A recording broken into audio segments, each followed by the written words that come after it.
Stephen King once wrote that nightmares exist outside of logic, and there's little fun to be had in explanations. They're antithetical to the poetry of fear. In a horror story, the victim keeps asking why, but there can be no explanation, and there shouldn't be one.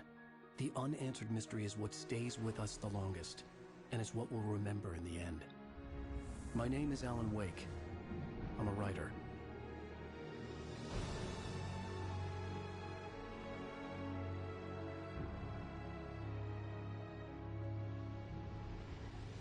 I've always had a vivid imagination, but this dream unsettled me. It was wild and dark and weird, even by my standards. So yes, it began with a dream. Following a typical nightmare pattern, I was late, desperately trying to reach my destination, a lighthouse. For some urgent reason, I couldn't remember. I'd been driving too fast down a coastal road to get there.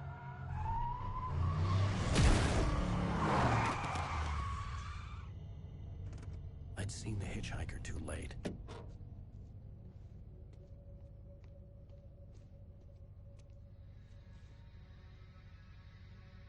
He was dead. I was convinced they'd put me in jail and I would never see Alice again.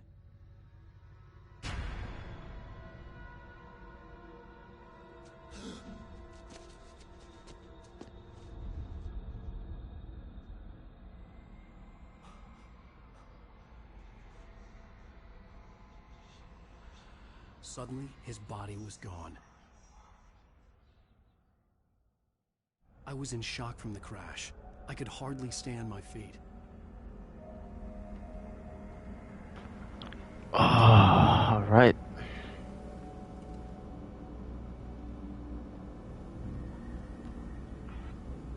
Go up and down.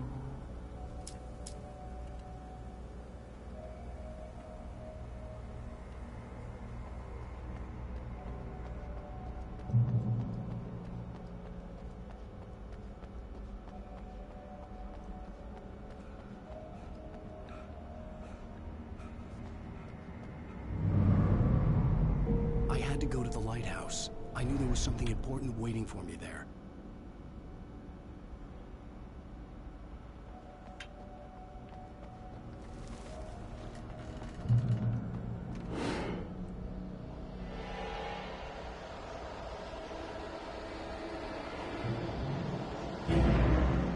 You don't even recognize me, do you, Ryder?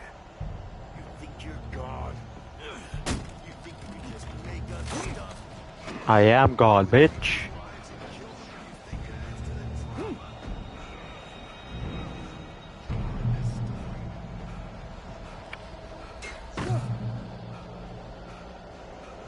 You missed your deadline! You can touch enemy attacks. What? You can't That's... stop me!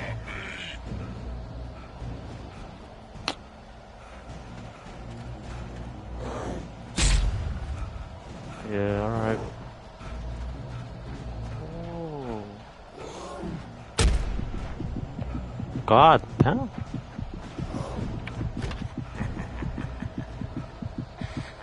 I realized that the hitchhiker was a character from the story I'd been working on.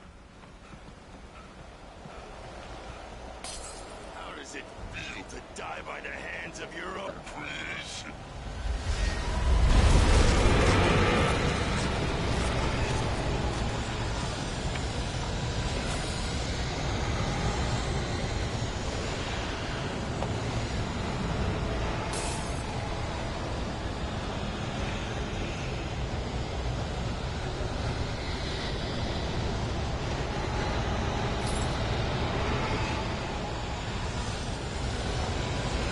This way!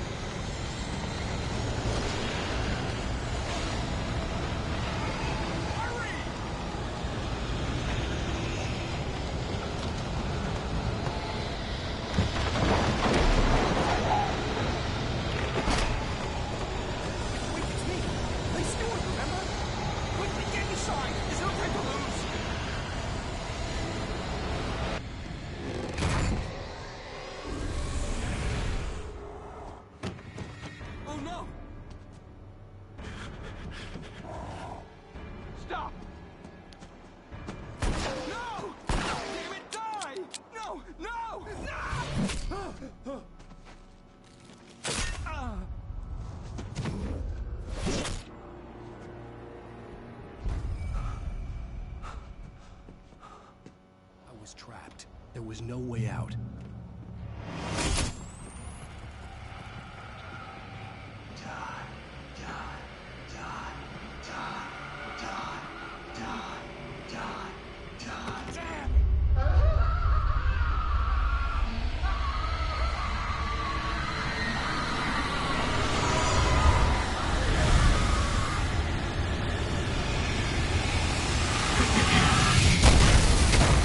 God damn. I had to get out.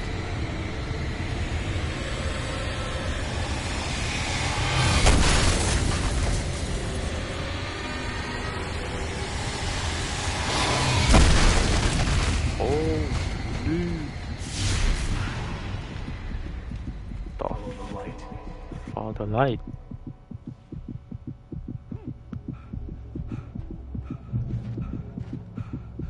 You are hurt. You should go into the light. You are only safe there. Stay safe haven until you're completely healed. Well done. I have something important to tell you. It goes like this. For he did not know that beyond the lake he called home lies a deeper, darker ocean green, where waves are both wilder and more serene. To its ports I've been. To its ports I've been. Do you understand? No. Follow my light.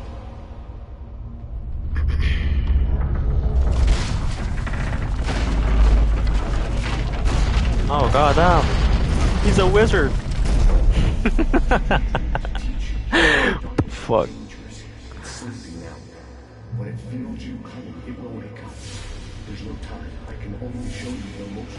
Oh The shh. hitchhiker Yo, has what been the? taken over by the Oh, dark oh. presence. You can't Whoa. hide him now. The darkness protects him from all harm. Only light Yeah, I got can take the revolver darkness ammo. away Where and the make you vulnerable again. Here, take the light. pick up flashlight? Oh, nice. Turn your flashlight toward him and burn the darkness away. Burn. Oh god, nice. God damn. Now the darkness no longer protects him, but it's still inside, controlling him. Oh. He can't be saved. He's still a threat. He is still your enemy. Here, take the gun. Oh yeah.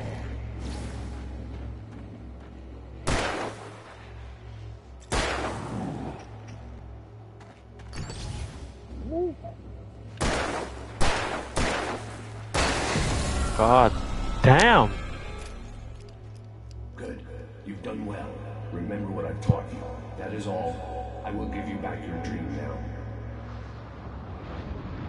In the nightmare, a terrible darkness was taking over the world. The lighthouse was the last safe place on Earth.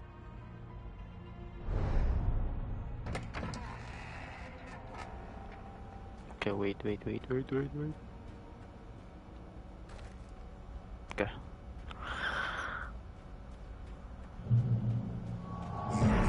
This way, and now I'm gonna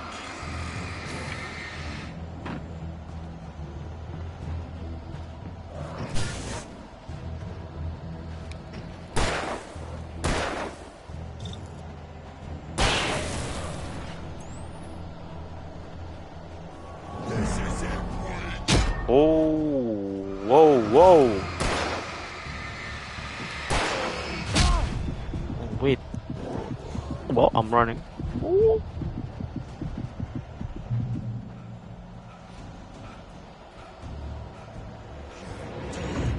just like.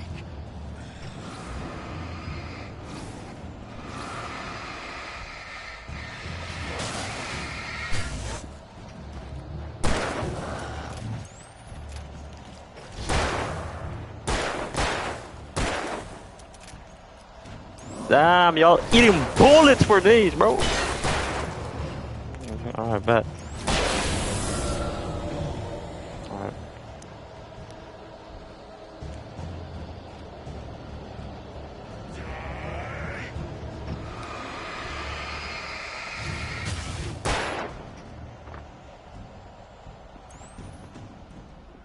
Lol.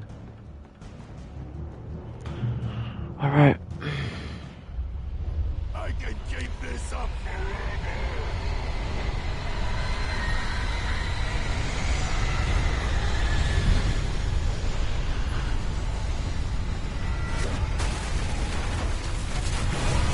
Oh. God damn.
Baby, just another nightmare. Everything's fine. You dozed off. Right. Anything more than dozed off would be news for everyone. Cheer up, handsome. We're here.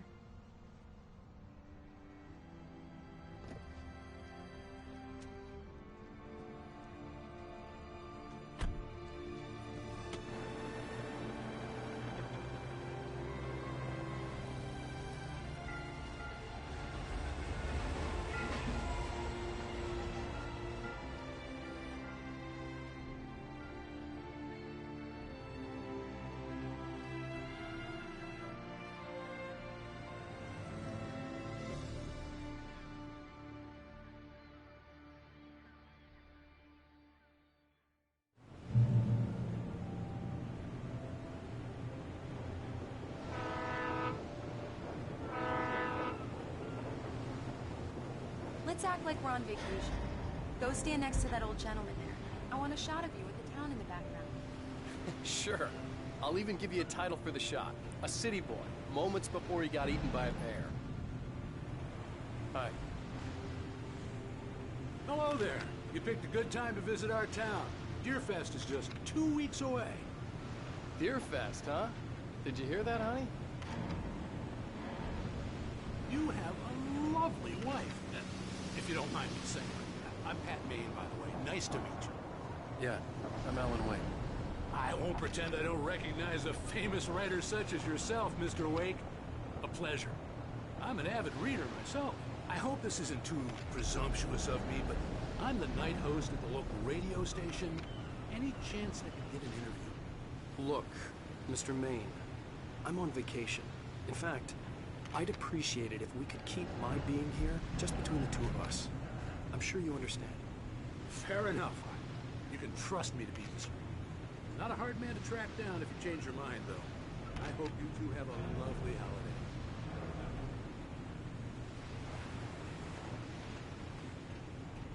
Very nice. I got a couple of really good ones. And I see you made a friend. That's cute. Right. Yeah? Hey, bestseller, how's my favorite writer? Are you there yet? Barry. Yeah, we just got it. Are the locals giving you trouble? Just say the word and I'll hop on a plane and come make sure that you're left alone, Al. No, Barry, we're fine. Great, great. Just want to make sure you can relax and recharge. So, how is the place? Has it gotten your creative juices flowing? Barry, we're just settling in. Okay, Al. I'll call back later to make sure you're doing okay. And you call me if there's a problem, okay? Okay. Just looking out for you, buddy. Talk to you later. I love you too, Barry. You know he's going Let's to see who call has us the every last time. laughs. Barry is Barry. I can always turn off the phone. What did I tell you? Text message from Barry. He says hi to you too. Alan, we're here. Come on, let's get back to the car.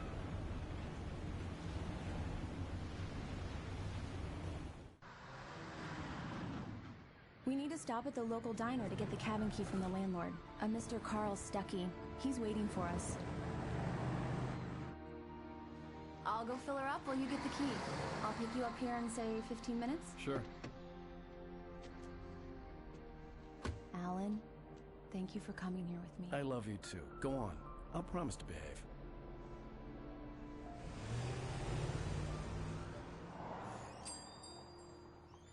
I'd forgotten there were still places like this. Towns where everybody knew everybody. Welcome to the Oh Dear Diner. Hi, I was wondering if you could help me. I'm looking for... Mr. Wake. Alan Wake. Oh, God! I am your biggest fan.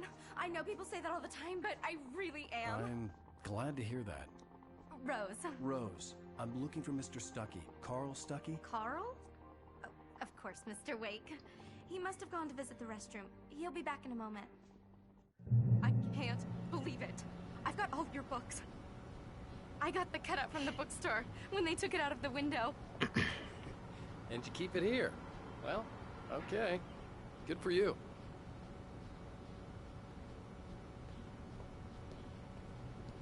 Try the coffee. Just don't blame me when you fall in love, 'cause it'll break your heart when you have to leave. Rusty here is no longer human. Nothing but black coffee under a thin layer of skin. Yeah, that makes two of us. Okay. Do me a favor, Sonny. I could really use a tune right now. Coconut, number 6 in the jukebox. Number I'd do it 6 myself, in the but jukebox. both of my legs have gone to sleep. Okay. Bad circulation. Yeah. Are you serious? Coconut again? Disgust me. Call yourself a rocker. Unbelievable. Ha! It does that. Get stuck. Yeah. You need to give it a good solid whack. Bet. You put the lime in the coconut, drink them both up. Now that's what I'm talking about, yes! This is it. I've died and gone to hell. What the fuck? Okay.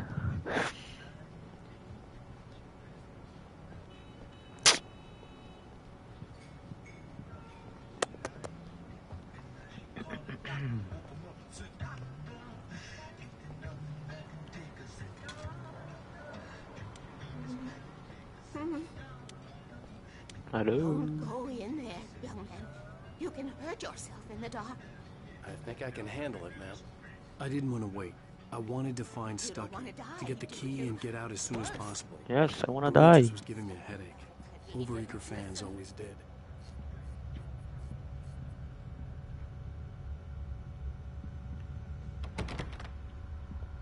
Alright. Knock knock. Hello? Mr. Stuckey? Carl couldn't make it. Carl Unfortunately, gonna he was make taken it. ill. Who is you? But I have the key for you and instructions on how to get to the lake. Okay. I wish you a good stay in my cabin. I'll come by later to check how you've settled in. And to meet your wife. I insist. Thanks.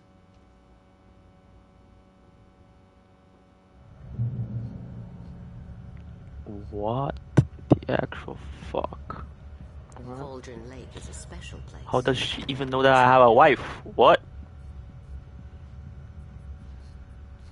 Anyways, let's go.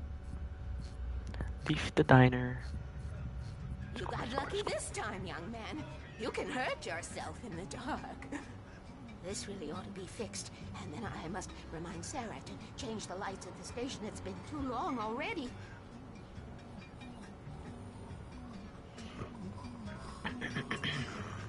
Even that sounds better than your singing. You alright? Splendid, splendid! Damn hernia.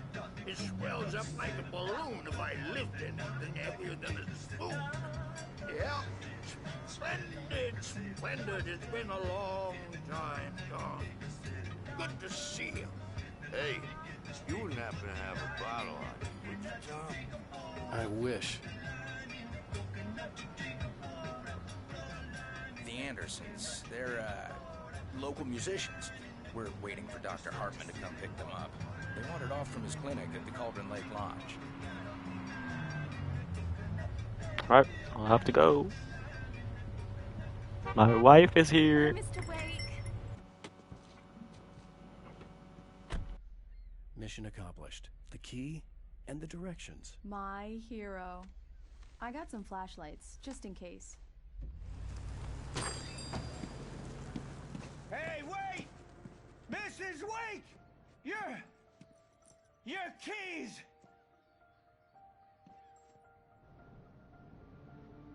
That diner was a real nut house.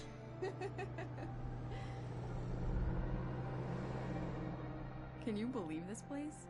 This would make a wonderful setting for a book. We're supposed to be on vacation, Alice. I'll figure it out when we get back home. Okay? Okay. We can talk about this later. Bad man here on KBFF. I didn't want to talk about it. I wanted to bury my head in sand. Here's another one of my favorites to go with it. Once upon a time, I was a successful writer, but that was a long time ago. I hadn't been able to write a word in 2 years. Not since my last book. And now the weather. It's gonna be a clear night, so you folks in the big city might want to look up every once in a while. See those stars winking down at you? It gets pretty dark out here, but they'll light your way.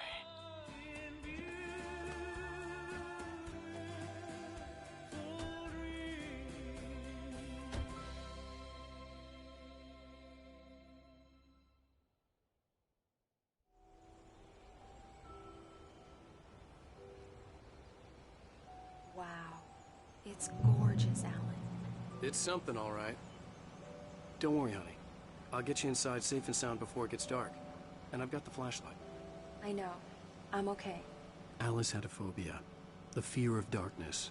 I wanted to make sure we were inside with the lights on before sunset.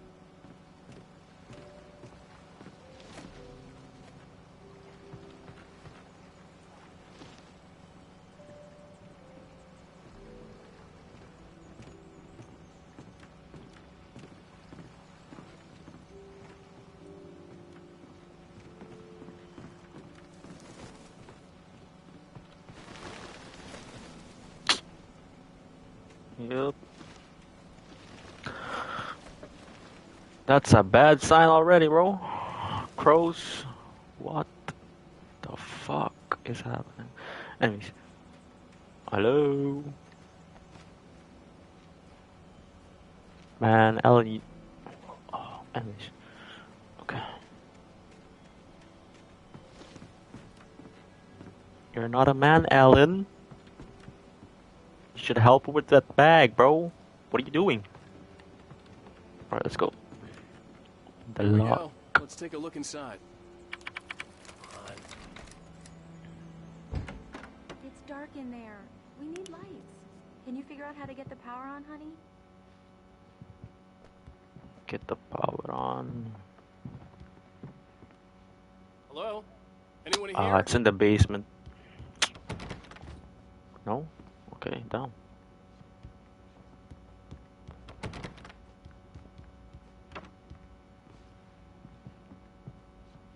Whoa. Alright.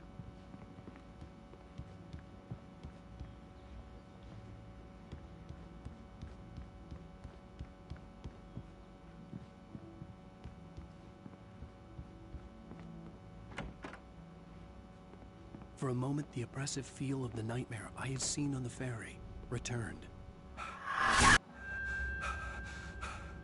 Okay. Damn. Nice jump scare, I guess. What is that? I needed to get the power running in the cabin. There had to be a fuse box or a generator somewhere on the island.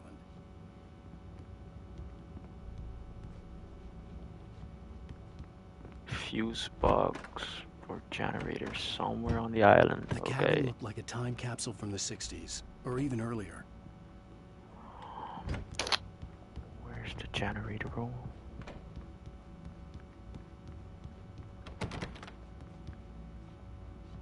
Can't can I go in the basement, bro?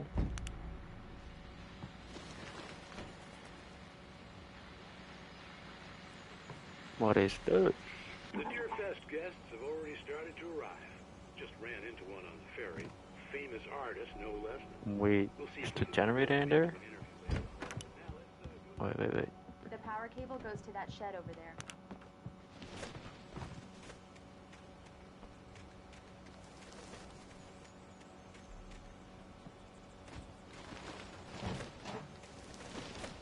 An old generator had been connected to the power cable.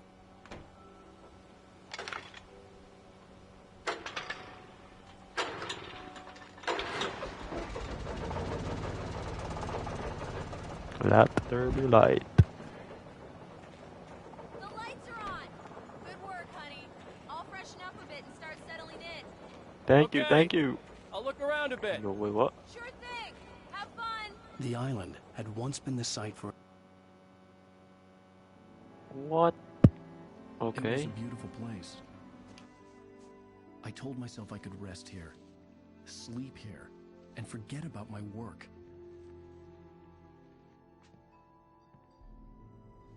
I thought we could be happy here. Maybe it would be that again.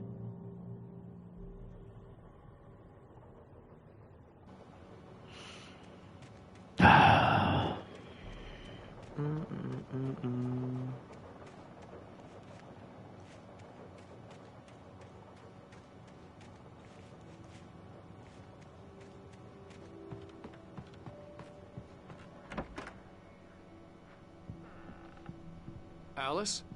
Honey?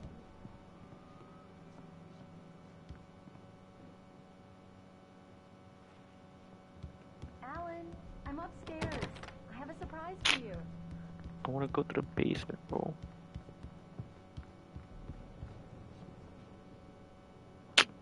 Oh. Well, hello there. I'm not the surprise. It's in the study. Go take a look. It's in the study. Okay.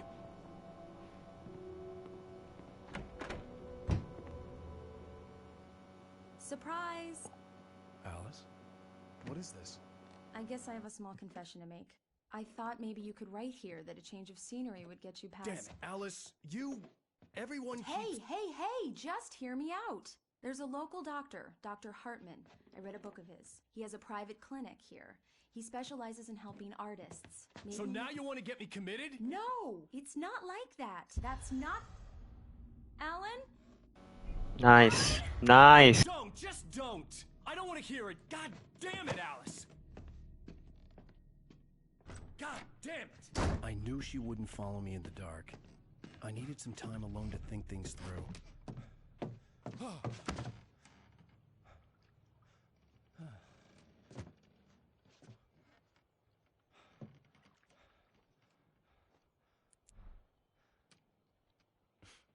Damn it.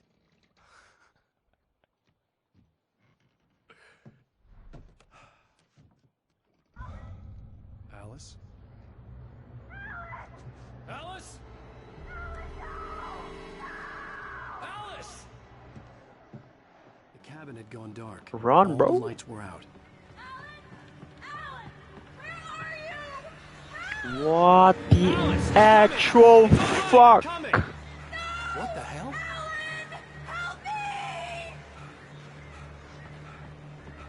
God damn, you're fucking... Alice? Alice?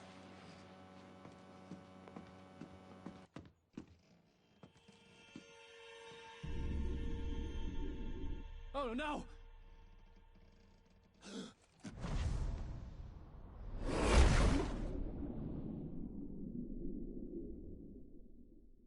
Keep going, Alan.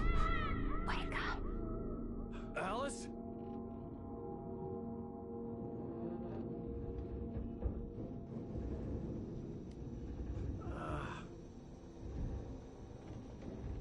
Waking up in the crashed car felt like I had woken from one nightmare and entered another. I couldn't remember how I got there. All I knew was that something terrible had happened to Alice. The phone was dead. I'd have to find help on foot.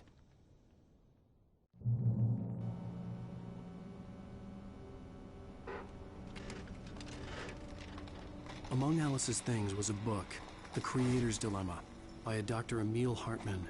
Seeing the book brought back my fight with Alice. I didn't like it, and I didn't like the guy's smug face on the cover either.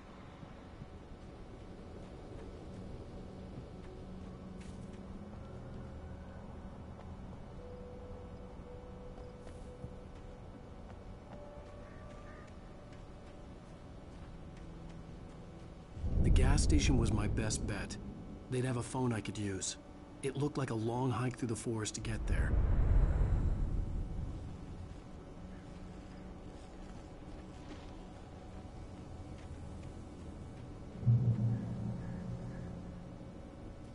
Damn.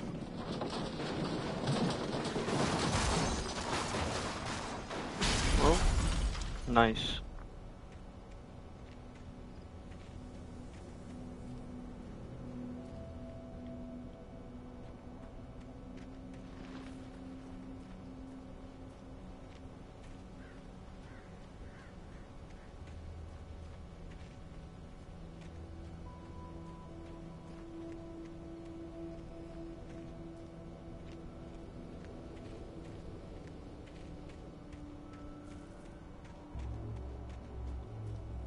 Hello?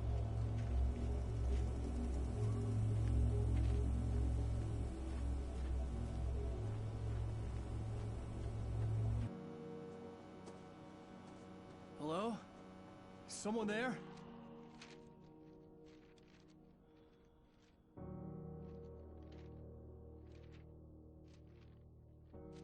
The loose sheets of paper were pages from a manuscript entitled Departure. That was the name I planned to use for the next novel I had never gotten started. I was named the author. I hadn't written it. I couldn't remember writing it. In the scene on the page, the hero was attacked by an axe murderer in the woods at night. Nice. Wake. Departure by Alan Wake. The man turned to face me. His face was covered in shadows. It was hard to make him out in the darkness of the forest that surrounded us, but the axe he lifted was plain to see. It glistened with the blood of his victim. He grinned madly. The shadows were alive, distorting his features. It was a scene from a nightmare, but I was awake. I was awake. Alan Wake. No, I'm just kidding. I'm just kidding.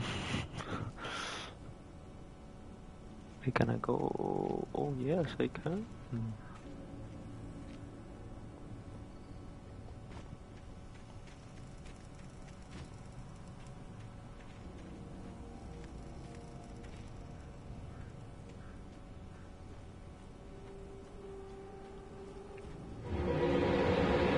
Anybody there? Please, I've been in an accident.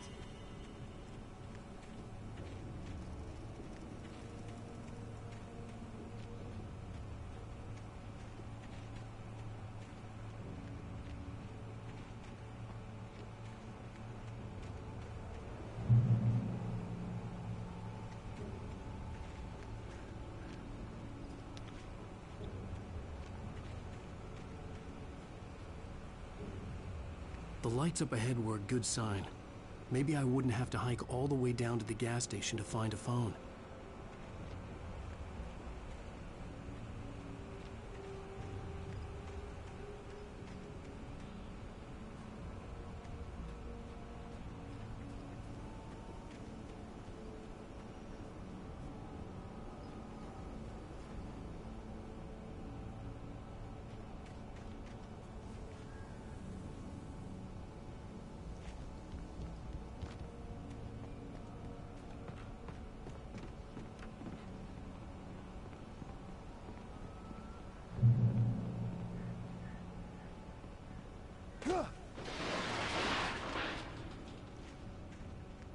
Anybody there?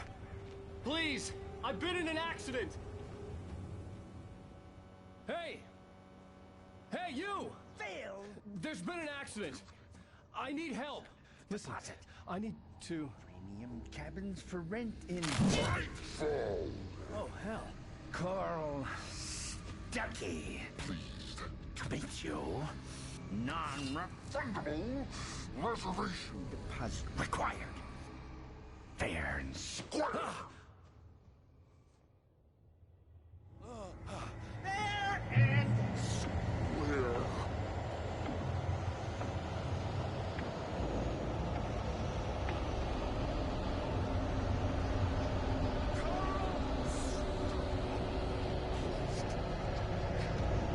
Oh, whoa.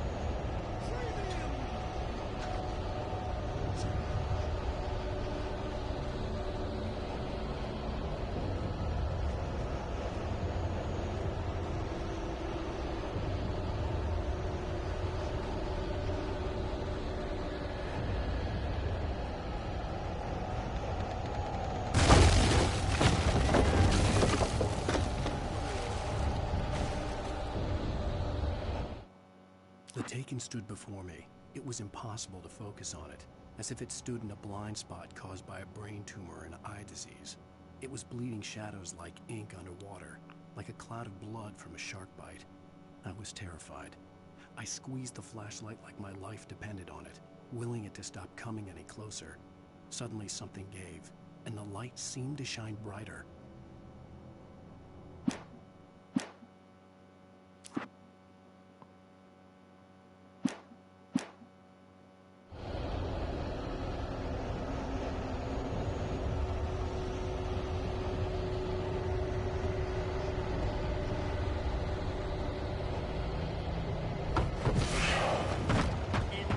Oh, damn. Parkour, parkour.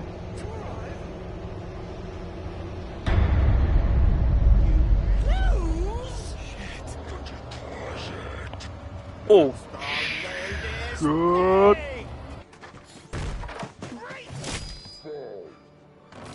I had to figure a way out of this. Any second now, and Stucky would be knocking on the door with his axe like Nicholson in The Shining.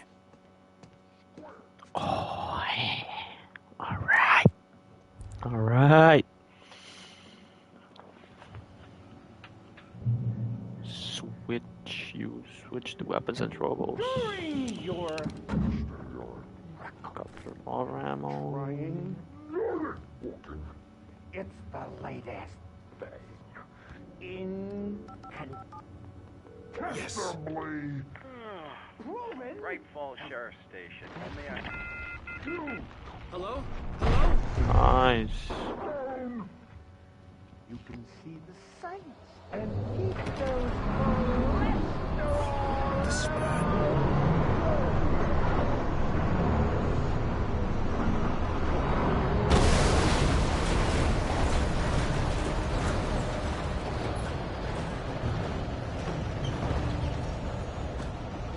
Oh, hell no.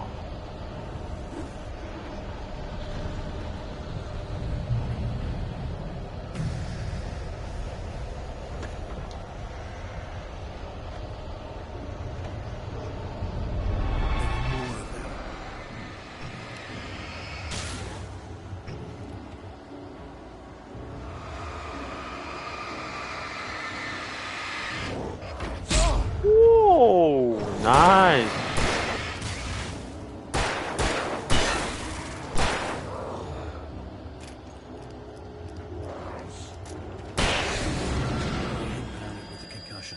I'd never fired a gun outside a shooting range, and now I just killed someone. Or something. There were no bodies. They just disappeared. If I was dreaming, it felt real enough to make me sick.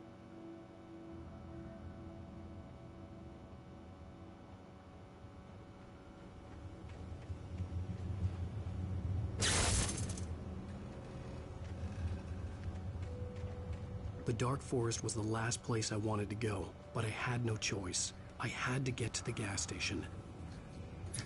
Wait.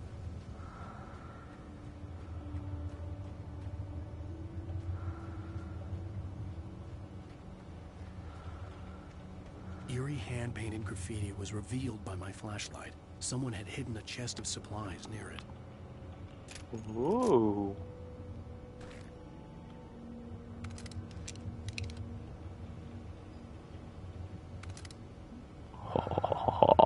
Let's get it. Right.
was that?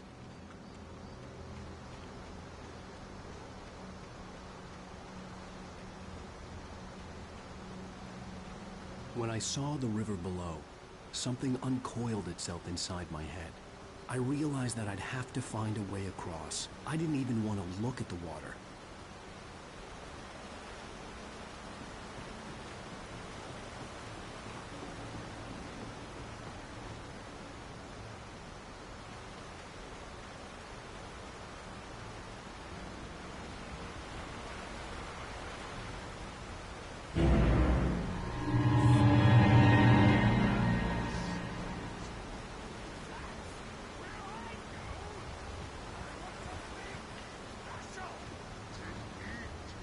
Stucky was still out there, in the dark, stalking me.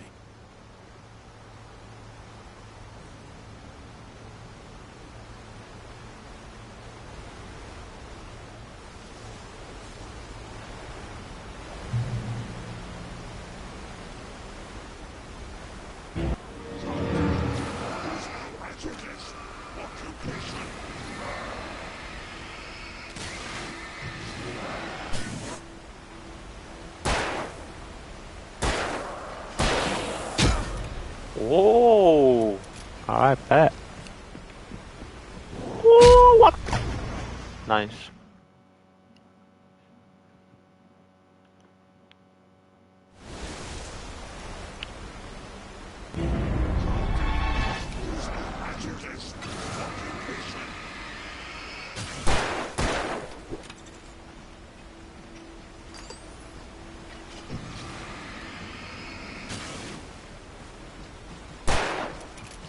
Very low.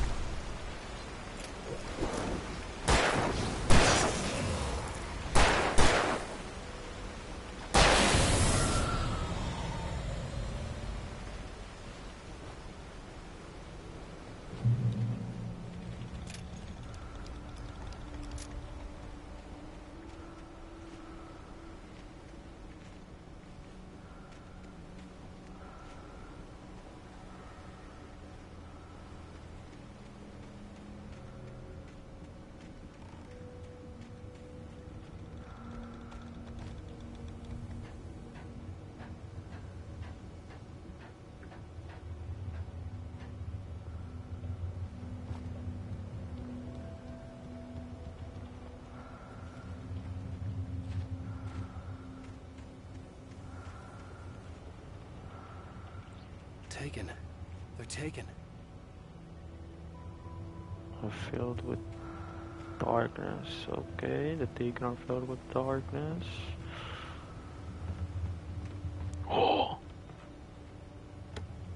Jackpot. Lithium batteries.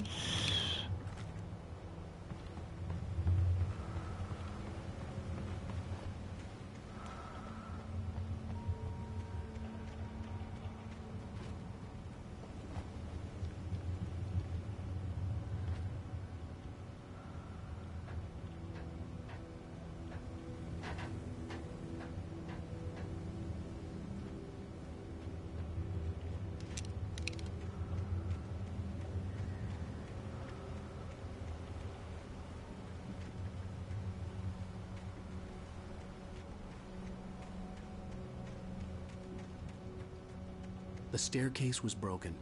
I had to make my way up some other way.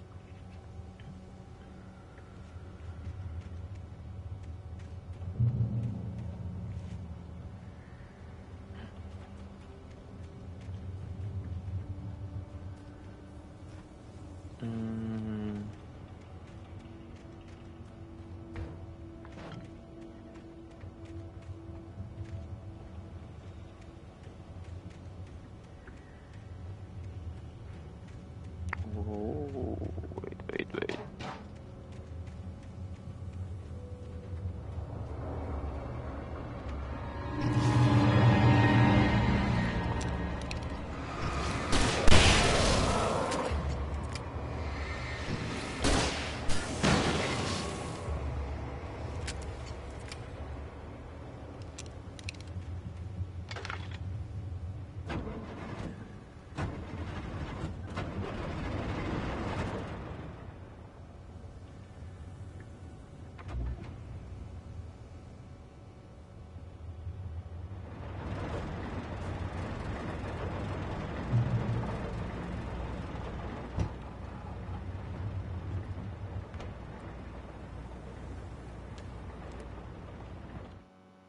I heard them before I saw them, swooping down from the sky and screeching as they came. Okay, spun so I around just as missed the one cloud page. disappeared.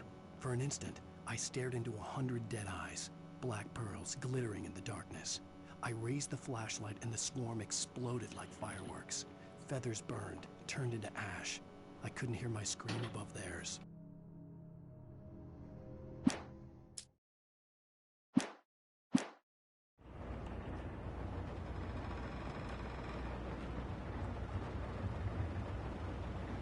Oh, alright. Got a shotgun.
You guys didn't see nothing. Okay.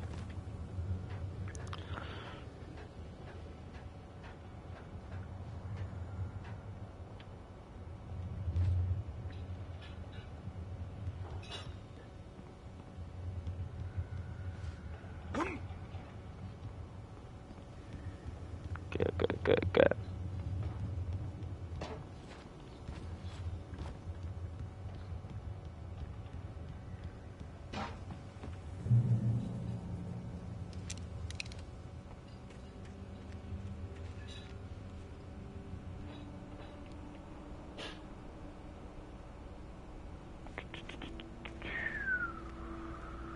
What is this?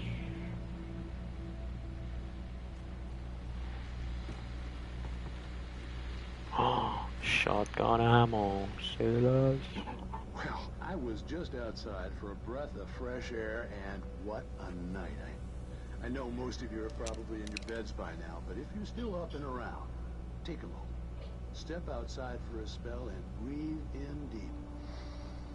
The weather is absolutely still. The sky is crystal clear. It's like the forest is quietly breathing along with you. So listeners, now, I'm a night owl, and it's on nights like this I wish I wasn't cooped up in the studio. Makes an old man like me wish I could just roam wild. But here I am.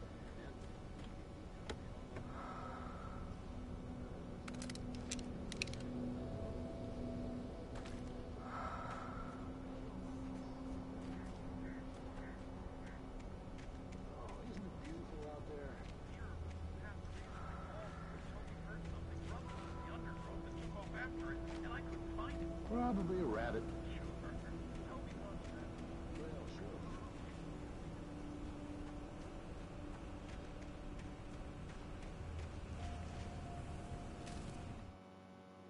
At first, I kept finding the pages as if by accident. The book I couldn't remember was either a terrible and true prophecy or an act of creation that had rewritten the world. I began to hunt the pages feverishly, for they held the answer to the mystery. With it, I could save myself. With it, I could save Alice.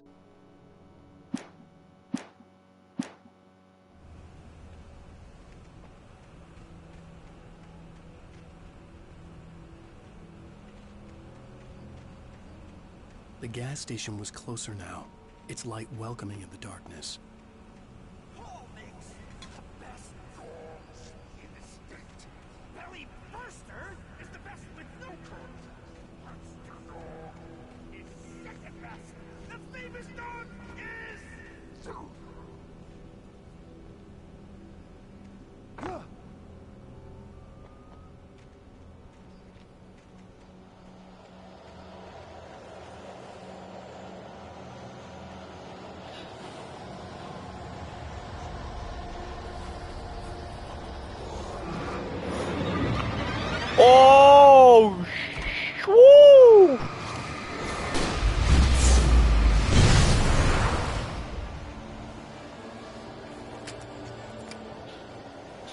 He almost got me.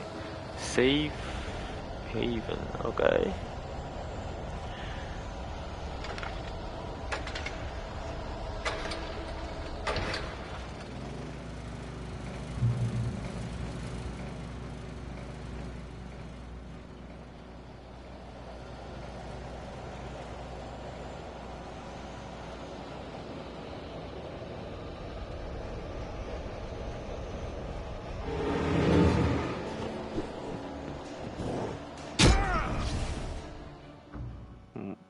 Okay.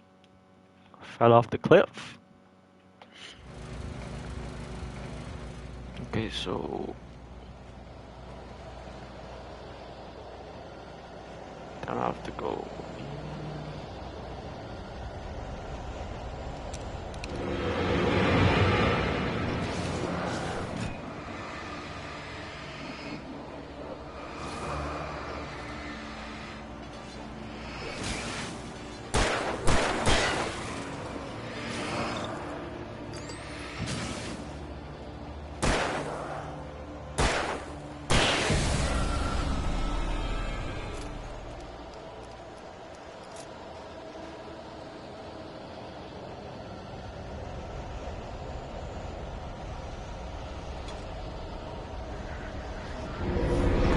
Oh!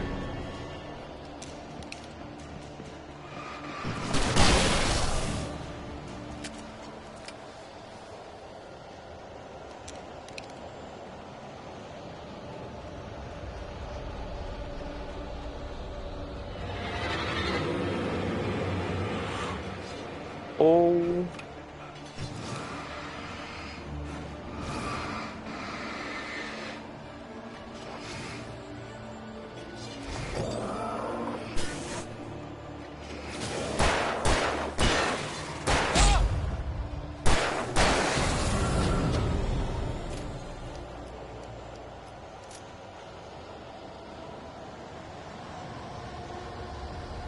Safe haven.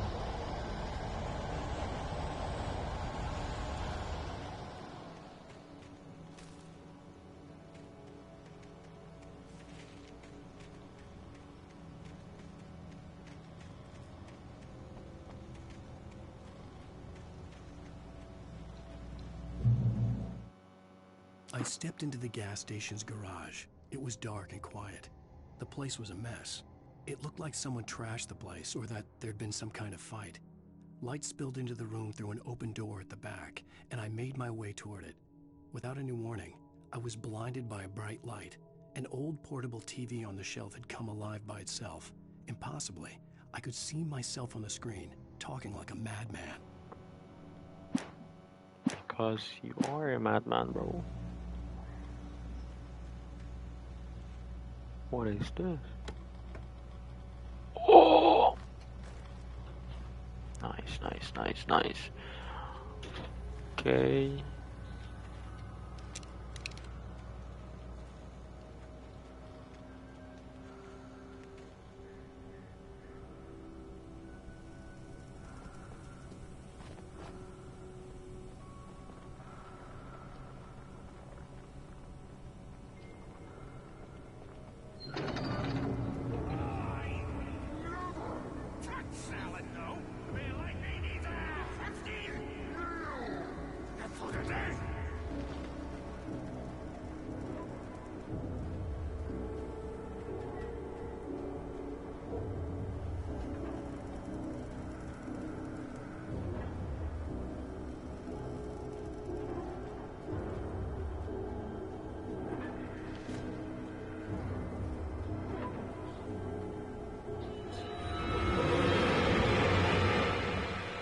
Oh.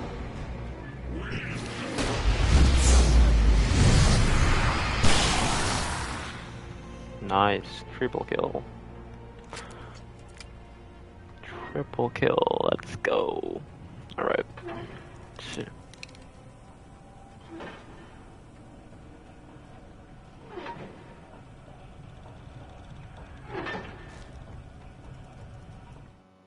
The cabin on Cauldron Lake? She asked. The sheriff looked at me suspiciously. The early morning light flooded through the office windows. I would probably never have gotten out of the woods alive without her help. But I couldn't tell her the truth of what I'd faced the previous night. She'd think I was lying or crazy. She'd lock me up, and she wouldn't help me find Alice. Hold on.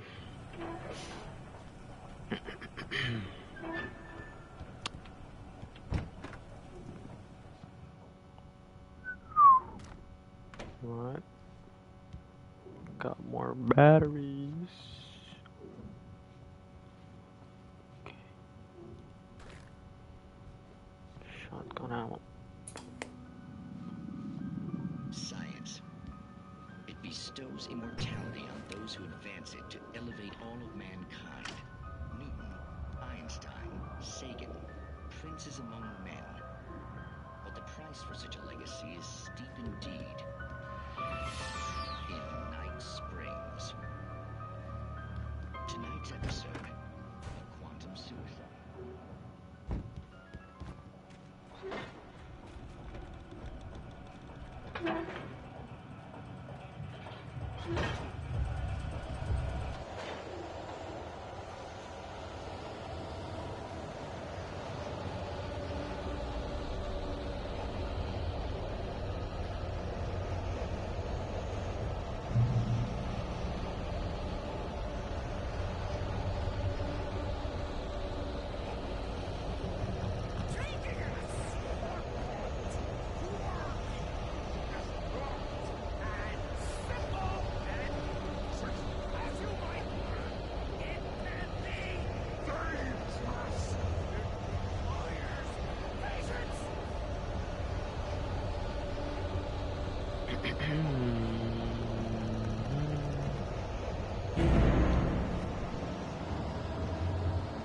There you are.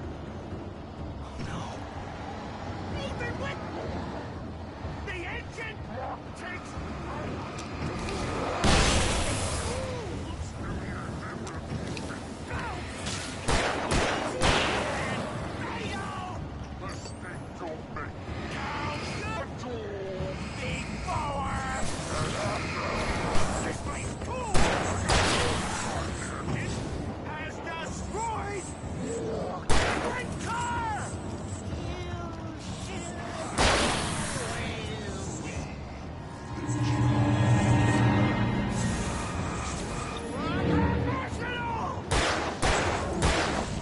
Oh, all right.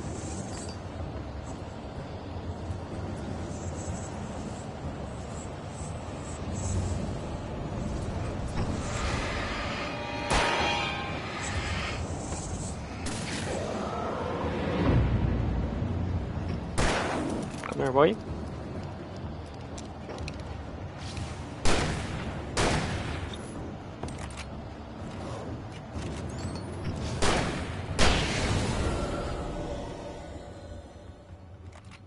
Stucky's body vanished, leaving behind only a lifetime of nightmares to come, assuming I'd reach the lights of the gas station alive.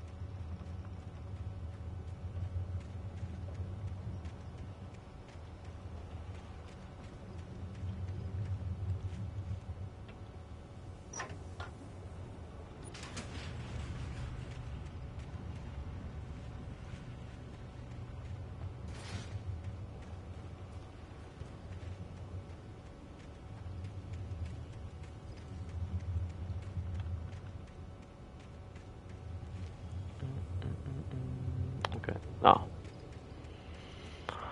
Think that's all.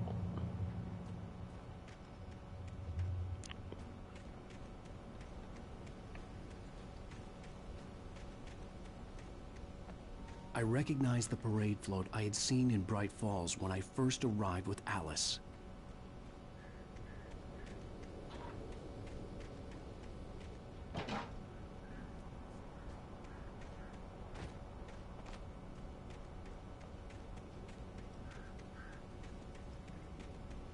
After the insanity I had just experienced in the darkness, the lights of the gas station felt comforting.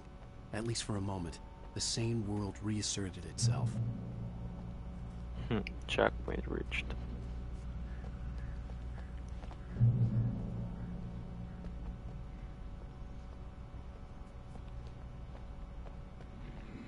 The Deer Fest had been 2 weeks away when we arrived. If the day count on the banner was right, I was missing a whole week between the night we got here and now.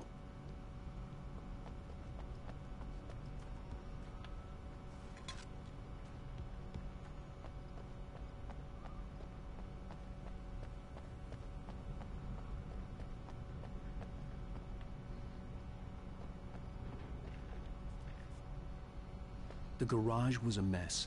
It looked like someone had trashed the place, or that there'd been some kind of fight. All right. I'll keep writing.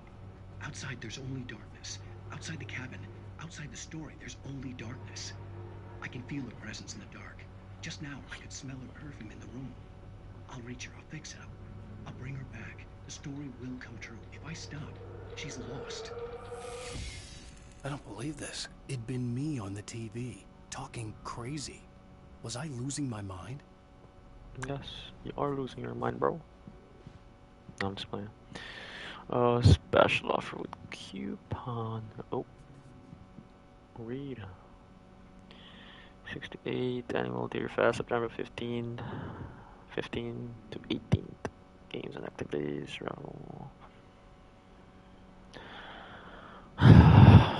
Don't miss this legendary Deer Fest. Okay.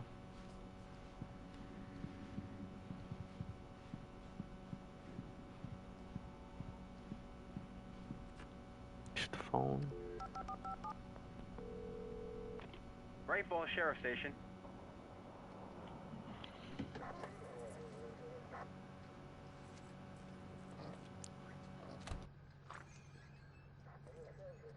Oh, thank God, Sheriff. Sheriff Sarah Breaker, you are... I'm Alan Wake, but listen, I was in a car crash. My wife, Alice, she's missing. Calm down, Mr. Wake. We were staying in a cabin on the island, on Cauldron Lake. There's no island on Cauldron Lake, not since the big eruption in the 70s. Please, I can take you there, okay? You look like you've taken a pretty bad knock to the head. Are you okay? Listen. We'll figure this out. Please get in the car. We'll swing by the lake and then we'll go to the station, okay? Mr. Wake, have you seen Stucky, the guy who owns this place? I realized I couldn't tell her what had happened in the forest. She wouldn't have believed me. And then she wouldn't have helped me with Alice.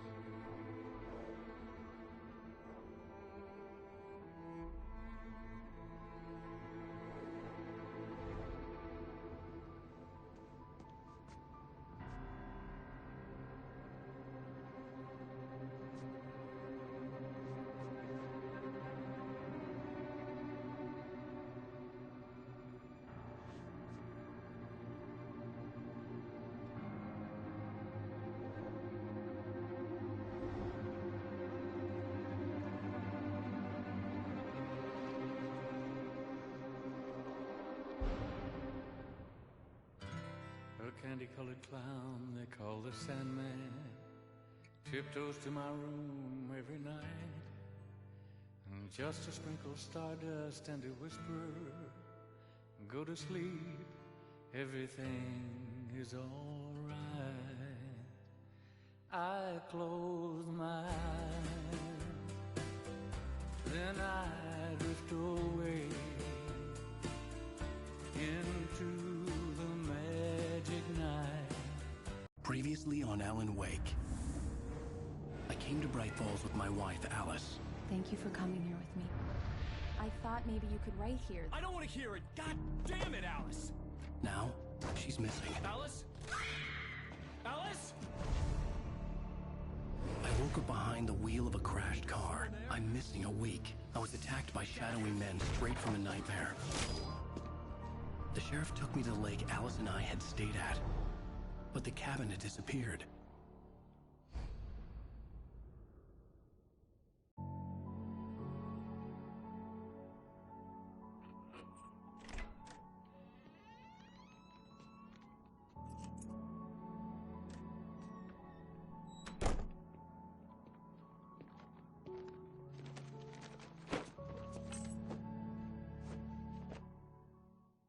Honey, I'm home.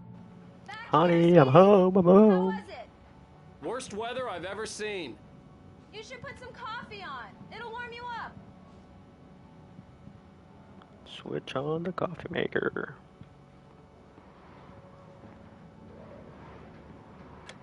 Coffee's on. Great, thanks. I'll need it if I'm gonna finish this by tomorrow.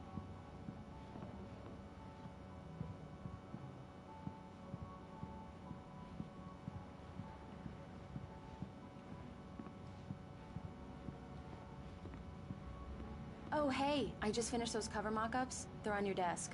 Tell me what you think. No kidding. I didn't think you'd get them done this quickly. On occasion, I can perform all sorts of miracles, my dear. Oh, really? Well, you seemed to think so last night. Okay.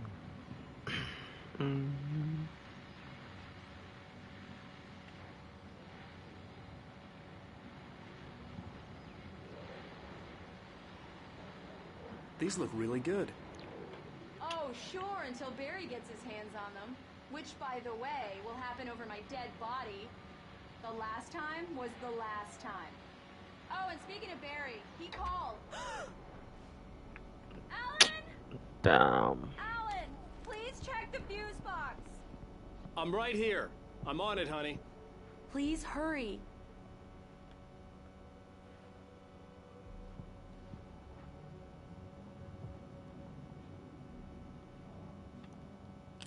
Honey, it's a power outage. I've got the flashlight. Okay. Hi. You okay? I'm sorry. It just really spooked me. Don't worry. We'll just break out the candles.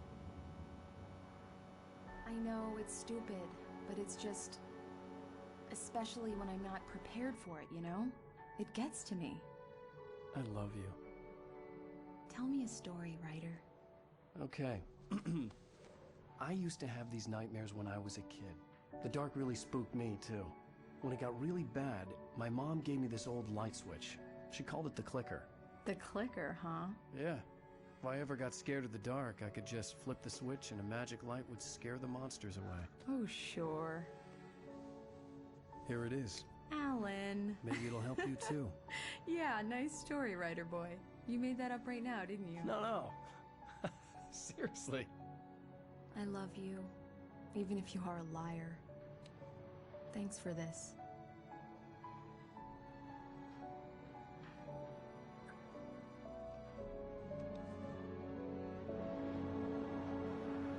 I'm trying to be like that when I grow up. No, I'm just kidding.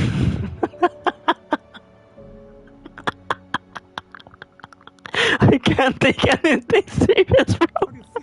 Oh, fuck. Nausea, disorientation, anything like that? Mr. Wake, how are you feeling? I'm okay. My head's fine.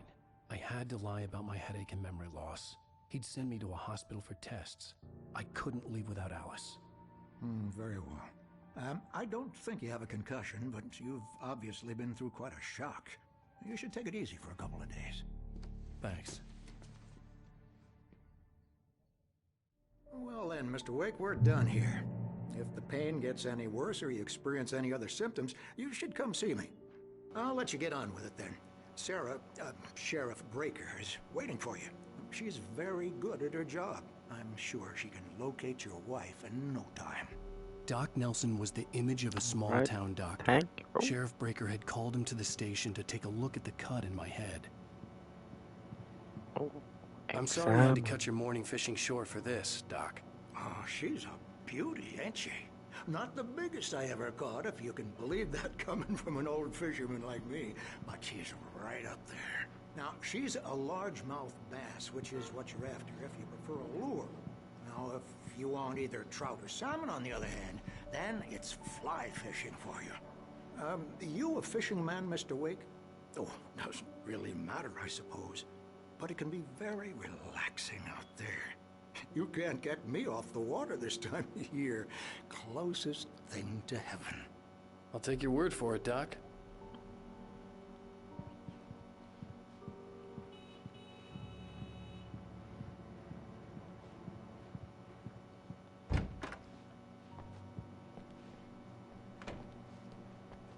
the same lady from the diner?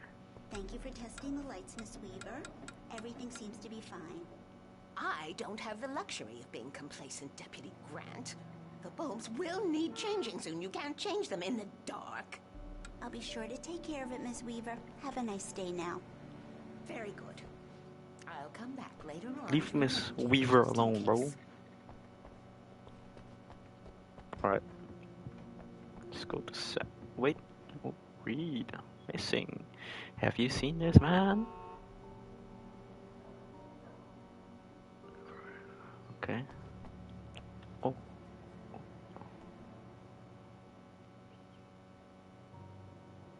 Major, if you haven't been in contact, if you have seen them or know their whereabouts, please call. Thank you. Wait, there's a cat missing? Down. Oh. Shit. Come in, Mr. Wake. Your phone's on the desk. The battery was dead. It's charged now. Thank you, Sarah. Have you started looking for my wife yet? My men are Hey, already chill, on it. chill. Now, can you tell me what Chill, happened? Alan. I'm not sure. I can't remember. We were arguing. I walked out of the cabin. The cabin on Cauldron Lake? How did you end up at Stucky's gas station? I wanted to tell her what had happened last night, but I couldn't. She'd lock me up. Excuse me. I need to take this. Hello? Alan, please help me. Alice? Stop talking to the law. You'll do exactly what I say if you ever want to see your wife. Who is this? Go to the back lot. There's a hole in the fence on the left. Look inside the junker. I left a little something there to convince you we're all on the same page here. After you ditch the cops, you're gonna meet me in Elderwood National Park. There's a spot called Lover's Peak. Mr. Wake, can I help you with anything? Don't do nothing stupid, pal. We're watching you. I need to get some air. The sheriff said I could go out back. Of course, Mr. Wake. You can get there through the cell corridor.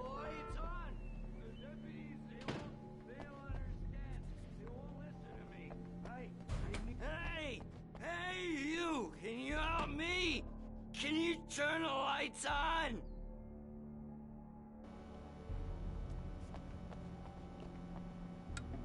Thank you, man, thank you. Hey, you're No all problem. right. You're a good guy. Don't let anybody tell you different. You know, I shouldn't even be in here. The cops, they got it all wrong, see? Sure.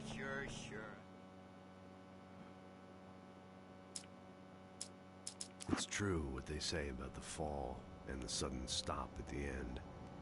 I'd lain here in the snow while the lurid chain of scenes that had led me here kept playing in my head. A rerun of my own private snuff movie. A memory of my corpse. Alone at my own wake. Thinking in metaphors again. The femme fatale was gone. Only a sour taste remained of the kiss that killed me. This was a late goodbye. 13 years after I'd gotten my revenge, it had finally caught up with me. It had been a long time to bear the pain. My blood painted the snow red. A gruesome slushy dissolved all the scattered painkillers and leisurely dripped down to the sewer, mingling with the bile of the city, becoming one with it. I can see them now, my wife and my baby. Honey, I'm home. In spite of its human mask, to describe the dark presence as intelligent would have implied human qualities on something decidedly inhuman. Nonetheless, it found the one spot in the diner that was dark enough. Some light spilled into the corridor, ravaging it. But it took the pain. Horrible as it was, the writer would soon fix that. He would be coming to the one place where it still had power.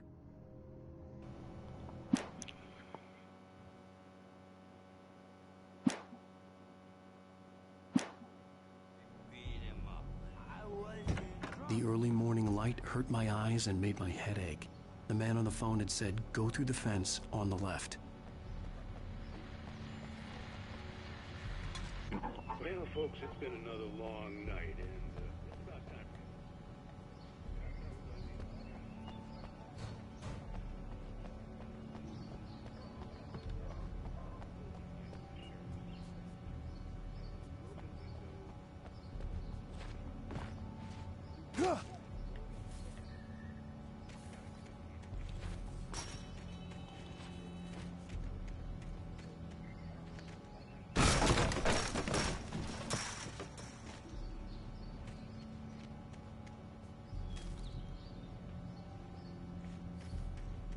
Alice's driver's license had been placed on the front seat. The caller meant business. Barry? Ow! Ow! Thank God! Where the hell have you been? I've been trying to reach you for a week, you and Alice. I've been worried sick. I flew out yesterday. I'm here in Bright Falls. Barry, listen to me. I'm at the sheriff's station. Come and get me. I can't talk now. Al, what the hell is going on? I had to get the sheriff to let me go. I needed to get to Elderwood National Park to meet Alice's kidnappers.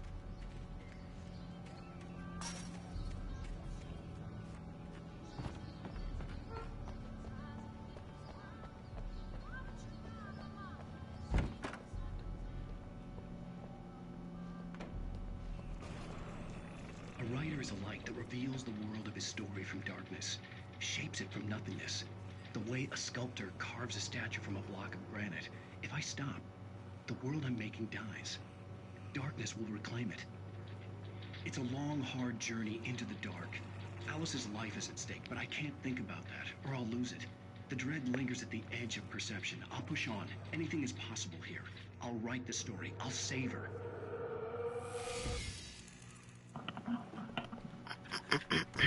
Marvelous, Sarah. I just wanted to settle all the damage the Anderson brothers might have inadvertently caused on their recent regrettable little outing. They are not accountable for their actions, of course. I can assure you that my staff... Yeah, it's Mulligan here. Tor and Odin never caused any trouble to anyone when they were still living at their farm. Indeed. All we can do is to slow down the progress of their dementia. Are you feeling any better, Mr. Wake? I'd like to leave. Am I free to go? Well, we still need to talk about... Am I under arrest? No, of course not. But I need to know where you'll be staying so I can get in touch with you. I'd avoid the motel. The Majestic is known for its roaches. The cabins at Elderwood are pretty nice, though. That sounds perfect. I'm Dr. Emil Hartman. I'd like to invite you to stay at Cauldron Lake Lodge. Did you talk to my wife? I had the pleasure of discussing your situation with her on several occasions. Did you set something up with her? I invited her here. My clinic is a place where... Oh, hey! Oh, my! Take it easy. Hey, nobody move! Get your hands off of my client! Who are you? I'm Barry Wheeler, his agent. If you have business with Mr. Wake, you talk to me. You yokels won't know what hit you once I sick my lawyers on your asses. No harm done, Sarah. I'm all right. I don't want to press charges. Mr. Wake, my offer still stands. Get me out of here. What the hell was that about, Al? We don't need a replay of that thing with the paparazzi. I thought they were gonna lock you up. I had to talk to someone. I told Barry everything. He thought I was certifiable, but when he heard about the manuscript, I had him. The fact that I'd written something, even if I couldn't remember it, was enough for him. He smelled money. And he believed that Alice had been kidnapped. Anything beyond that was another story. I had a midnight appointment with the kidnapper in a place called Lover's Peak, somewhere in Elderwood National Park. The plan was to rent a cabin. I don't like it, Al. I don't like any of it. It's not good. In fact, it's the absolute opposite of good. Mr. Wake! Barry, you found him! Hi, Rose. Oh, wow. I was just thinking about you, too. Great. I was just bringing Rusty some coffee. He's on the balcony, looking after Max. Poor thing. I really need to go. Great to see you again, Mr. Wake. Later! Who's Max?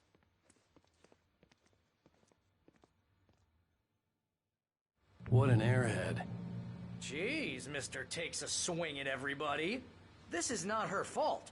She's a very nice girl and, more importantly, a fan. She even has a fan site dedicated to you. And she was very helpful when I was looking for you. Seriously, Al, what you were saying in the car? Just listen to yourself.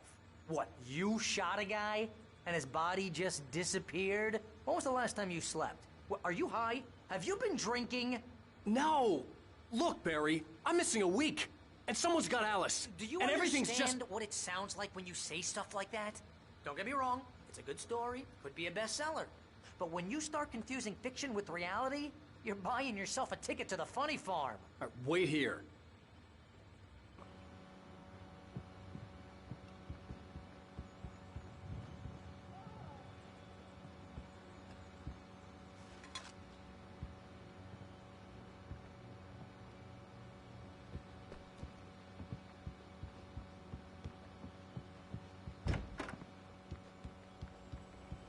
Easy there, boy.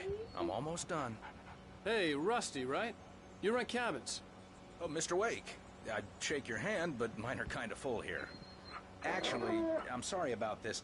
Would you mind grabbing the registration form from the desk? It's just across from Bucktooth Charlie. Okay, sure. What happened? Seriously, Al, you can't just go and meet a kidnapper. Those situations always end up in disaster. You gotta talk to the cops. She's my wife, and it's my call. Can we talk about this later? No. This whole thing... Listen, you hit your head.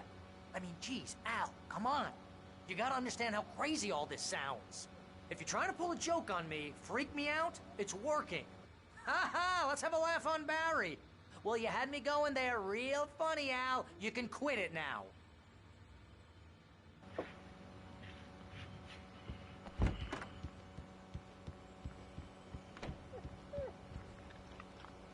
I think this is the form you wanted. And here are the keys. Okay, you're all set, Mr. Wake. Glad to have you staying here. Thanks. Can you tell me how to get to Lover's Peak? Oh, sure. It's at the end of the nature trail. Just follow the paths, you'll get to it eventually. It's an easy walk. Nice spot, too. Look, Al, you're asking me to believe that you shot a dude who went poof into thin air. Yes, A guy poof, who was Houdini. bulletproof until you pointed a flashlight at him. You hear that from people who end up spending time in padded rooms, strapped to their beds, wearing white shirts with too long tangled up sleeves, and eating a healthy diet of pills.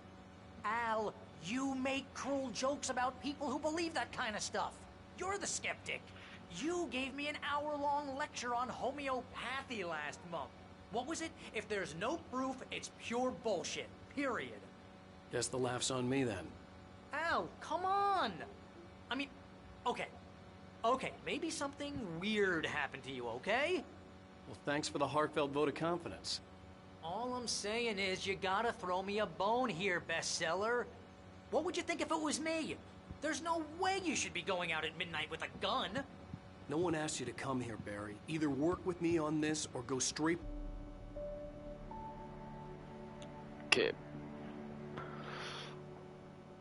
Al? Al? We should go to the sheriff or call the FBI. Damn it, Barry, they'll kill her! This is not a goddamn debate, Barry. I'm going to Lover's Peak. He said to come alone. Okay, okay then. I understand. You're my best friend and I'm worried that you're not right in the head. Tell me what to do to help and I'll do it. You stay here, and if I'm not back by morning, call the cavalry.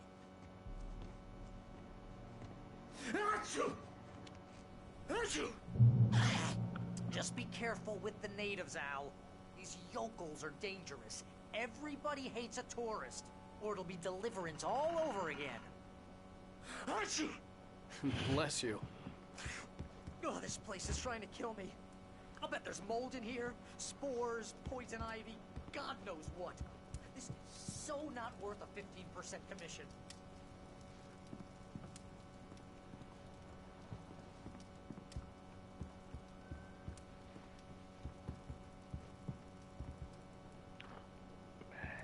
Batteries, batteries.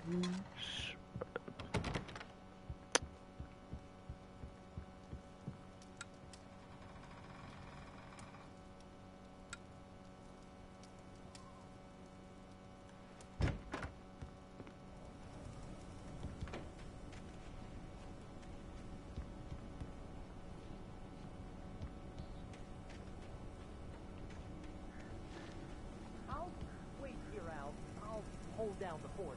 I'll be with you in spirit every step of the way, Al. Walk through the door now.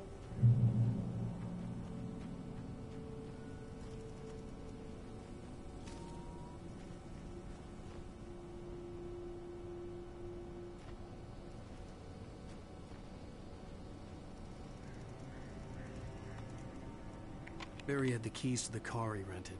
Wasn't a long walk to the visitor center, and it wouldn't be any use to me in the forest. I knew I should have gone to the cops.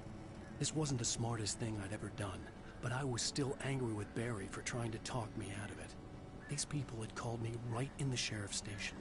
The cops wouldn't scare them, and they had Alice. The kidnapper fired his gun one last time, and the shadow vanished into the darkness it had come from. See? Nothing to it, Wake. The thought of Alice in his hands was revolting. We stood on the wooden platform of Lover's Peak, the waterfall on the mountain behind us, the lights of the radio mast blinking red in the heights above. I fought with the urge to take a swing, force myself to speak. Let's cut the act now. Where's my wife?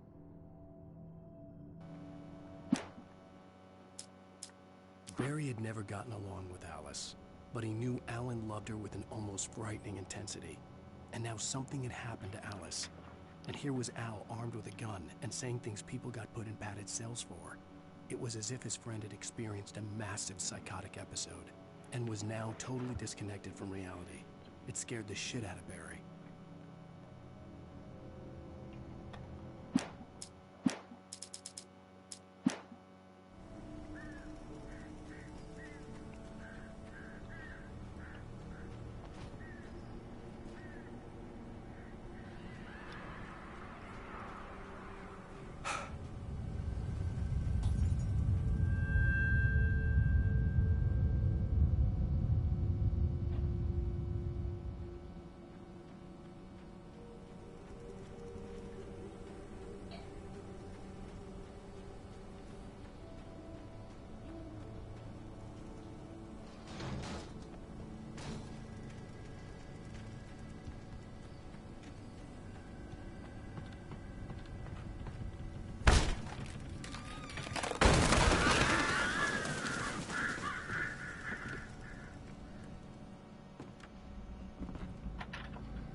Crime and punishment.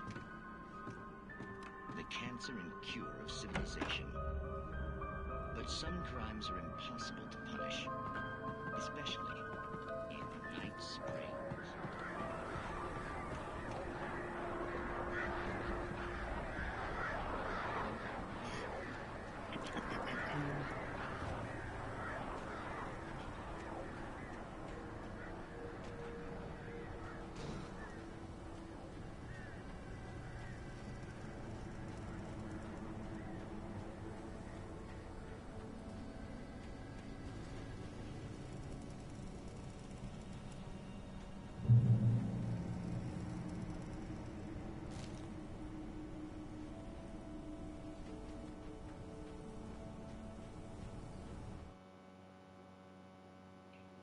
The air in the visitor center was heavy with an awful smell, as if some rotten drowned thing had crawled up from its grave.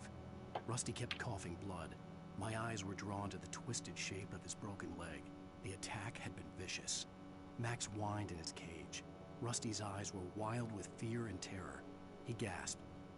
"Mr. Wake, it happened just the way it was on that page."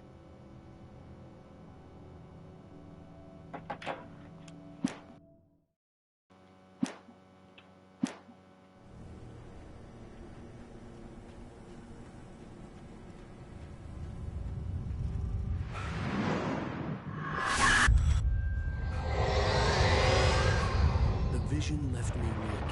This was no head injury.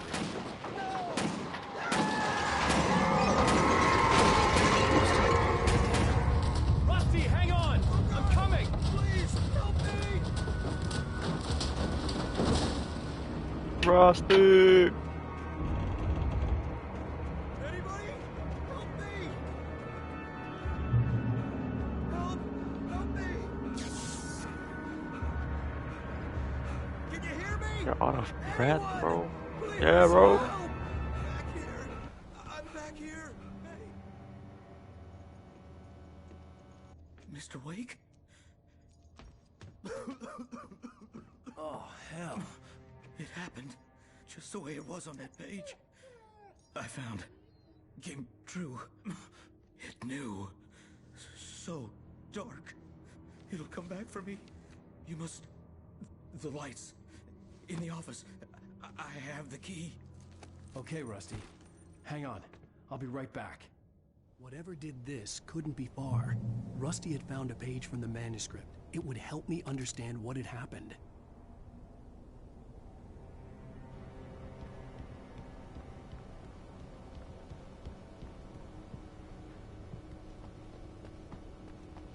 The only way to make sure that Rusty was safe was to get the power running and the lights back on.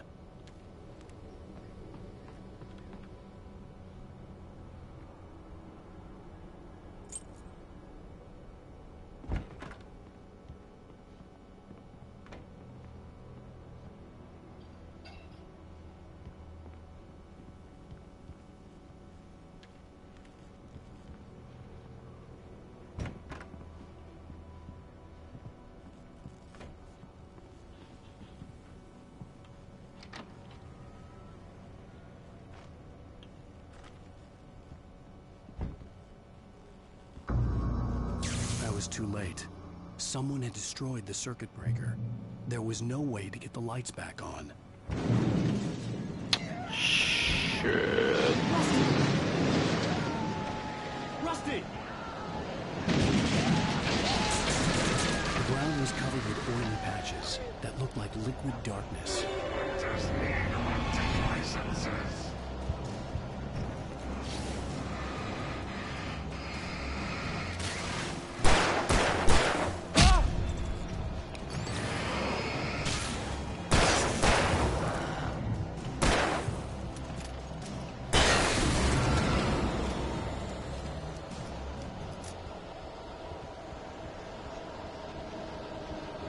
Something had torn a mammoth-sized hole in the wall.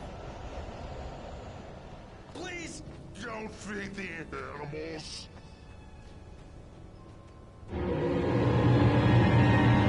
Fishing! Those visitors! Who purchase a park? Fishing. License! Obey! The park ranger's instructions. At all times. Rusty?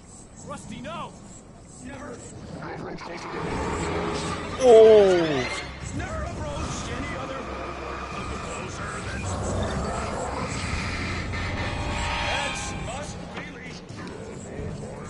Never leave your pet unattended.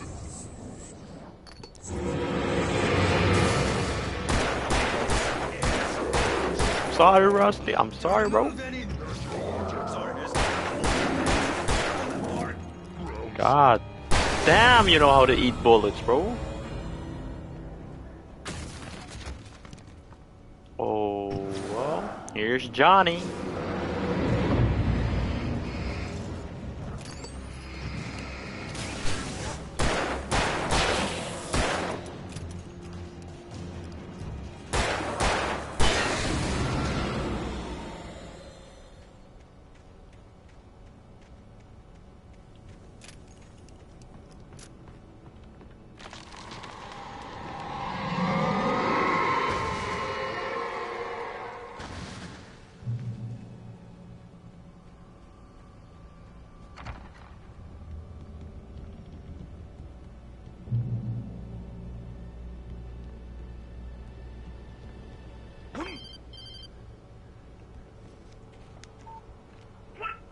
What the hell was that?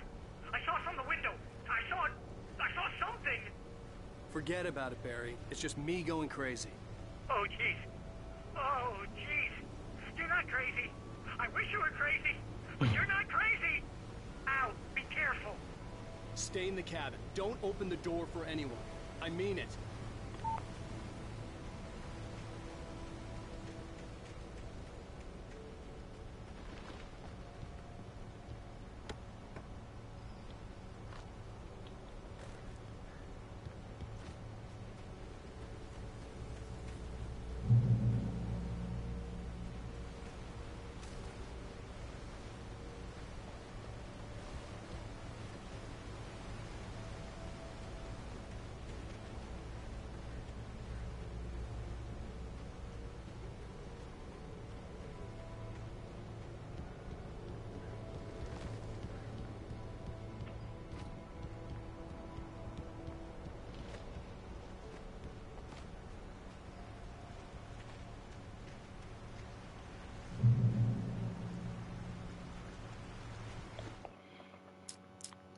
The visitor center was sturdy, but the impact turned the front of the building into splinters. Rusty was thrown across the lobby like a rag doll and hit the far wall hard. It didn't hurt until he tried to move and saw his leg bend the wrong way, felt the broken rib stabbing him on the inside. Rusty howled in pain and fear, suddenly afraid to die alone.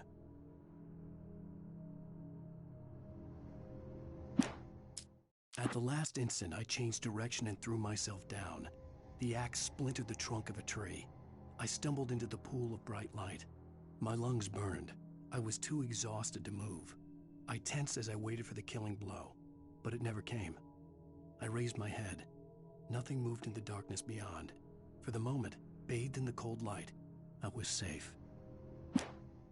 In that last instant of consciousness, Rusty thought about Rose. He was older than she was. Rose was barely out of her teens, but she made him feel young and forget what a train wreck his long-dead marriage had been. He still wore the ring. He'd been waiting for her to tell him to take it off. Now she never would.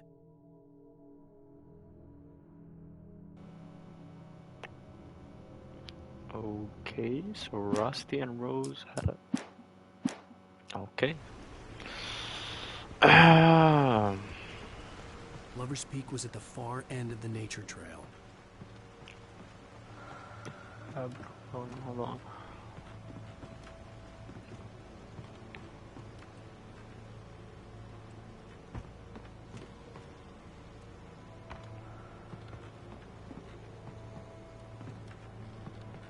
Okay, arrow.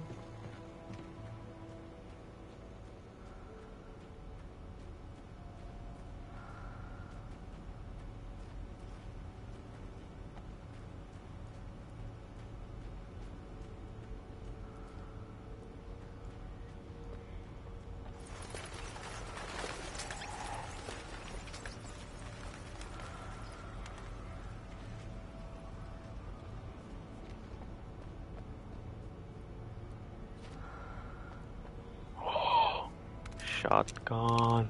Let's get it.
Degradable building.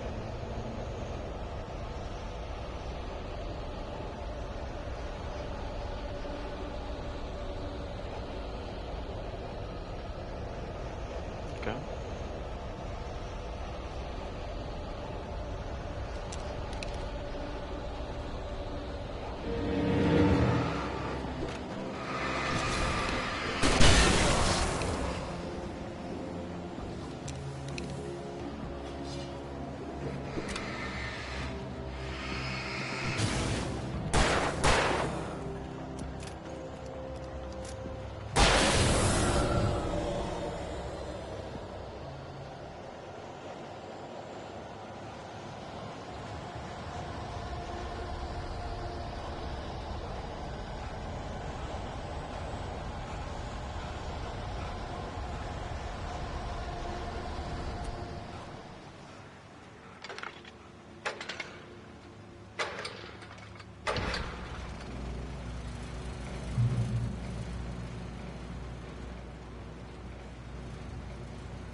I turned the corner, afraid of what the flashlight's beam might reveal. Suddenly, a roughly painted symbol of a torch glowed in the light. Behind it, hidden by a rock, sat a battered metal trunk. It was here for a reason, packed with supplies, batteries, flares, ammo, things you need to make it through the darkness of the night. Something left behind by someone who knew what I knew, and more.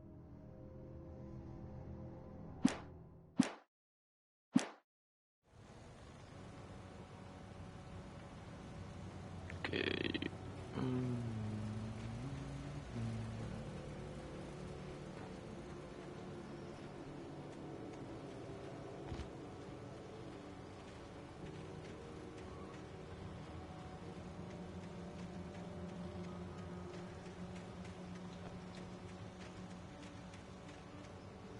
Bear alert.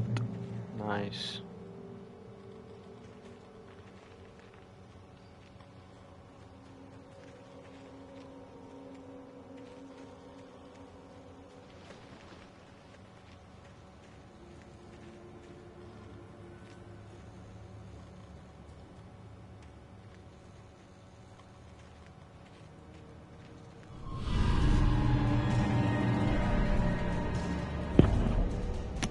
Nice.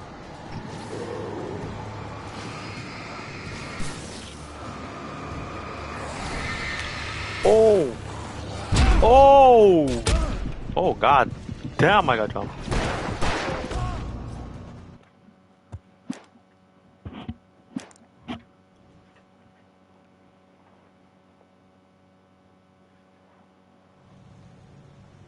Okay.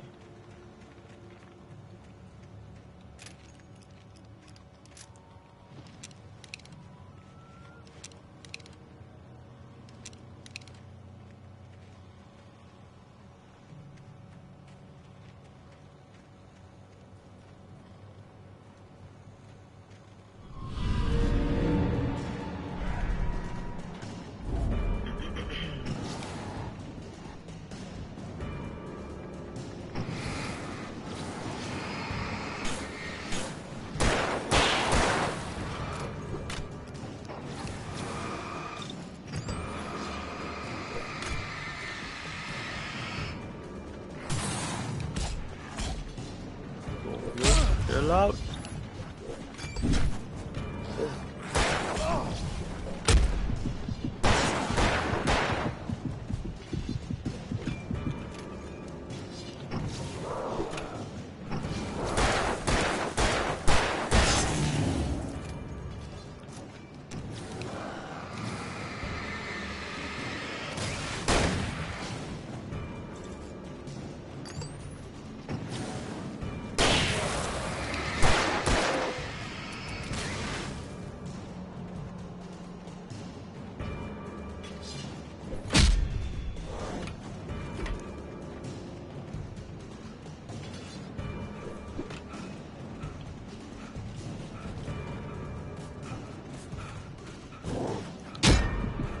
Got no ammo, what?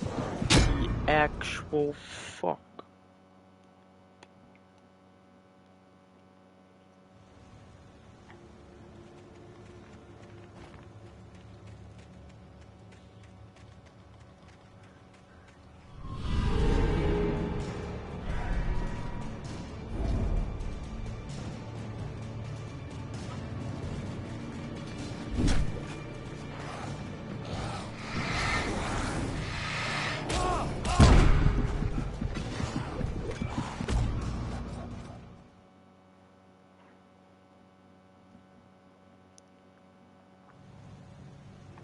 Okay.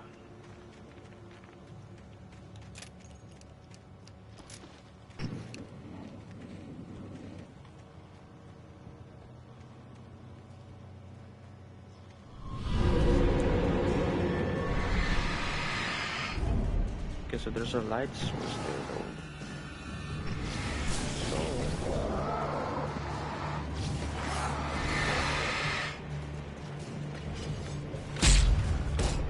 Oh.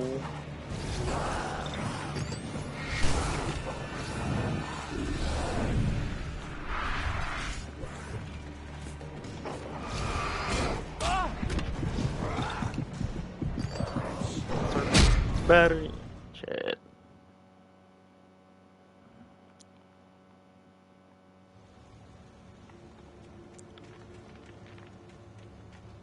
Okay. I guess the only way is shooting.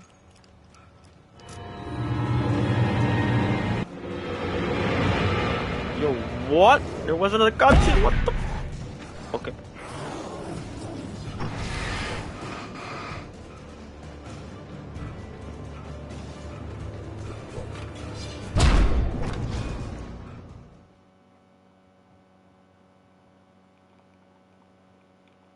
Okay.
All right.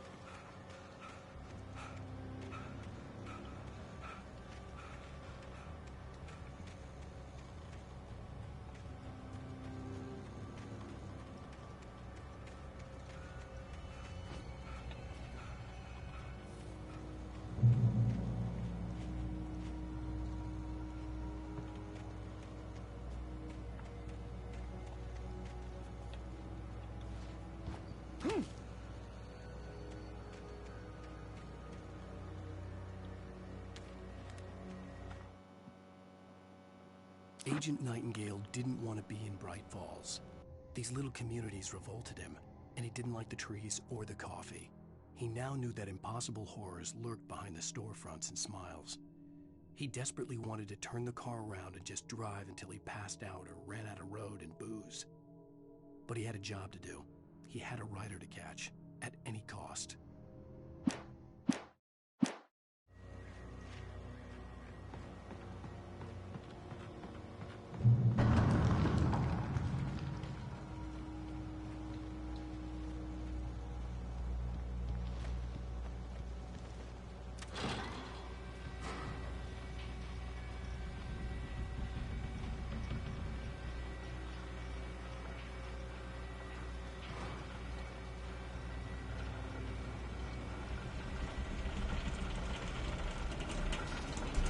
Oh, thought I was dead.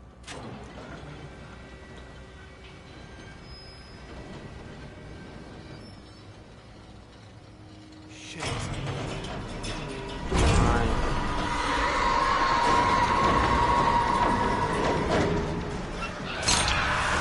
Nice.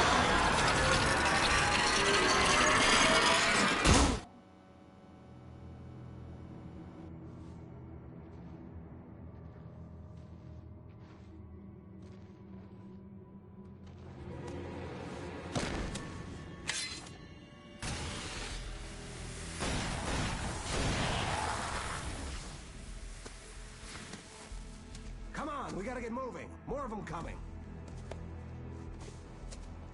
Look, we saw that guy in the beginning. What? Kid stuff. The flares will keep the bastards away.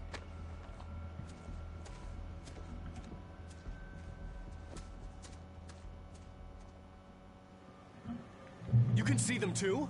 Hell, of course I see them. Come on, we gotta move. Why? Because that's the way the story goes. Yeah, but... Let's move! I lost my gun back there. Oh, I've got a gun. Just keep that light steady on him. It took a moment, but then I recognized him. He'd been on the ferry when I first arrived here with Alice. He knew my name. We were headed in the direction of Lover's Peak. There was no way this was a coincidence. He was the kidnapper. Come on, Wake! You better keep up.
Stairs, Wake. Use the flares from the emergency box to hold them off while I get these boards off. Give me the gun. Yeah, no can do, Wake. Are you kidding? Give me the gun! No time for back talk. Hold on, damn it.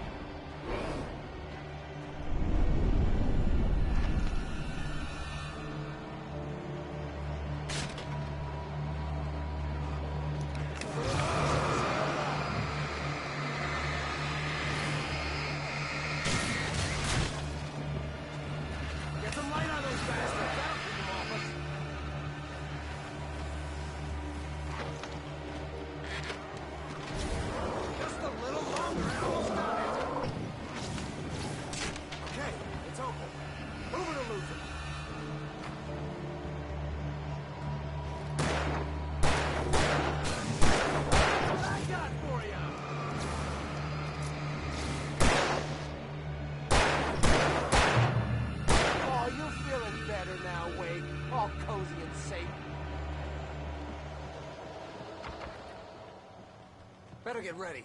They'll be on us soon.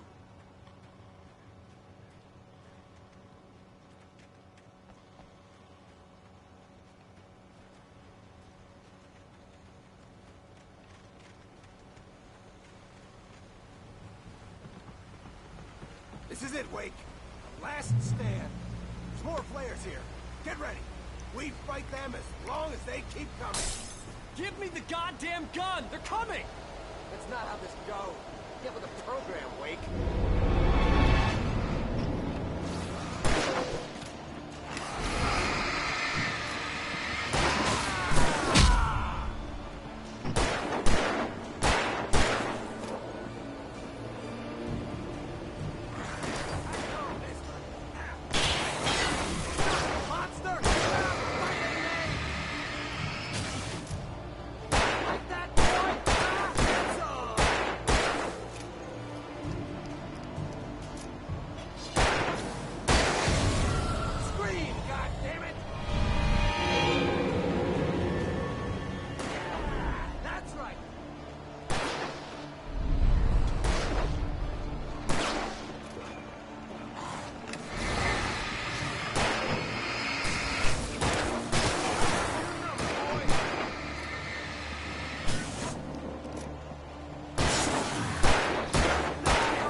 Let's cut the act now. Where's my wife? I knew you were gonna say that. I read it all before. You're a hell of a writer. Congratulations. You're gonna bring about something glorious and terrible once we get you some proper editorial control. What the hell are you talking about? Where's Alice? I want the entire manuscript, or she's gonna suffer bad. You touch her mouth.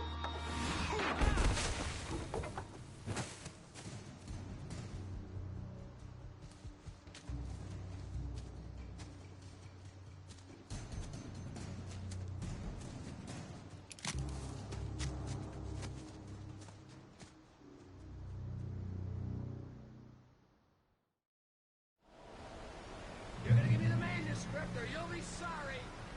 No! Come back here! I swear I'll kill you if you hurt Alice! Do you hear me? Come back here! He had Alice, and he wanted the manuscript because he thought it held some magical power. But I had no manuscript to give him. I had to get back to Barry and figure out my next move.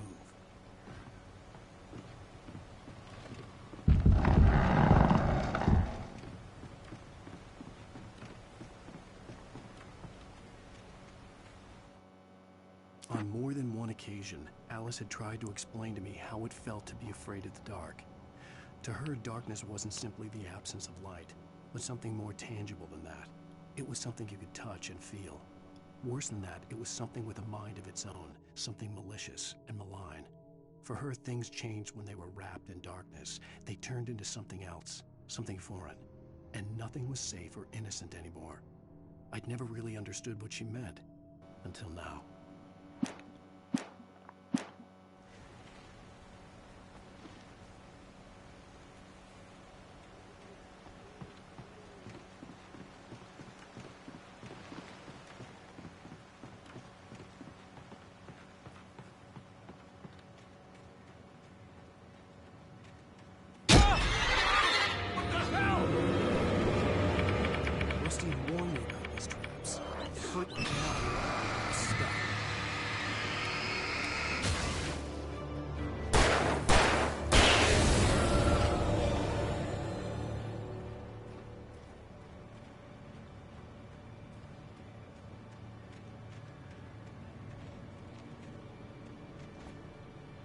Okay, that's a trap.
What is...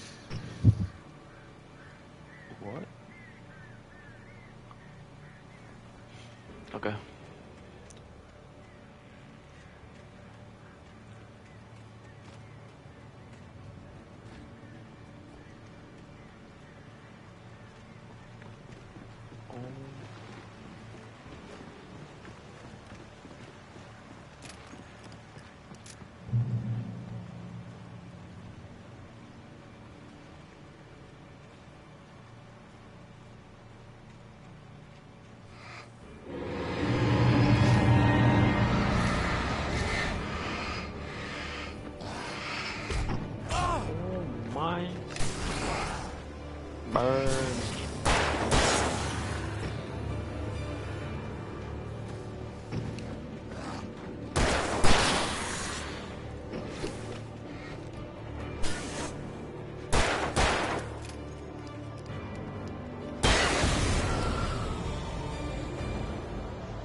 The night had been one desperate situation after another.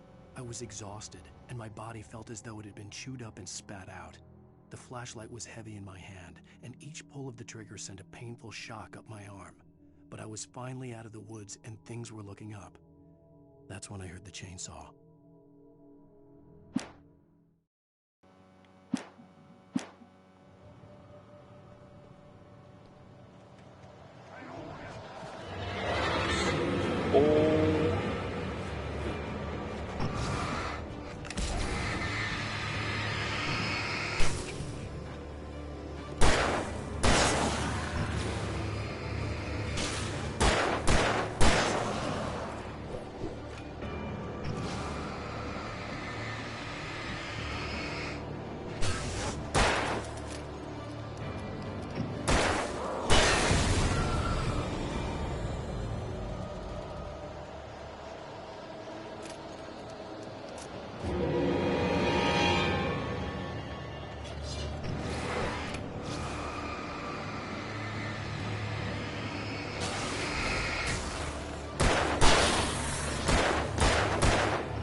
Right.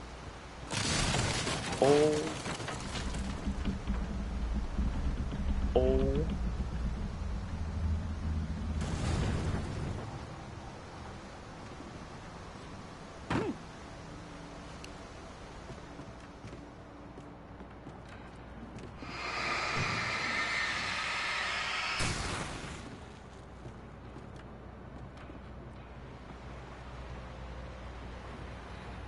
Revolver. Oh.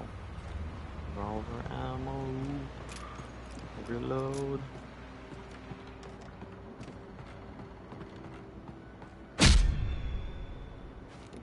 What?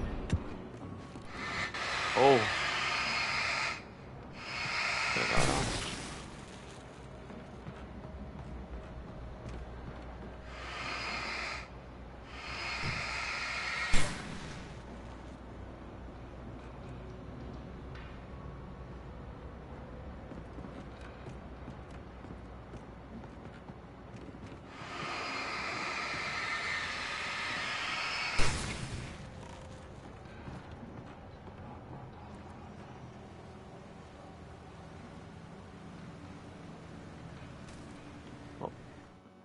The logging site was a mess.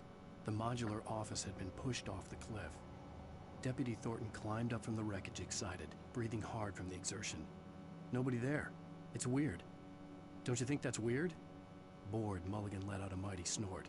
Hell, it's always weird, Thornton. Just a question of sorting out what kind of weird it is this time around.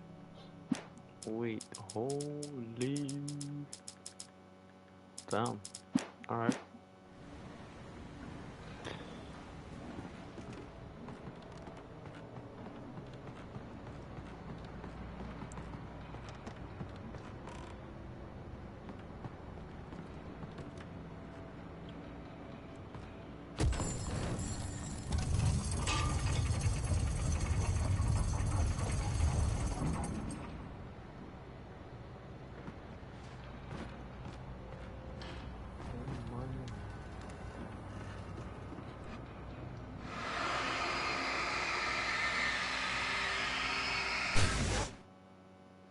When Barry saw the darkness attack the visitor center, it made him a believer.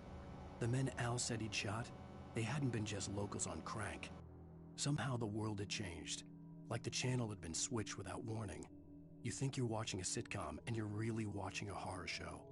When the birds started attacking the cabin, Barry wasn't surprised, just terrified.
Shadows stirred and the wind picked up as I ran through the forest. I felt the dark presence turning its gaze toward me. Then the moonlight was blotted out by dark shadows that raced violently across the ground, moving too swiftly to be natural. Darkness gathered between the trees and melted again to reveal the Taken. No natural path had brought them here.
Down.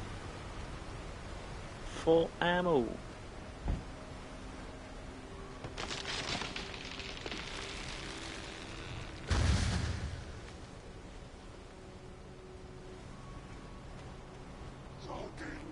Is a hazardous occupation. Oh, yep, that's the chainsaw. Yep.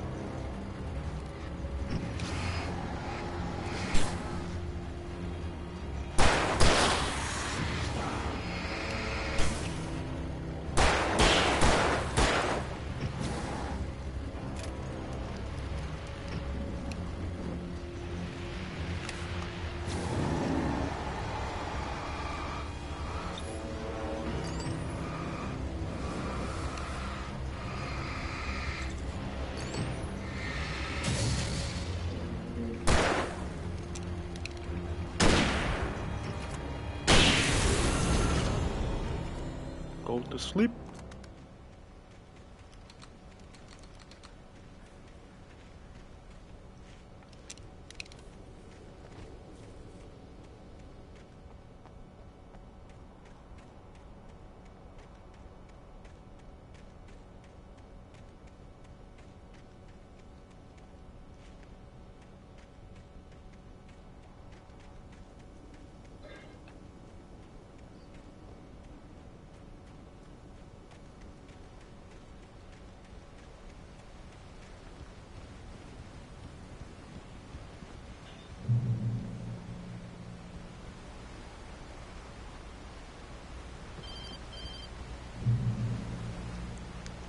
Barry? Ow! The porch is covered with birds. They've got all Hitchcock on me. Stay out of sight. I'm on my way. Don't open the door. What, am I crazy? Stay hidden. I'll be there soon. Just make sure you keep the lights on.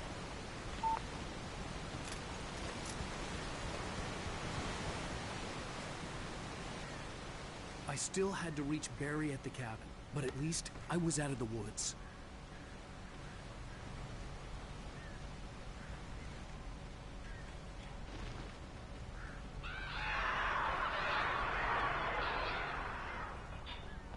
I'd have to get the car from the locked garage.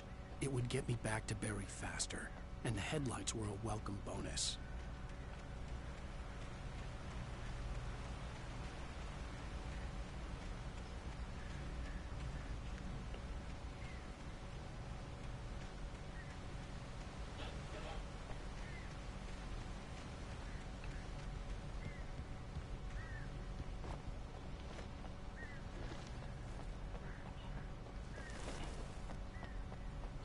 Question is, can I jump? No, okay. Okay.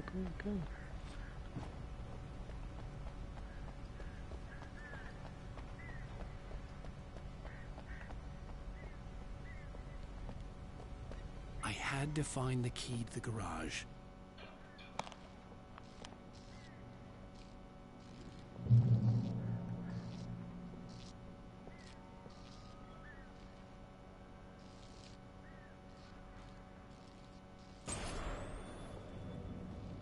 A story is not a machine that does what you tell it. A story is a beast with a life of its own. You can create it, shape it, but as the story grows, it starts wanting things of its own. Change one thing and you set off a chain reaction of events that spreads through the whole thing. The characters have to be true to themselves. The events need to follow a logic that fits the story. A single flaw and the magic is gone. The story dies. Alice dies.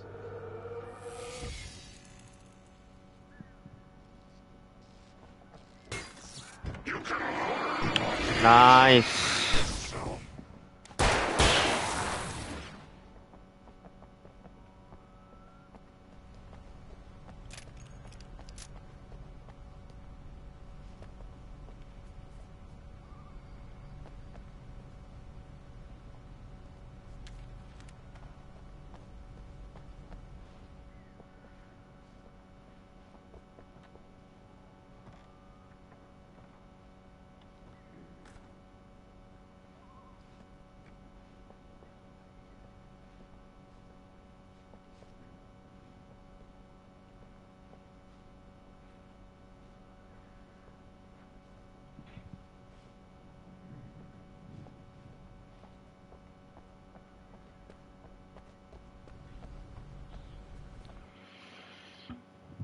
Okay. The FBI agent's command froze me in place.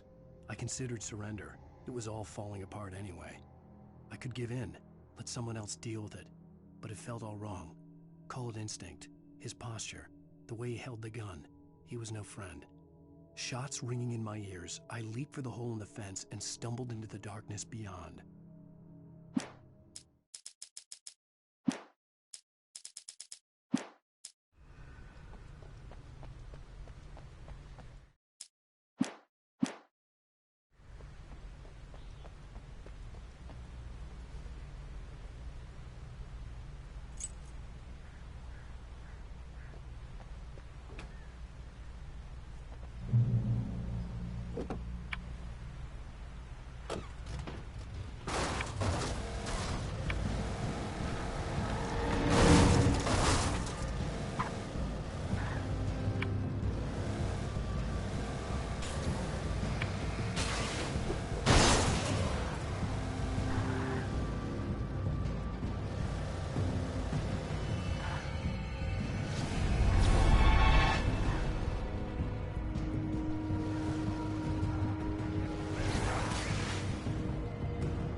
The flare gun was probably the best weapon I could imagine against the dark things I was facing.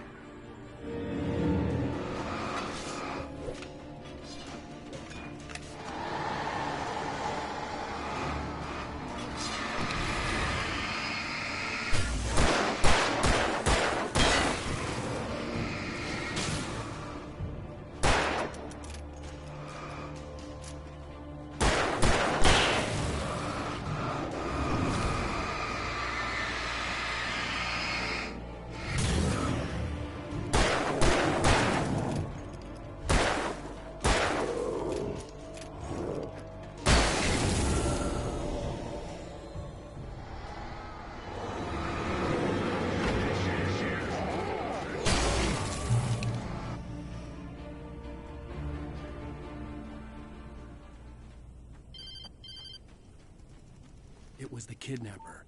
You son of a bitch! Where's my wife? Enough horseplay, Wake. You deliver the manuscript, and you can have your woman back. Simple as that. I don't... Listen. Listen.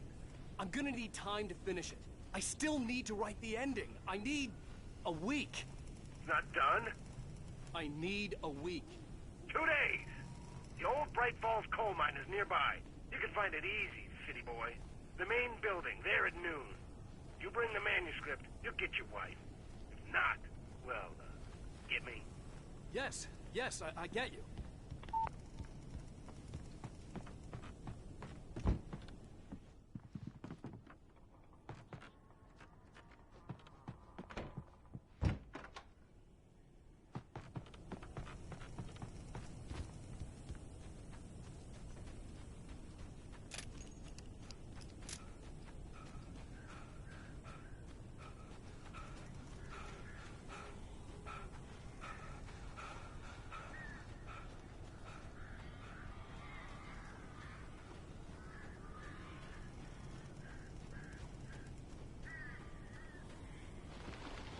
Barry had talked about birds over the phone.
Hey, Al.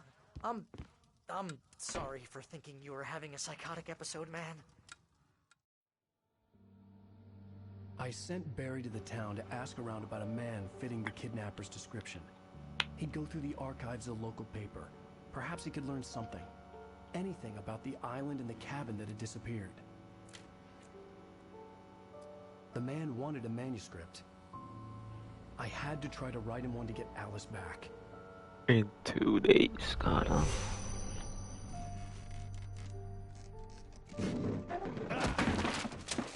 For me, the supernatural had always been nothing but a metaphor for the human psyche, a tool to use in writing fiction. Now, it was happening for real, and I couldn't put a single word on paper.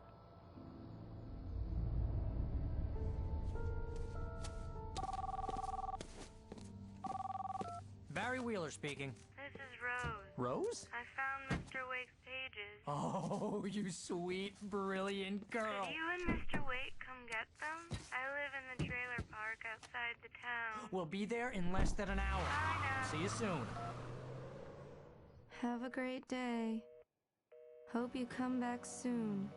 Welcome to the old dear diner. Good. What the actual fuck?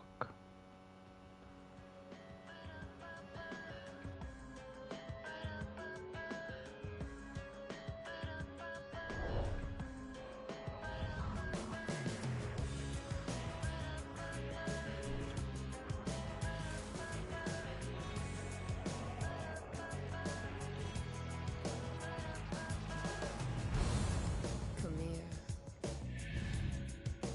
Pretty please, can you tell me where I am? You want to say something? Previously on Alan Wake, Alice has been kidnapped. Alan, please help me. Alice? You'll do exactly what I say if you ever want to see your wife again. I can't tell anyone except my agent Barry. Damn it, Barry, they'll kill her. You're my best friend, and I'm worried that you're not right in the head. The ransom is a manuscript I supposedly wrote that's coming true before my eyes. It happened just the way it was on that page. So dark. I have found only a few scattered pages. I want the entire manuscript. The deadline is in 2 days. I found Mr. Wake's pages. Good girl. How the hell did she get her hands on the manuscript anyway? I don't know. She's resourceful. I told you you were too hard on her. Listen, I found out all sorts of interesting stuff while I was digging around. Yeah. Mr. Wake, it's Sheriff Breaker. We have an FBI agent here, Agent Nightingale. FBI? He's anxious to see you. You'd better come to the station. Okay, I'll be right over, Sheriff. Let's make this quick, huh? Help you folks? Name's Randolph. I'm the manager. We're looking for Rose. Works as a waitress down at the diner? Rose, sure. Nice girl. Who wants to know? I'm Alan Wake. The writer, huh? I heard on the radio you were visiting. Well, I'll show you her trailer. That Rose, she's a nice girl. Always pays her rent on time. As I was saying, Al, I found all sorts of weird stuff from the local newspaper's archives. This place is crazy. Disappearances, mysterious deaths, urban legends come true, and, get this, most of this stuff takes place around Cauldron Lake.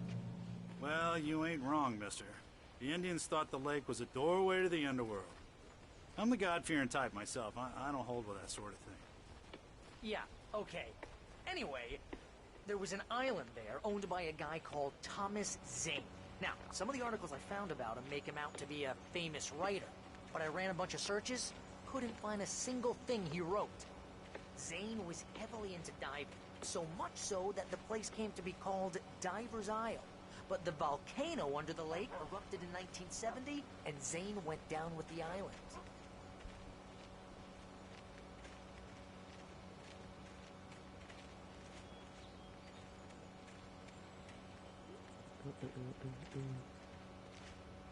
Randolph. Open that gate. Gets better. A local girl, Barbara Jagger, drowned in Cauldron Lake just a week earlier. They were lovers. Sure, Jagger's a local spook story. The Scratching Hag. Comes for you in the dark. Childish stuff like that. Anyway, Al, I'm just getting to the best part. All of the articles about this stuff were written by Cynthia Weaver. I asked around, and she's that crazy bag lady you met. What, the lamp lady? She can be a little loopy, but she's not homeless or anything. Yeah, anyway, she knew both Jagger and Zane before they both died, and she had some kind of a breakdown.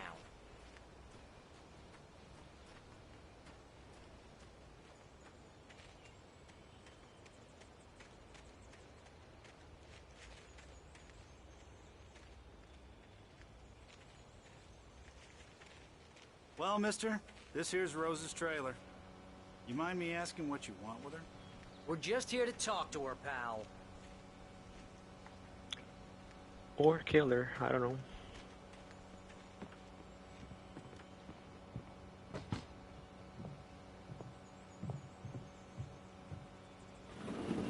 Welcome to... Oh dear. Mr. Wake. I'm so glad you're here. Rose, you have my manuscript? Man, she's Oh yes. weird. Yes. Please, come in. Hey, this is really good. Rose, Yes, my manuscript. I really need it. I understand. I know what you need. A muse to inspire you. Oh, for Barry? She doesn't have anything. Yeah, hey, Al? Al, what's... Oh... Barry! What? What?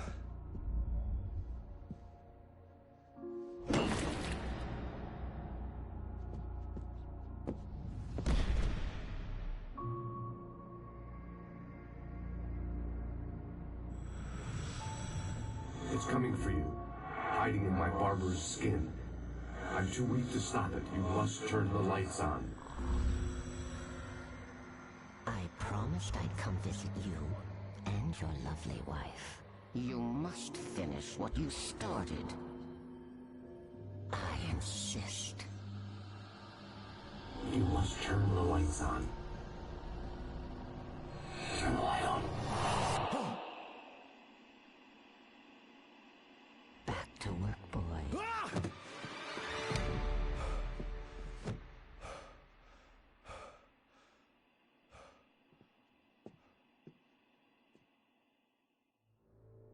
I felt nauseous, hungover. Only anger kept me going. I can't tell reality from dream anymore, but it seems I have an imaginary editor to help me. She's an old woman in a funeral dress. I call her Barbara Jagger. She's very strict. I'm writing faster and faster. My manuscript is being heavily revised. The edits are getting very aggressive, and each day there's less of me and more of her. I hate it, but I know she's right. She promises me I can save Alice this way. She knows more of this than I do. About the complex incantation I'm attempting. About this place. She's worked with another writer under similar circumstances, Thomas Zane. The genre of the story seems to be shifting. It's turning into a horror story. I'm getting close. I can feel it.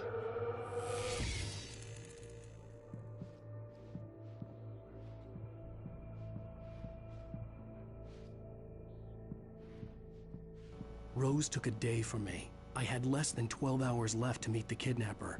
All I could do was get Barry into the car, work something out once I got on the road. Barry was out of it. He was way too heavy to carry. You're right. I deserve more money. I'm so handsome. My gun and flashlight were gone.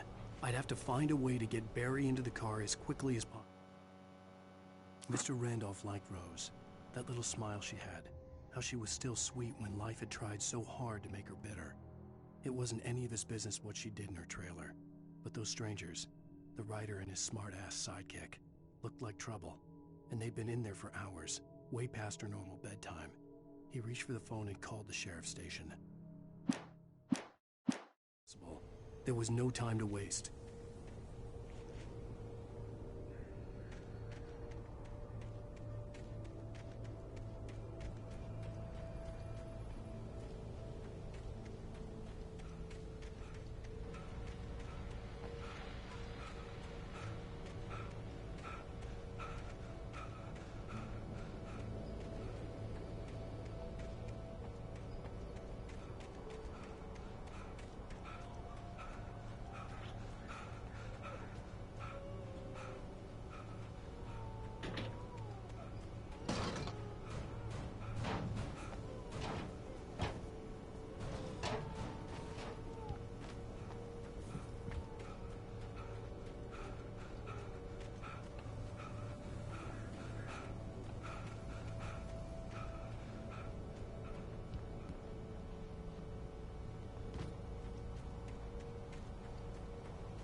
You're gonna get it now.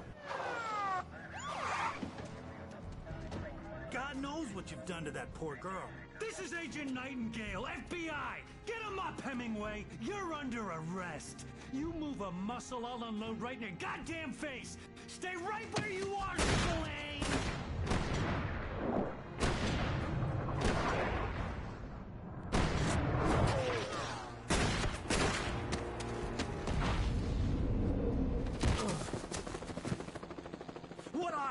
I'm standing right here, you goddamn maniac!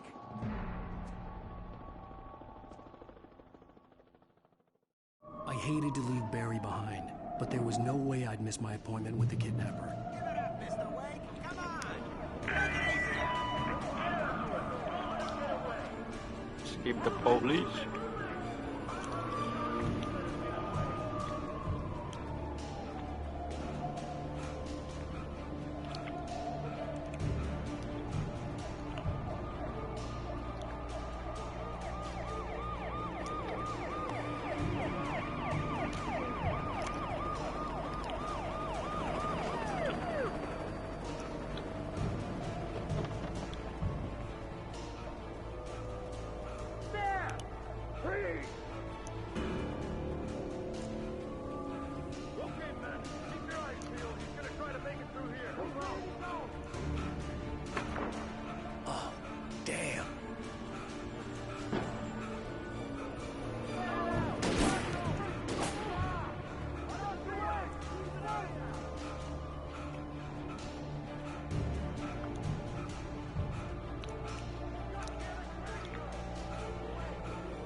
For decades, the darkness that wore Barbara Jagger's skin slept fitfully in the dark place that was its home and prison.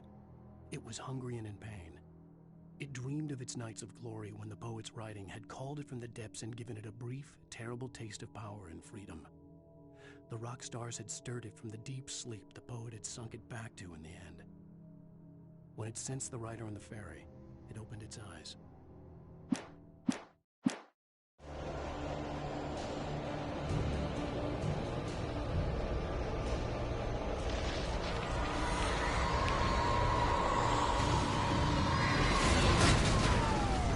Whoa, my days. What? Oh, yep. Those shadow peoples again, those shadows.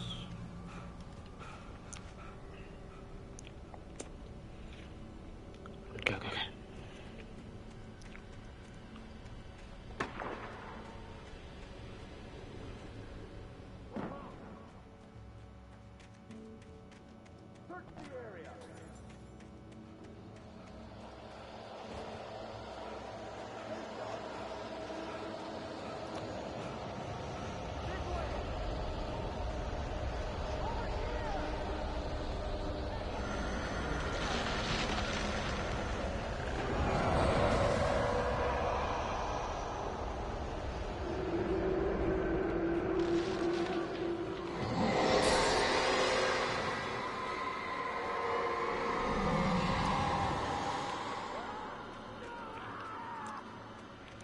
Yep.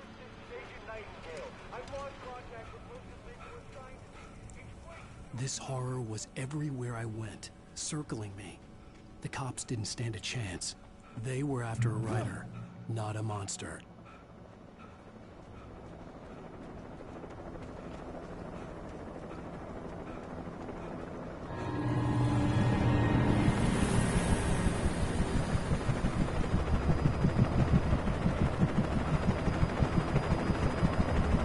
You on the ground.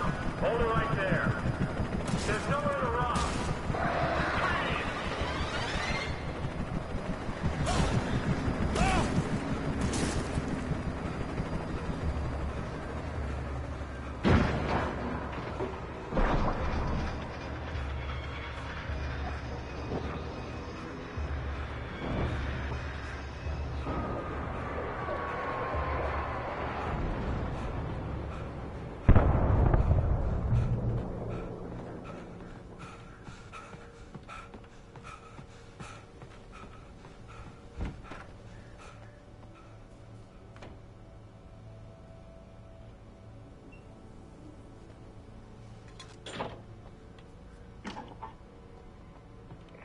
This is James.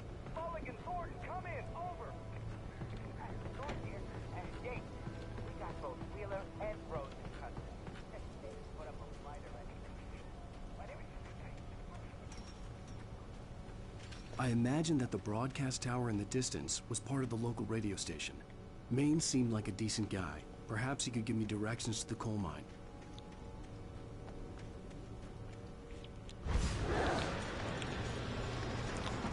Down. Unnatural shadows clung to the gate. The darkness that was after me was trying to see. I wouldn't get through it all.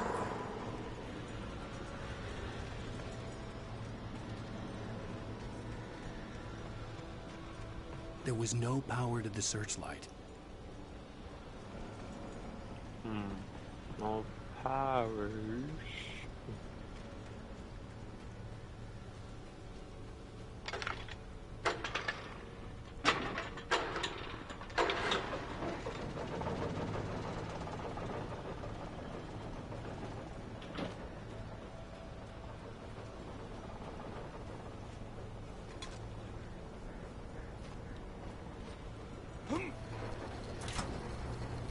The old generator conked out. I'd have to see if I could fix it and try again.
It took me a moment to recognize the flashbang grenades.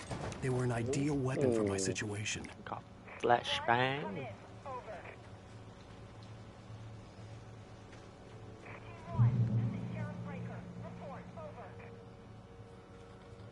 Over. He's dead.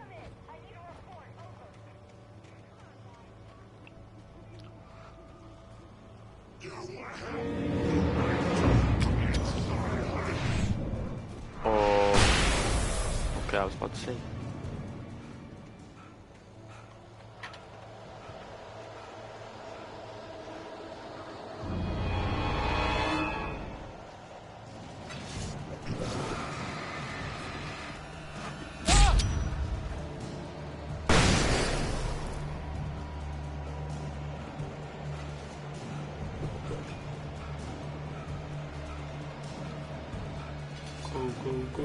Go. Oh, shit.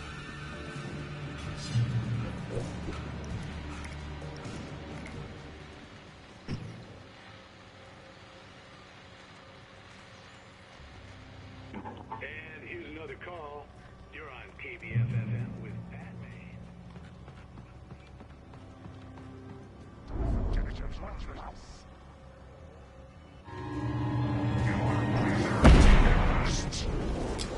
Oh, flashbang. Woo. God damn.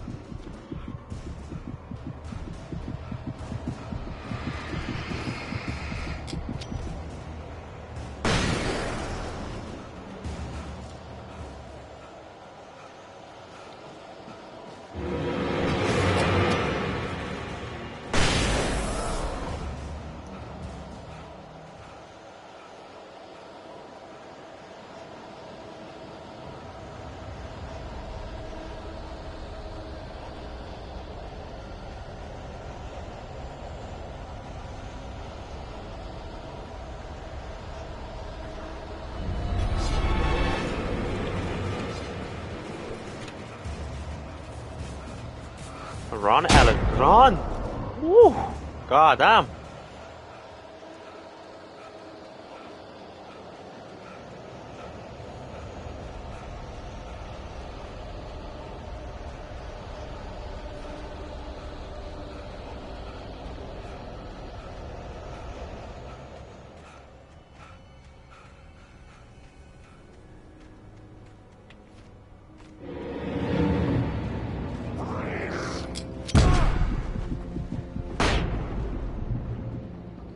I hope Maine could lend me a car to get to the coal mine. Okay.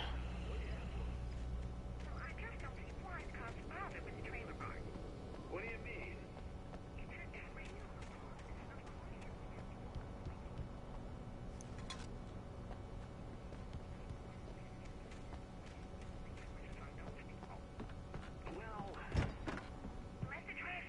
Hello?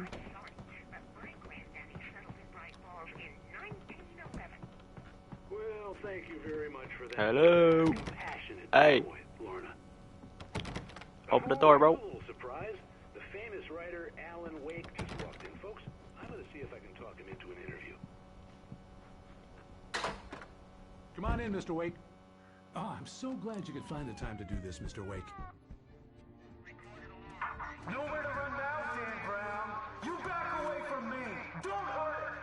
Whoa. Everyone calm down. Put the gun down. We're all friends here, right? Cool your jets, Nightingale. We got him.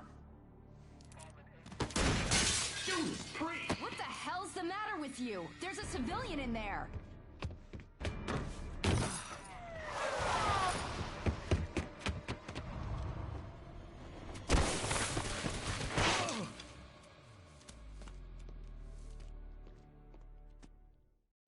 I'll get you yet, even if it kills me. You hear me? You hear me, H.P. Lovecraft? I had fallen off so many cliffs it was ridiculous. That's what you get for naming a book The Sudden Stop. It was probably good I hadn't had the chance to tell Maine where I was going. I'd have to lose the cops and find my own way to the mine.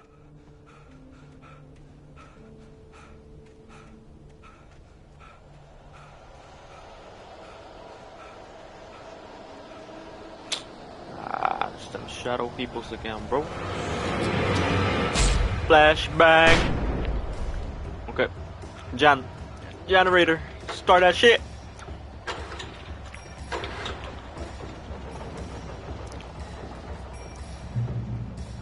Oh, finally.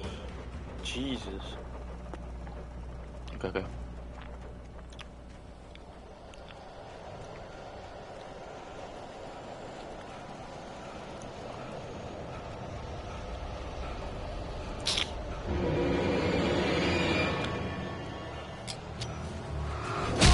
Holy shit.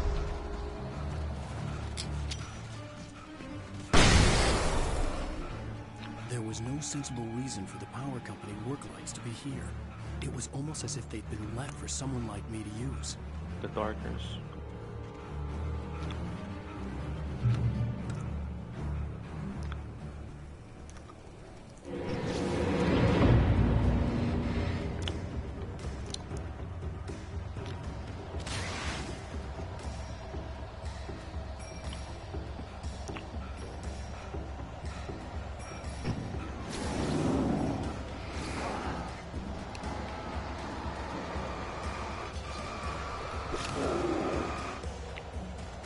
Oh shit.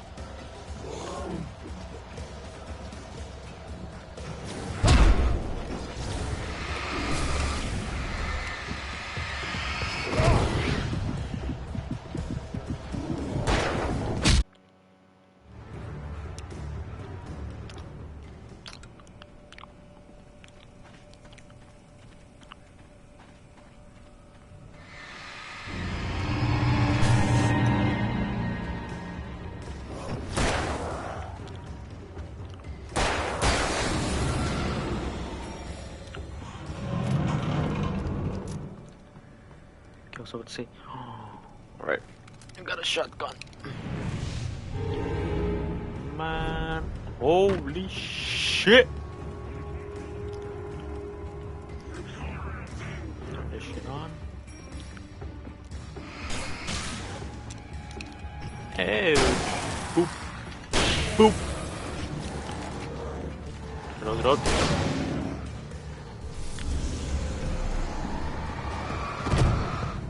God out.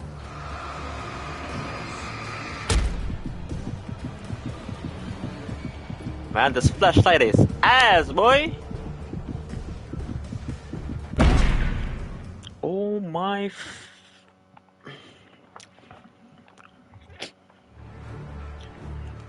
Good. Guys, we got this. Okay, get this fucking shotgun right here, bro. Holy shit.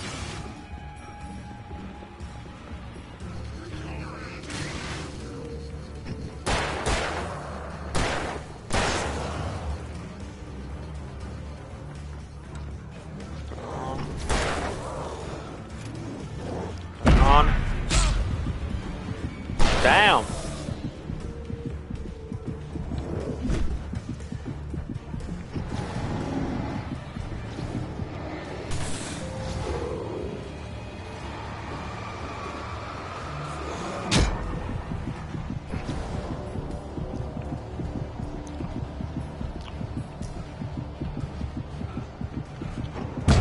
Shit.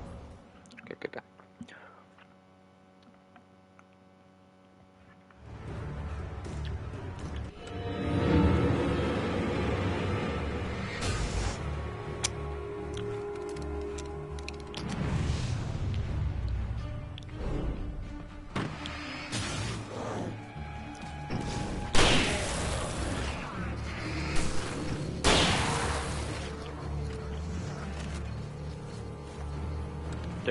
Turn it on, you stupido, bro.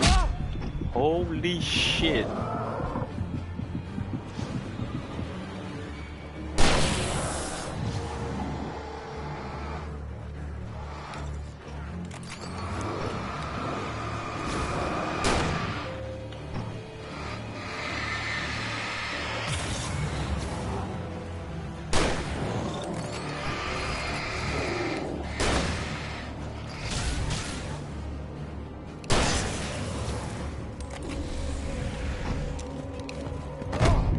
Oh.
Sarah trusted her gut, and her gut said Agent Nightingale was an asshole. He felt wrong, and it wasn't just the smell of stale booze. It was in the way he flashed his badge, pulled rank, the look in his eyes when he wanted answers. Where was Alan Wake? What was this about an accident? Where was his wife? And most importantly, why did she let Wake go? He wouldn't answer her questions. Federal business was all he'd say.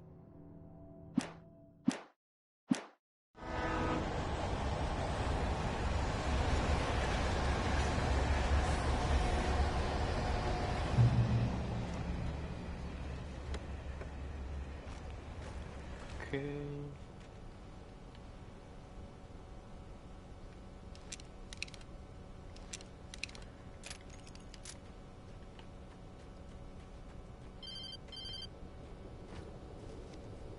Hello?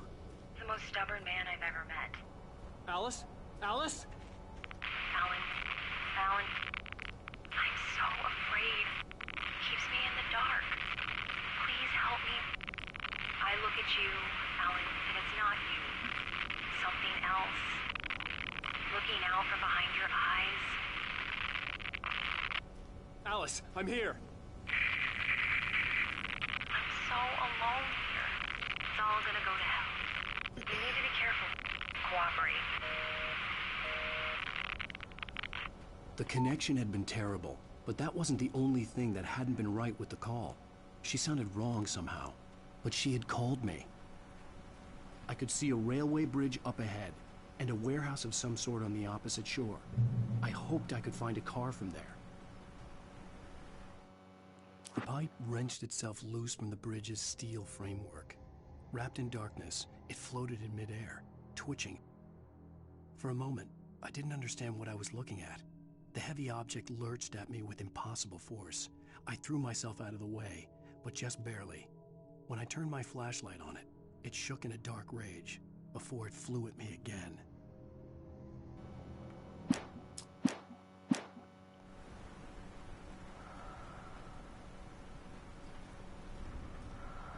Follow. Alright. Say less. We're about to get jumped on this bridge, bro.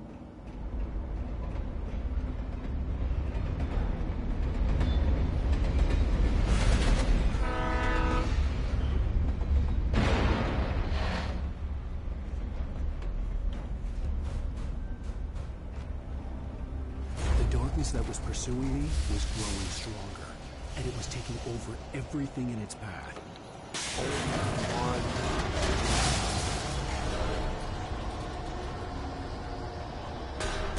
All gas, no brakes! Holy...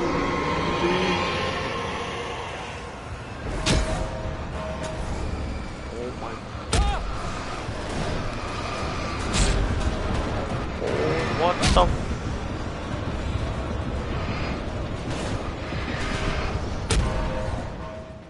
No. Okay. I hoped I could find a car from there.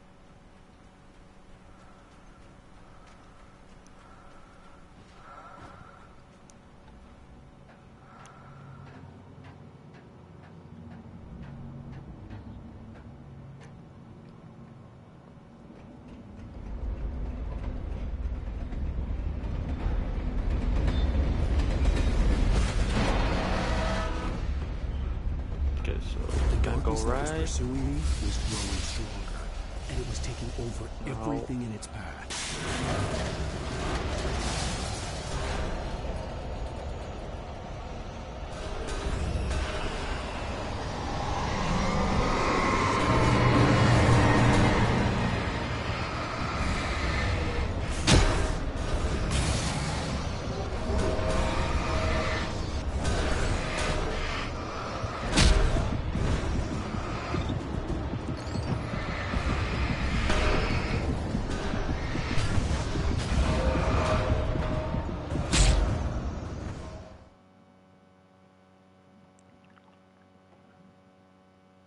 I hoped I could find a car from there.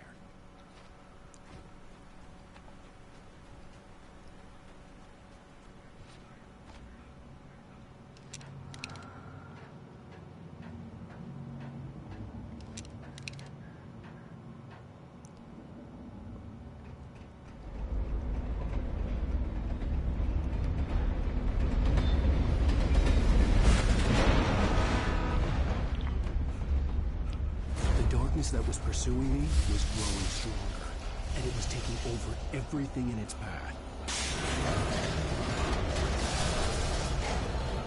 Okay, so how?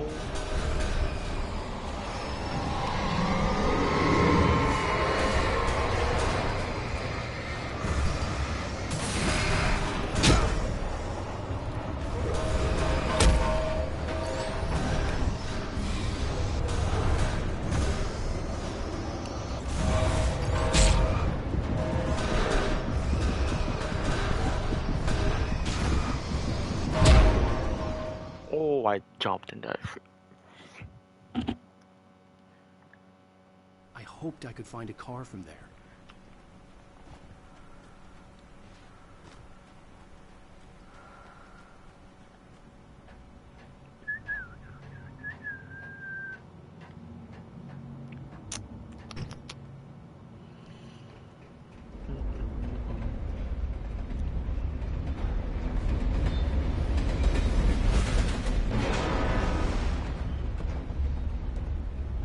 The darkness that was pursuing me was growing stronger, and it was taking over everything in its path.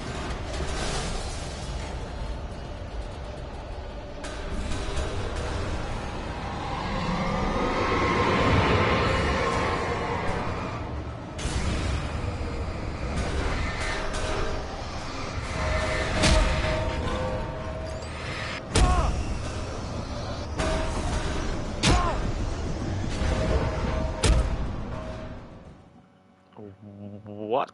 Okay. I hoped I could find a car from there.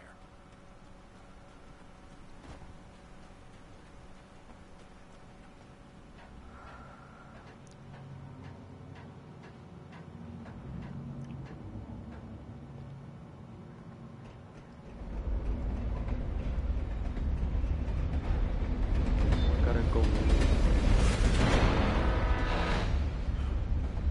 The darkness that was pursuing me was growing stronger, and it Okay, was how am I? taking over.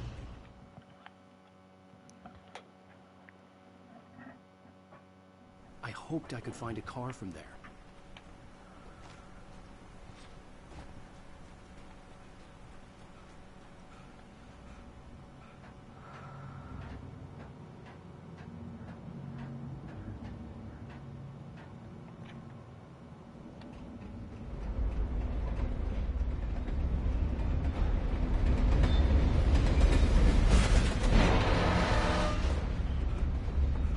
The darkness that was pursuing me was growing stronger, and it was taking over everything in its path.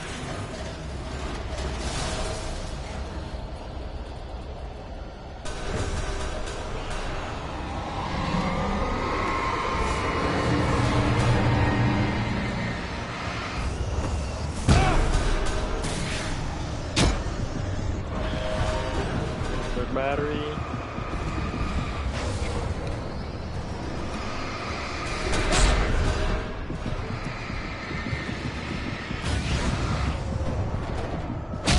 No way. Holy shit. Okay. I hoped I could find a car from there. We almost got out of there.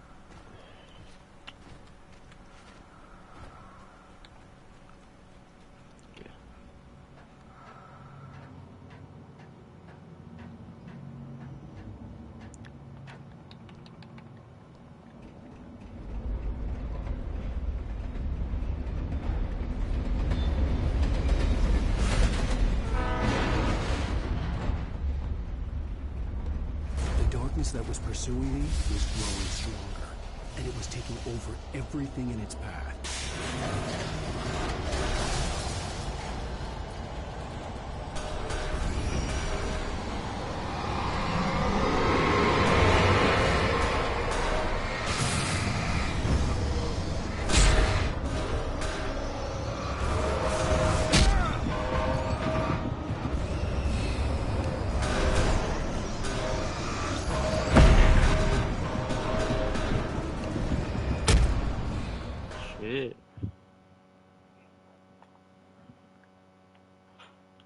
I hoped I could find a car from there.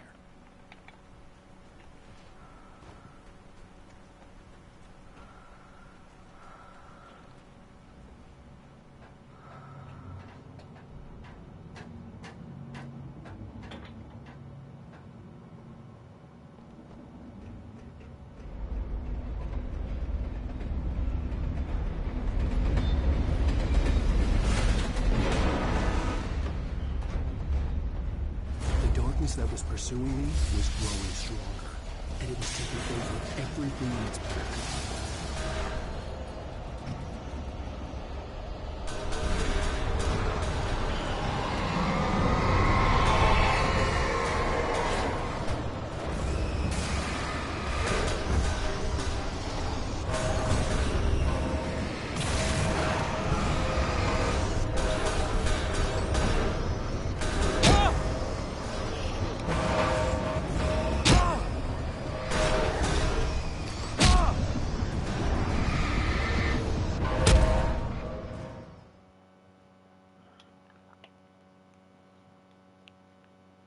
I hoped I could find a car from there.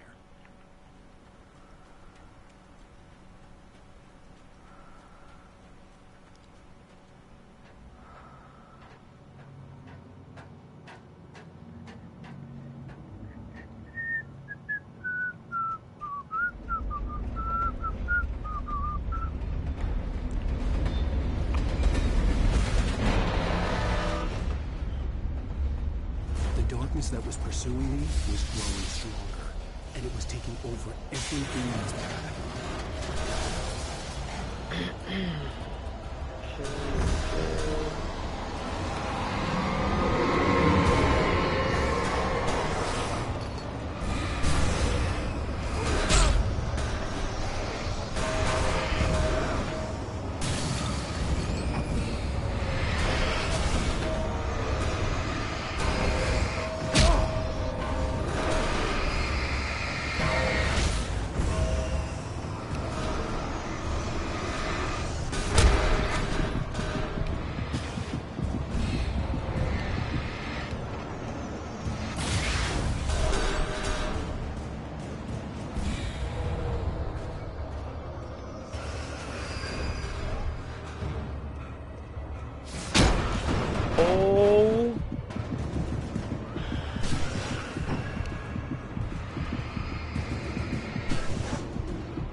As a teenager, just starting to get interested in writing, Stephen King had been a source of inspiration to me.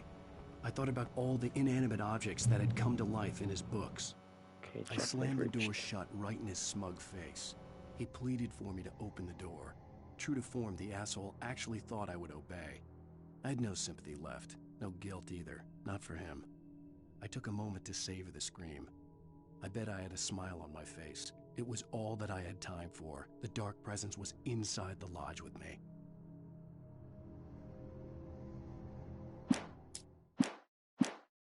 No one is safe in a good horror story. Certainly not the protagonist. That's what makes them fun. This was anything but. The darkness could possess anything, and it was getting closer.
You can hurt them.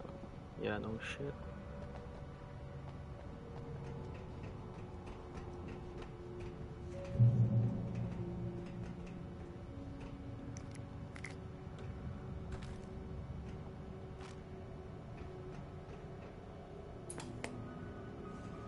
We take the facts of our existence for granted, unaware that they are merely a thin veneer of desperate self-delusion, covering a vast cosmos of madness and horror. The stars are right. The darkness surged towards me, sucking everything loose from the ground into its depths, tugging at my clothes. I saw the flare the kidnapper had dropped and threw myself towards it just as I felt my feet leave the ground. The darkness embraced me with the force of a tornado. Somehow I managed to light the flare. The darkness roared and cast me away. I fell toward the dark waters of the lake far below.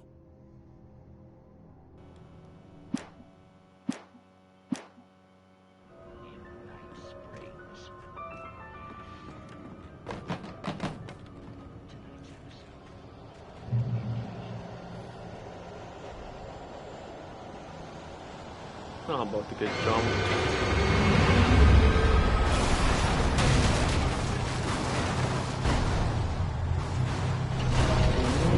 What the?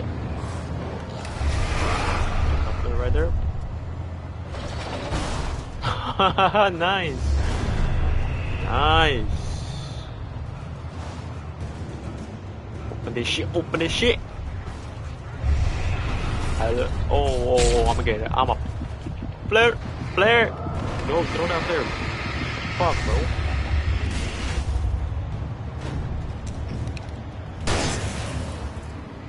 Stay back.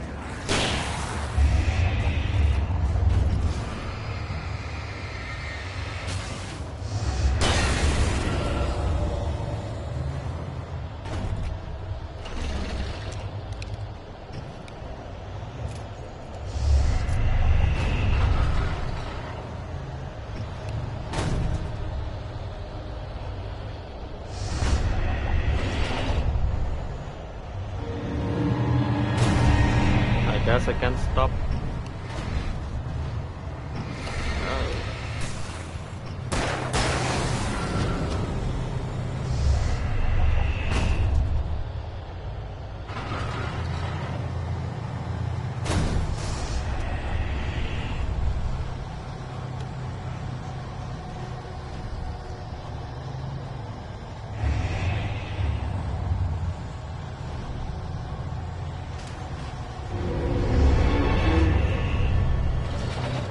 Open, bro. Oh!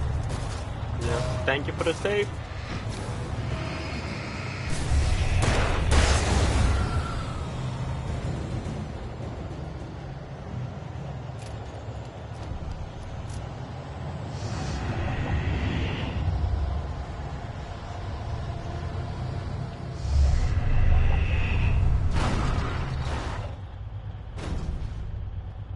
Oh, that's good.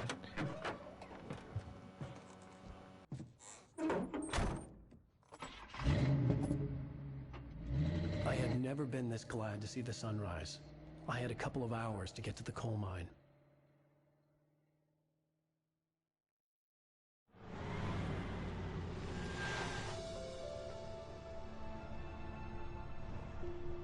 The coal mine wasn't far now.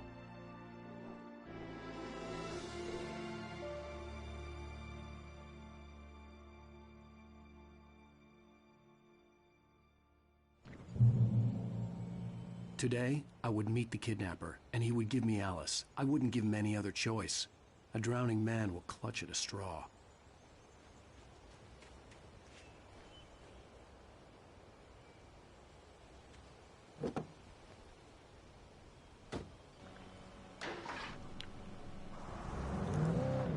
Little by little, without realizing it, I'd come to believe that the story in the manuscript was coming true. The current of its narrative had taken me deeper and deeper into dark waters. Alice had been taken from me. Barry was probably in jail. I was a fugitive from the FBI. The whole world taken over by the Dark Presence was trying to destroy me. It all felt real, but it matched a textbook case of insanity.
Hello.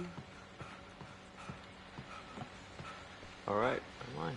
This is Pat Maine, and you're listening to KBS-FM. Folks, I want to apologize for kind of abandoning you to that looping music track last night, but I was detained. You see, I encountered a big shot cheater.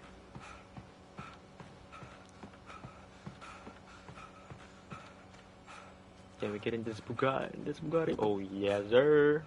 All right. We got a Bugatti now, bro.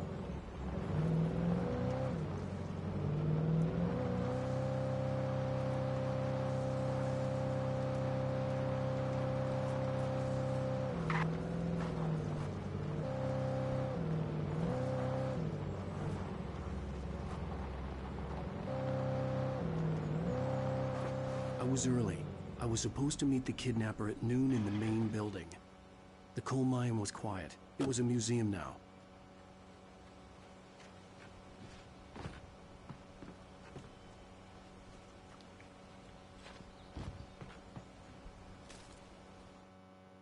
With Nightingale gone and the night wind blowing in through the broken studio window, Maine stared at Sarah. The sheriff looked away. Maine's voice shook with barely controlled anger. That boy's doing more drinking than thinking. I hope you know what you're doing, Sarah. He's got a sickness in his eyes. You take my word for it. He wants Wake for a reason, and it's not for anything good.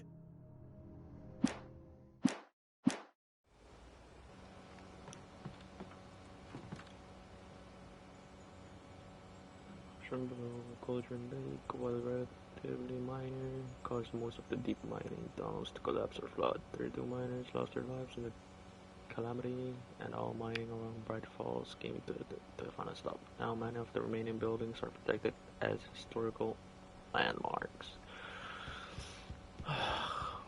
Okay.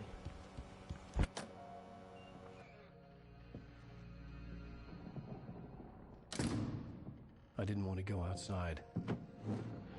Cops had to be looking for me.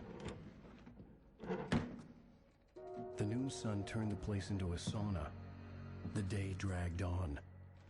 Different scenarios ran through my mind. Ways of how I'd torture the kidnapper to get Alice back. Or the different horrible things he could have done to her. I imagined her dead. I had no way of knowing she was still alive. It was killing me. I was running on blind hope. It was all a waste of time. The bastard never showed up.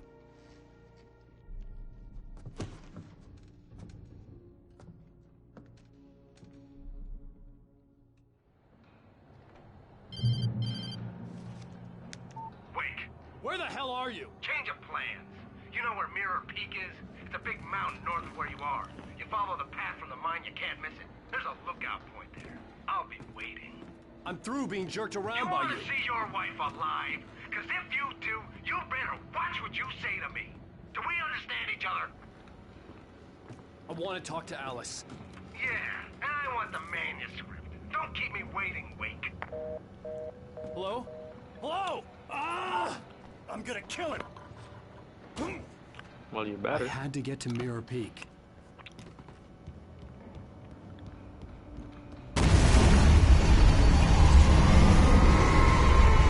Nice. It was close. Maybe closer than ever before. Nice.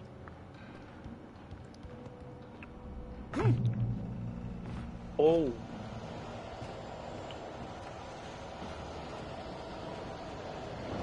Yeah, we're about to get jumped. Oh, yep.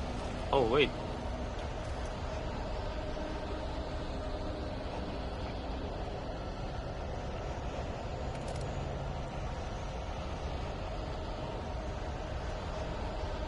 I'm full, right?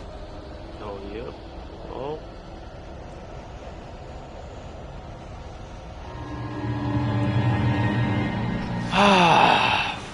Oh.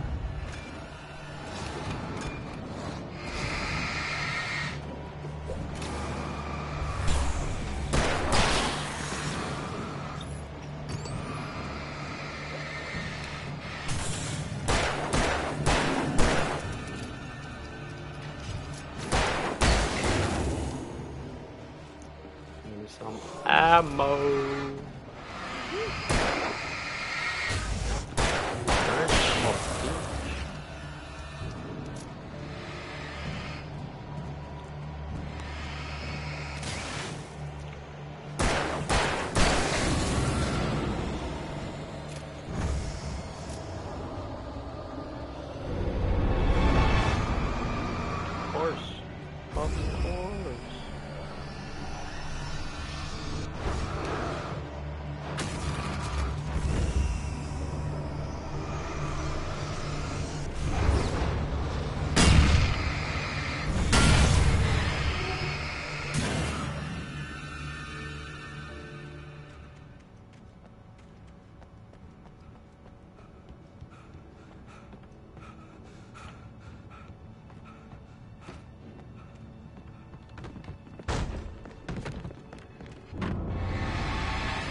reach the hillside ahead was to go through the building. I had to find a way to avoid electrocution. Not gonna lie, I wanted to get electrocuted. Okay.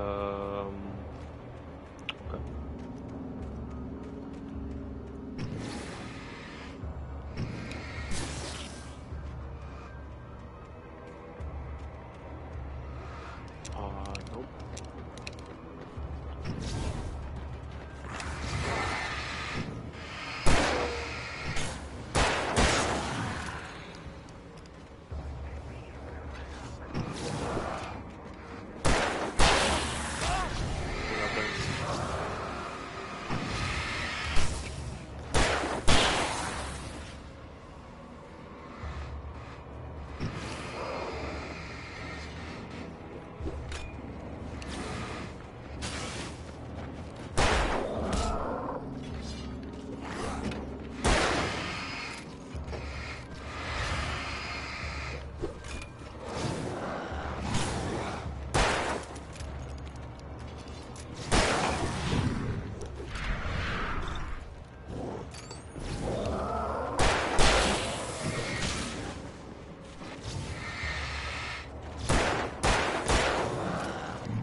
Oh, hell no, turn off.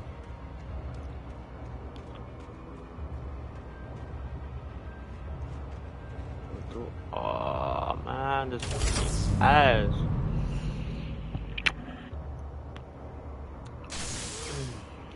Nice.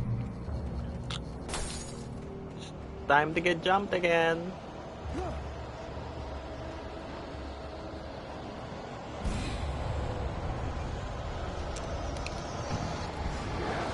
I didn't mean that kind of jump.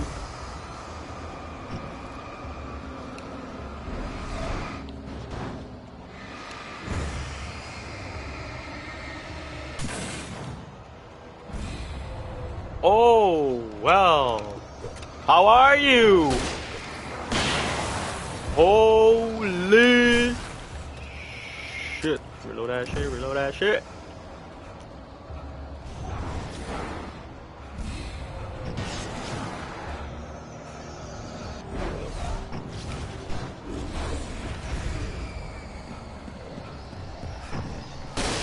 Oh, hell no.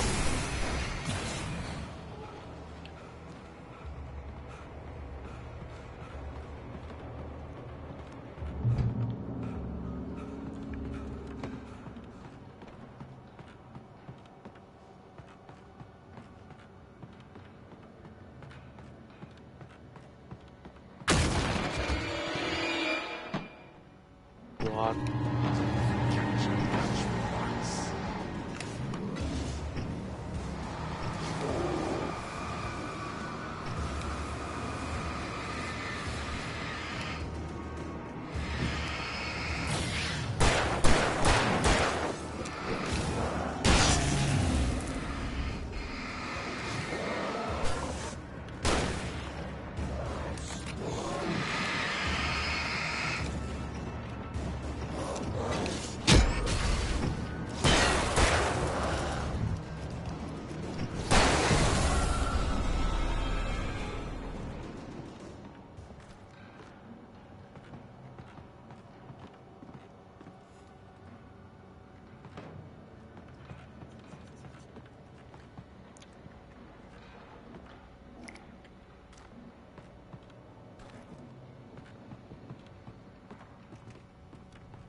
With short after, bro.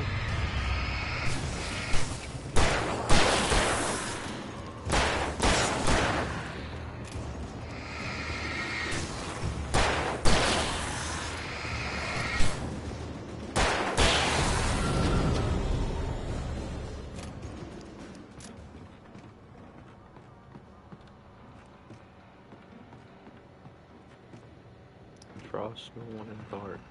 Oh shit.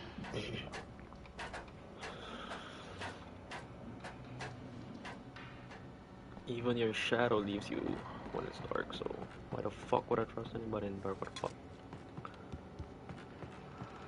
Follow.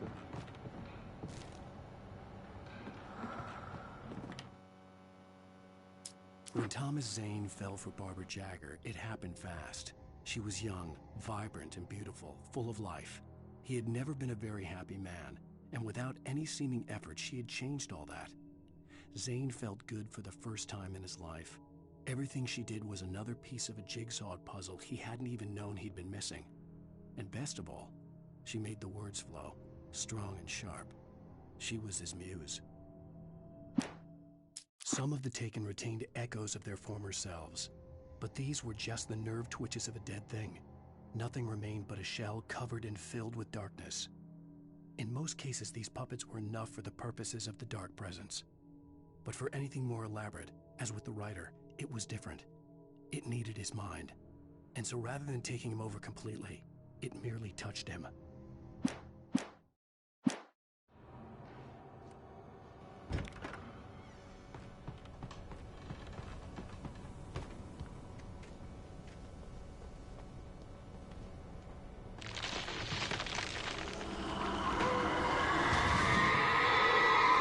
I'm not gonna lie, I thought that shit was gonna hit me. Holy shit.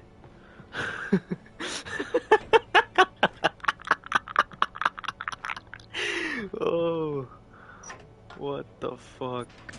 Alright, let's get it.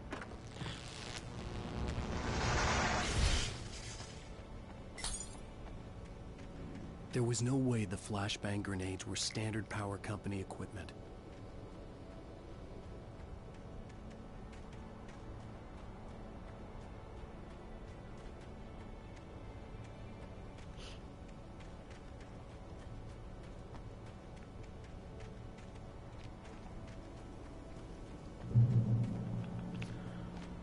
Oh, wow.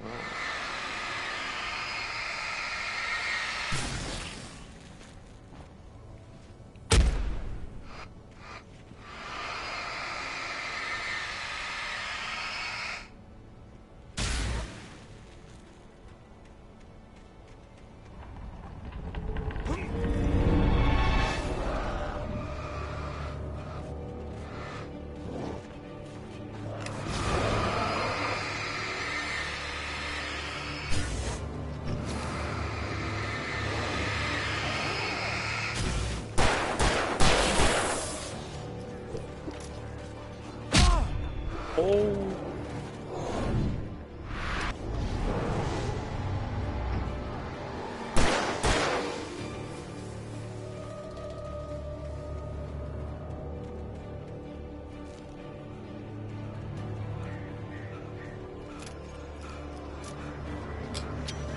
Catch it for me. Oh! Oh, goddamn! Whoa! Sorry. Alright, guys can dodge. Oh, my bad. Jesus.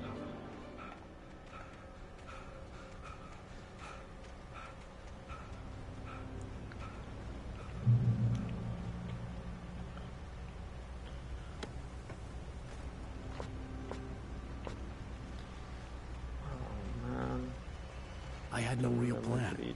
I was going to give the kidnapper all the manuscript pages I had for Alice. If that wasn't enough, I'd hold him at gunpoint and make him talk. Oh.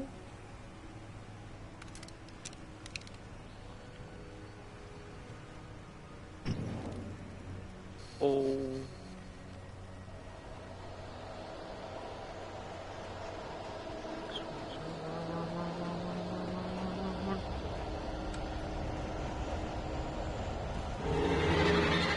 I knew it, bro.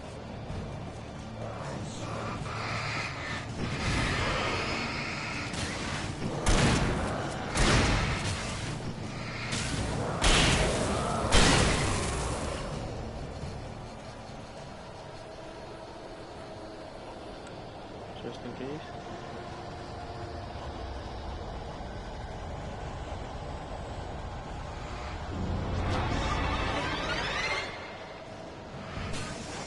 Chill out, little bro. Chill out. Chill out. Woo!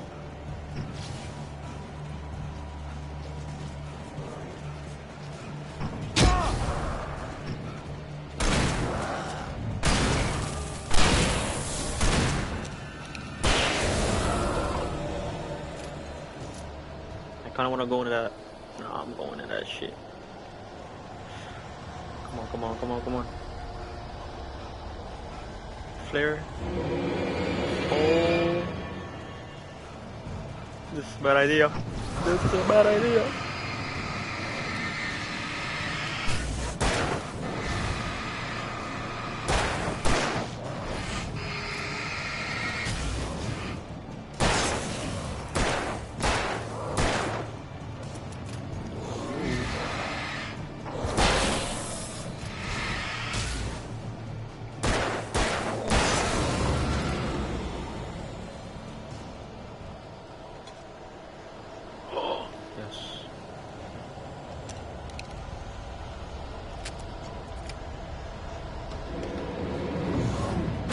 Oh!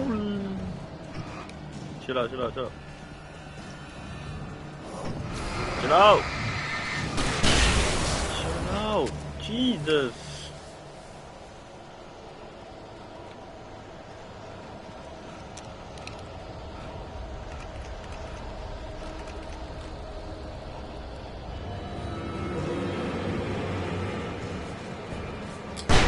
Catch the... Yes! Catch it for me, bro.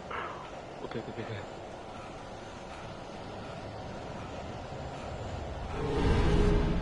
Turn it on, Alan. Turn it on. Nice.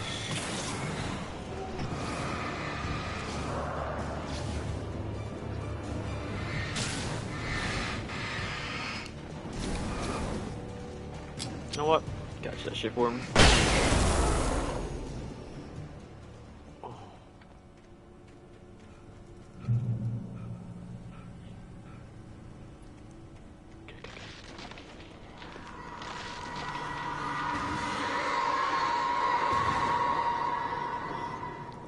The dark presence was moving ahead of me in the same direction I was going. A cold feeling settled itself in the pit of my stomach. Was it going for Alice? The graveyard shift may cause cancer.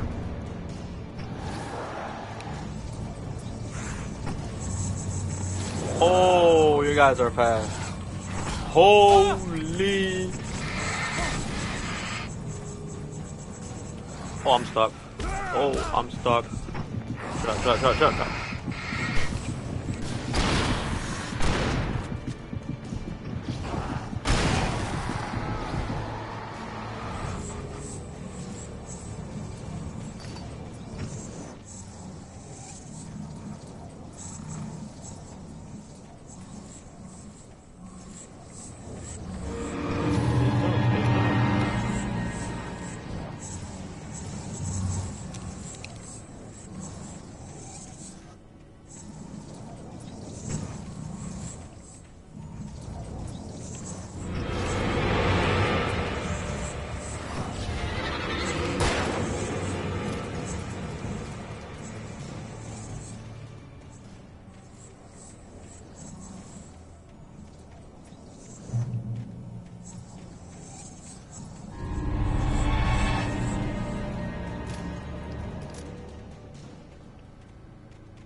The place was dead, a ghost town. Had been for decades, maybe a century. Oh no.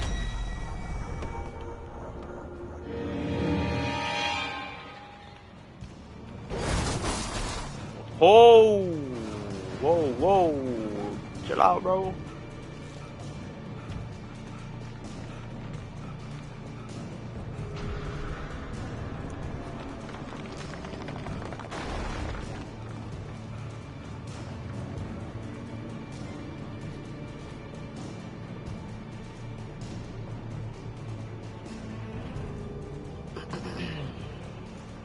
Right.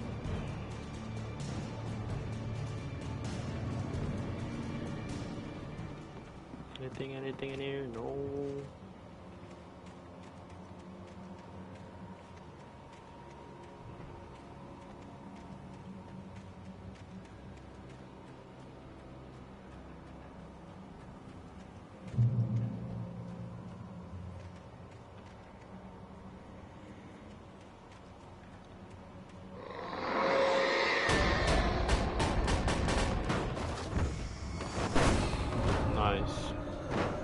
Nice. Nice.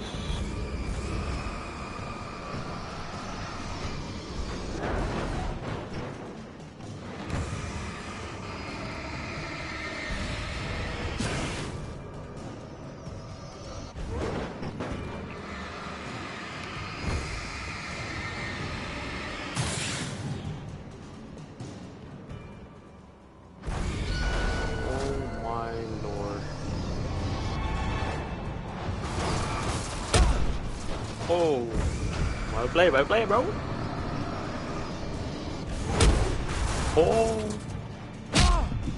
Oh, god damn. I'm just a child, bro. Holy shit.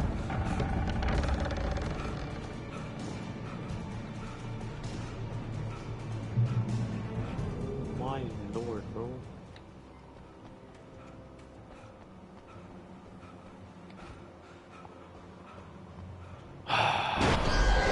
Again, yep.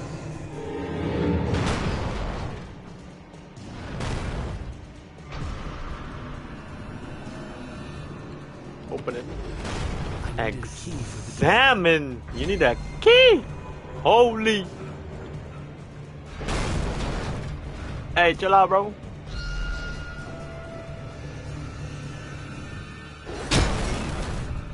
God damn, slapping in my ass. What the fuck? Haha. Got you.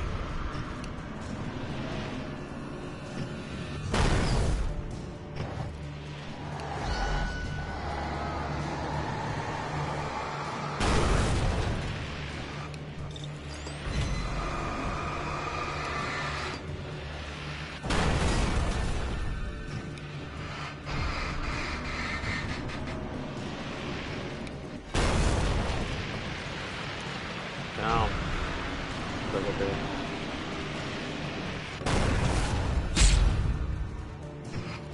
Bro. Jesus. Okay, Jesus. Open this shit, Open it.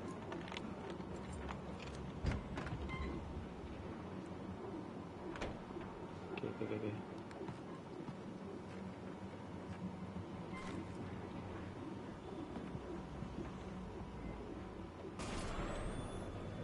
Anything outside of writing is a struggle. I feel ill. I managed to make my way downstairs. There's a shoebox filled with books and papers by Thomas Zane. It's very hard to focus, but I managed to read some of it. He's a poet, and a good one. He writes of muses and creators summoning fabulous things from a magic lake, using his powers to shape the world of a realm of gods and dreams and demons, dark things that wait for a chance to slip through, wearing the flesh of men as disguise. Zane writes about himself, his girlfriend being taken over by a dark presence, about growing scared of the lake. Zane believes it's a mirror to the gaping void of darkness above, where some Lovecraftian presence lurks. I crawl back upstairs. I'll borrow these things for my story. They ring true. They fit.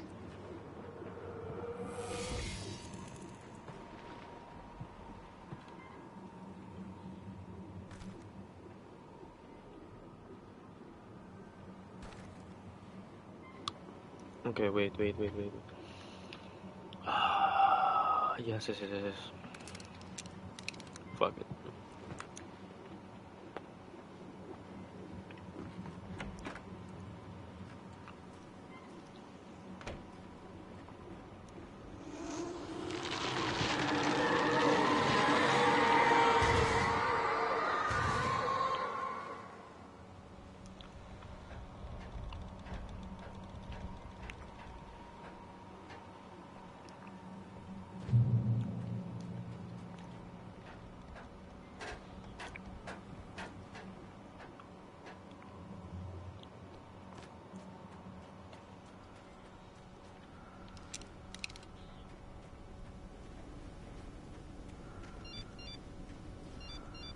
The kidnapper had sent me a text.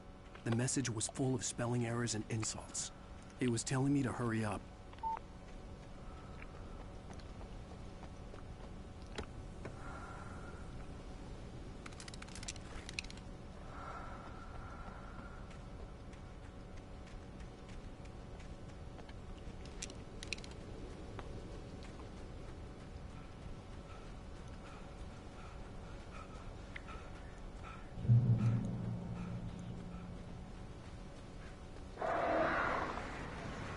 Birds.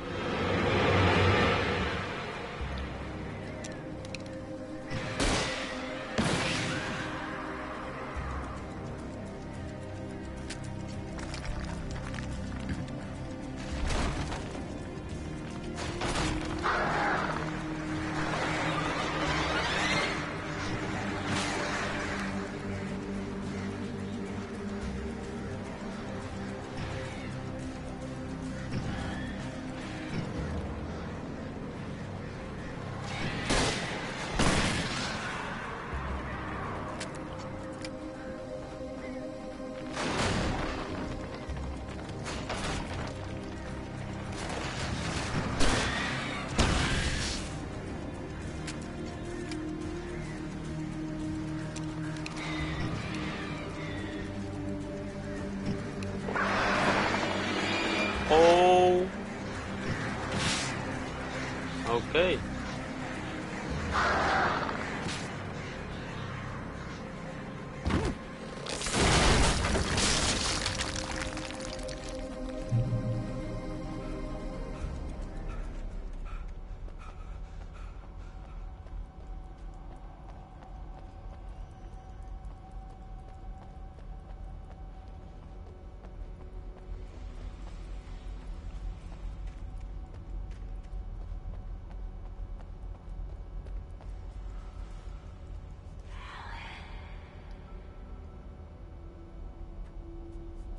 Tunnels go to Cauldron on the.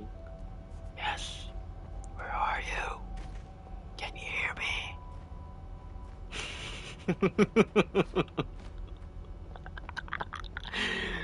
Where are you? Can you hear me? Hello?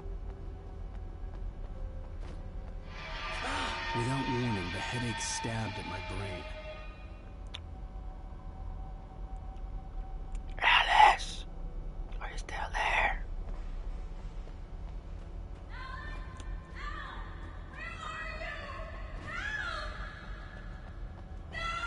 Alice?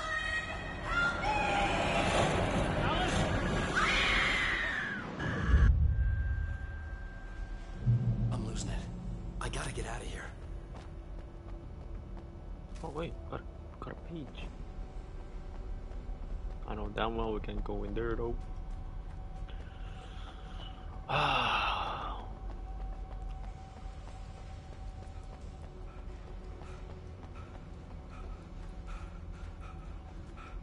Alan, why can't you swim, bro? Why? Stone, bro. Stone.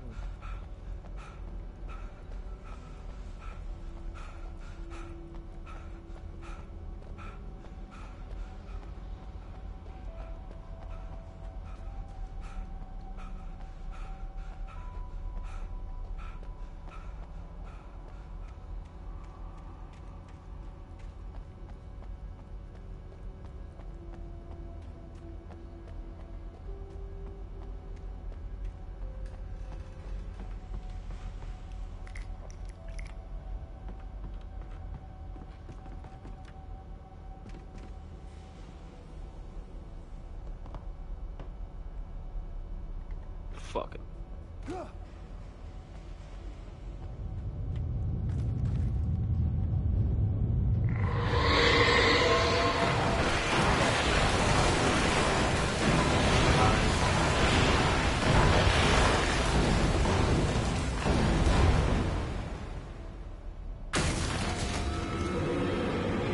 Here's Johnny. Oh shit, there's more of you. Holy shit. Chill out, bro. Chill out, pal.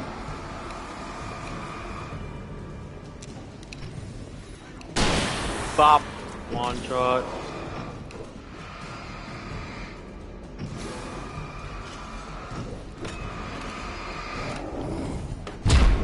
Oh, chill out, fam.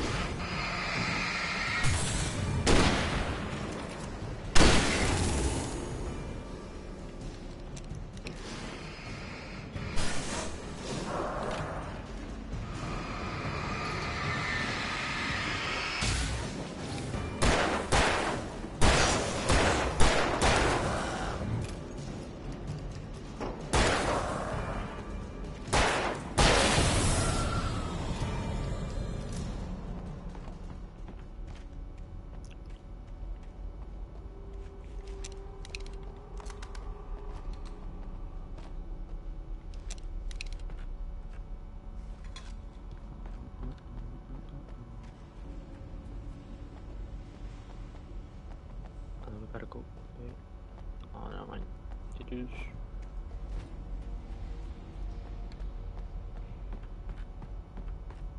We got this. We got this.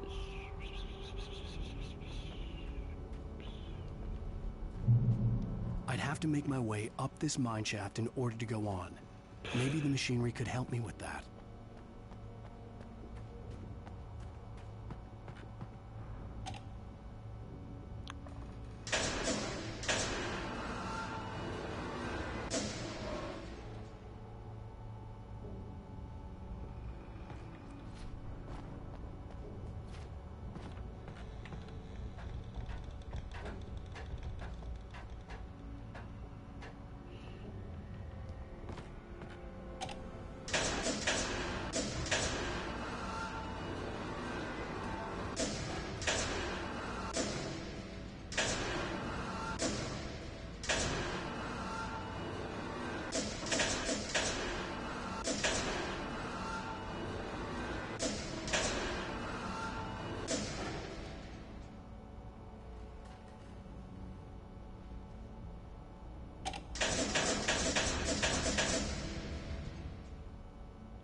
Can I actually what? Can I make that? Oh, YOLO. Oh yeah, I can. Holy. Oh, nice.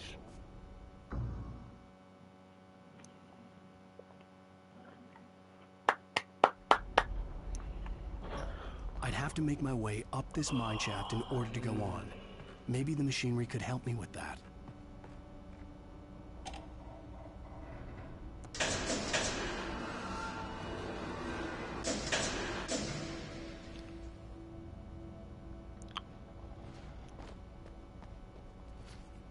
Okay, let's go.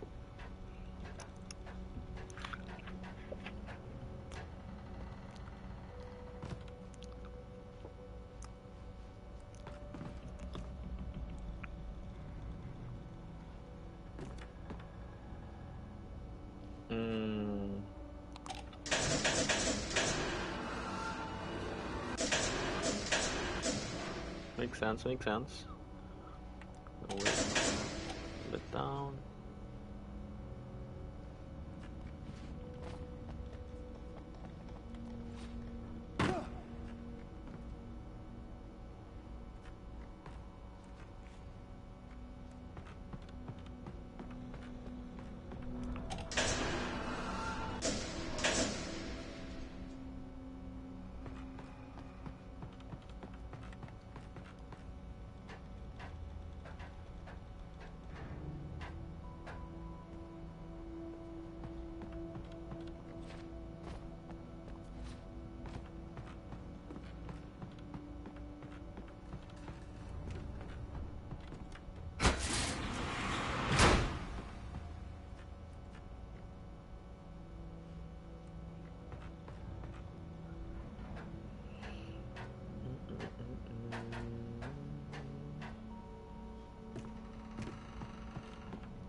Wait.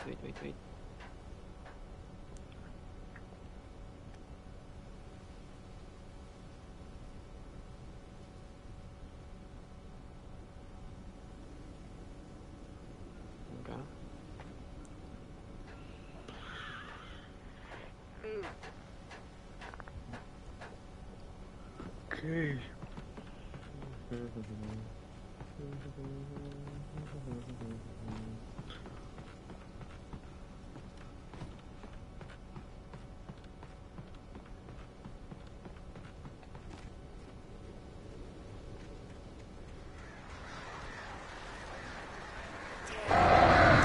I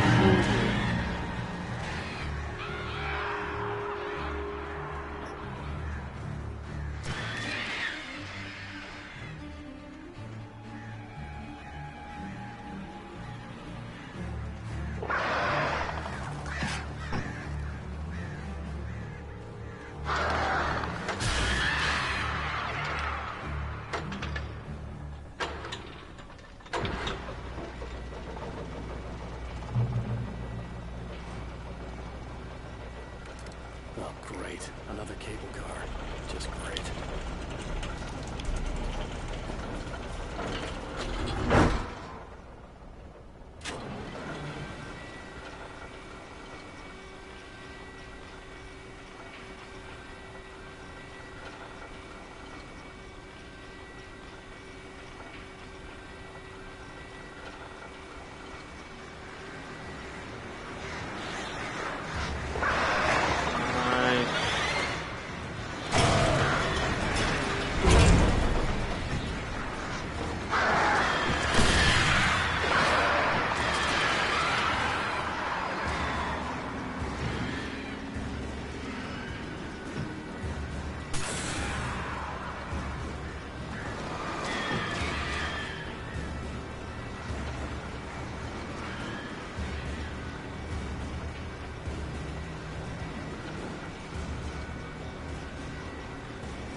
What the actual fuck?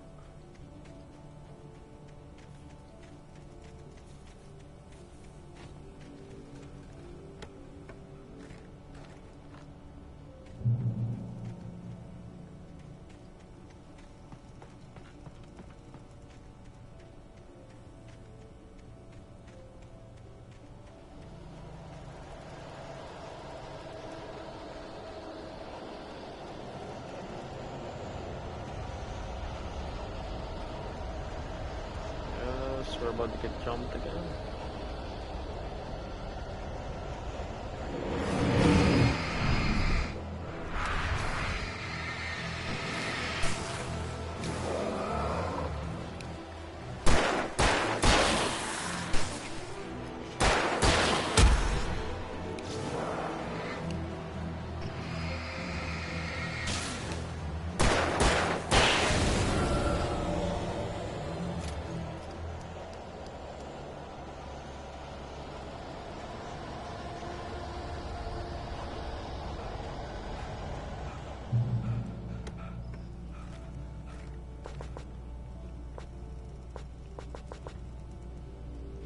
Damn, reached the limit. Cauldron Lake, the 8th deepest lake in the world. Cauldron Lake is caldera lake formed in volcanic crater. The volcano itself could be considered to be active, but it has not erupted since the volcanic earthquakes of 1970, and even the underground activity was comparably mild. Despite some property damage, there were no casualties. Cauldron Lake is one of the most beautiful spots in the Bright Falls area, as well as a central figure in many local folk tales. It's a popular recreational area for the area residents.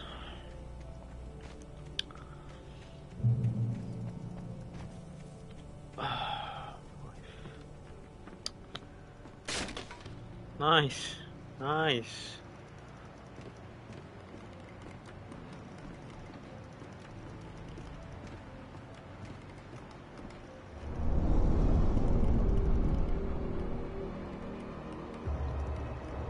What? Chill, bro. Chill, bro.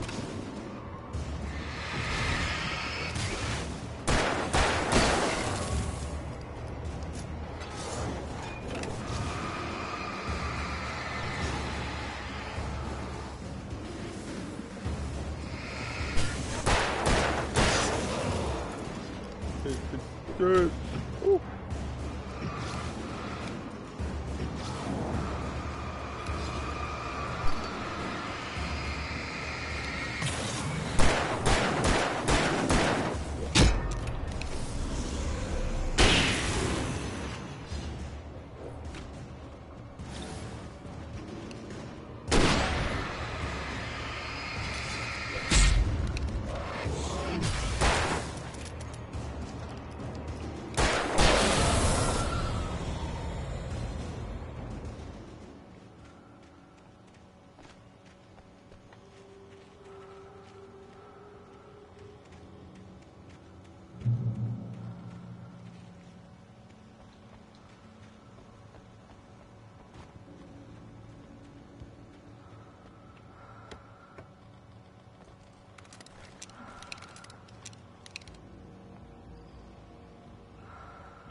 Okay.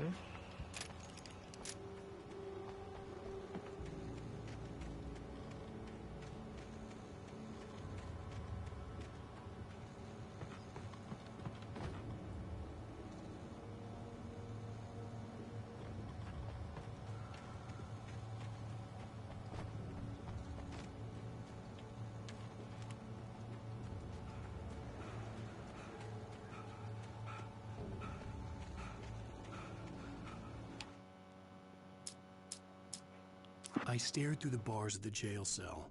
Barry stood behind me, swaying on his feet, looking as ill as I felt. Agent Nightingale stood on the other side of the bars with Sheriff Breaker. Nightingale had a stack of manuscript pages in his hand. He seemed unhinged as he gloated. "Well, I've got you now, Raymond Chandler. It's all here. All the evidence, including conspiracy to murder a federal agent."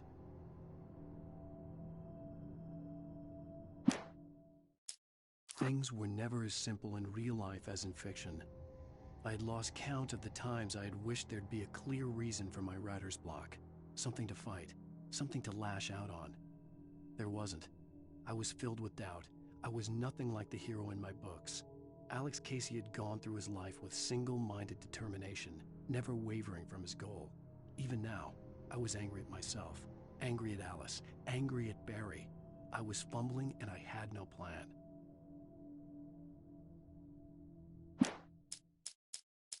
Maud had checked all of Stucky's rental cabins. There had been no sign of the Wakes. It was dark when he'd found their car parked at the end of the road by Cauldron Lake. It made no sense. They must have taken a wrong turn, but there was no sign of them, and the car had been there for hours already. Frustrated, Mott stood on the rotten ruin of the footbridge that had once led to Diver's Isle before it sank beneath the waves years ago. The boss wouldn't be happy. The hunters were big, thick-set men, confident and at home in the woods. They were feeling good, running on beer, ghost stories, and camaraderie late into the night. It did them no good, as they were taken by the dark presence, sucked deep into a darkness far worse than any ghost story they ever told or heard. Lightning flashed behind the windows of Cauldron Lake Lodge. Tor Anderson laughed and held the steel hammer above his head. Nurse Sinclair was trying to calm him down without success. Tor grinned madly and shouted, "My hammer's up. Here's a friendly poke from Molnir, wench." He brought the hammer down with all his might on Sinclair's head. "We're on a comeback tour, baby."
I miss you, Tom. WNTZ.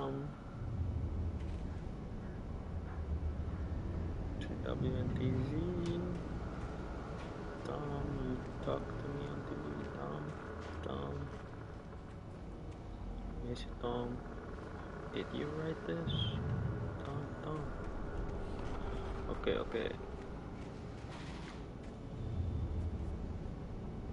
I curse you, Thomasine. No.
could see Cauldron Lake. I thought I could make out the spot where the island and the cabin had been.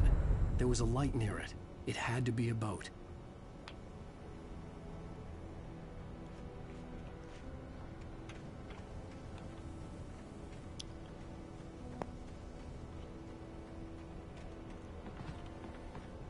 I was close now.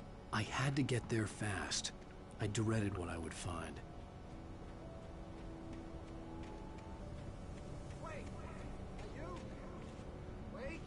Hey, I'm here! I'm coming! No! Get away! Sorry. Please, please. The boss didn't know what he was messing with. I didn't know. I swear, I didn't know. We don't have a wife. We don't know where she is. She's probably drowned. We just said we had her to make a play ball. You see? They got writing for us. See, they were lying to you, Alan. Maybe he was lying to you. What the fuck?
Previously on Alan Wake, I'm hunted by the law. Sheriff, Wake's running.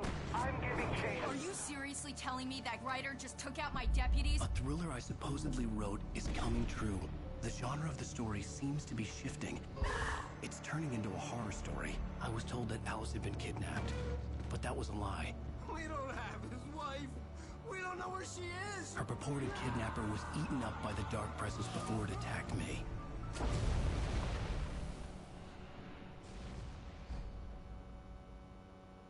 Episode 4, The Truth. Alan, shh, baby. It was just a nightmare. Alice. There you go, Alan. Hartman, I fell. I had to give you a sedative. Don't fight it. You went through another rough period. What?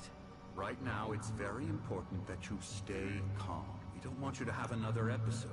You're a patient at my clinic. Have been for a while now.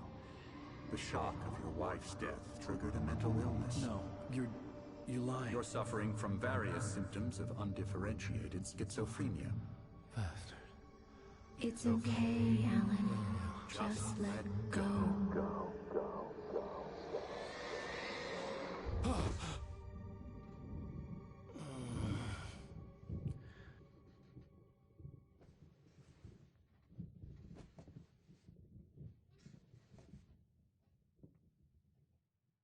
I felt groggy.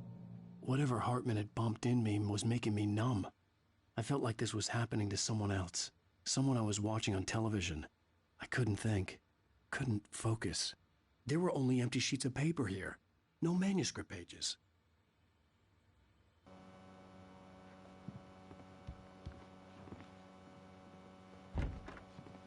The door was locked. I was a prisoner here. Good evening, Alan. Are we feeling better now? Feeling calm? Yeah. I see you brought your pet gorilla with you. So sure, I'm calm. I get the message. Loud and clear. Quite right. That's the spirit. You're being very brave, Alan. I understand you're confused. I would be more concerned if you weren't suspicious of me. I don't blame you for it. Big of you. Now, why don't you come with me? We'll reacquaint you with my clinic and go over everything you might have forgotten. Little walk and some fresh air? Yes, it will do you good. This corridor is for patients. Most of them aren't here right now. Jack took them out for a fishing trip, except for the ones who are particularly vulnerable, of course. I encourage creativity as a part of the recovery process here at Cauldron Lake Lodge. I specialize in treating artists. I bet you do. Splendid, Alan. I honestly believe we can get this thing under control if we work together. This way, Alan.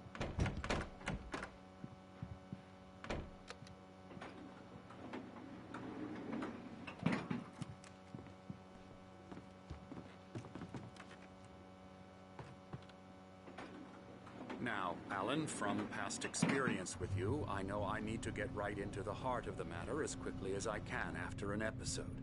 So I'm just going to say this. Alice is dead. No.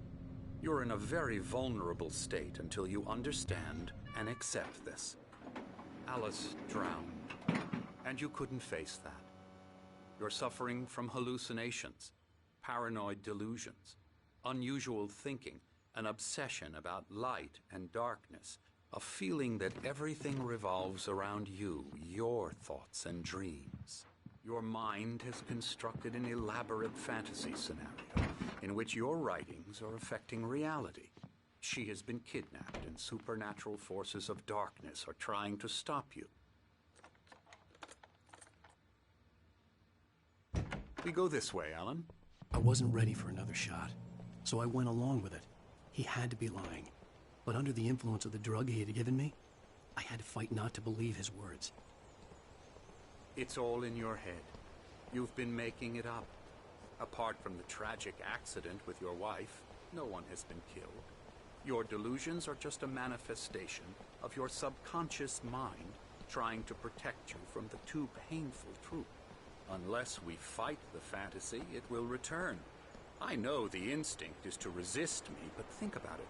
Doesn't this make far more sense than the insane supernatural conspiracy you have concocted in your mind? You're a skeptic by nature, Alan. We both know this. Everything can be explained logically.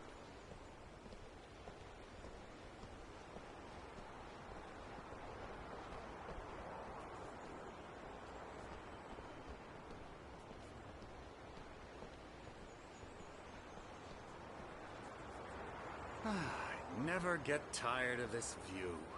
Very inspiring, isn't it? Cauldron Lake spread below us. I could see Mirror Peak on the other side of the lake. I thought I could make out the spot where Diver's Isle had been when I arrived with Alice. Now there was nothing but waves. It seems there's a storm coming. Funny, I don't recall there being a mention of that in the weather forecast. Well, no matter. This way. Follow me. Alan, what I'm telling you is good news. Right now, we're in control. Every time you have a relapse, it gets more and more difficult to resurface from the dark depths of your imagination. Not surprising, considering your profession. Imagination is what you work with. After all your nightmares, this should come as an immense relief to you. If it doesn't, why is that? Because I'm lying? Or because you don't want to admit that you're not well? It's very natural for you to think of me as your enemy. It's part of the illness. I let him talk. Hartman obviously loved his own voice. His words echoed madly inside my head. I dug my nails into the palms of my hands to stay focused. You need to work with me. Once you accept that, we can begin the journey towards your recovery. Come along. Let's go inside. Here's the entrance to the office wing. That's for staff only. You were impressed by my trophies when you first arrived here. I do love to hunt.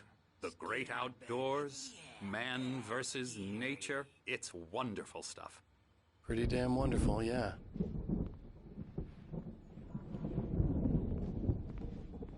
Scary, scary, scary.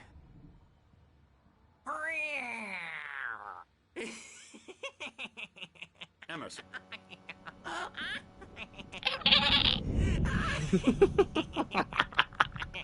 I'm a real bad dream, What the mister. fuck? You should be afraid of me. Don't worry. I am afraid of you, holy shit. Sure. Please, Emerson. Mr. Wake is confused enough as it is. This is why. Yeah, you'd like me to go away so you won't be scared. But you can't just decide what kind of dream you have or when you have it. Emerson. Okay. Sorry. Boo. That's Emerson. We're actually making some progress with him, I'm happy to say. He works on video games. Ooh, yeah. It's trash, of course. It does involve some small creative effort, which makes him receptive to my therapeutic methods. No kidding.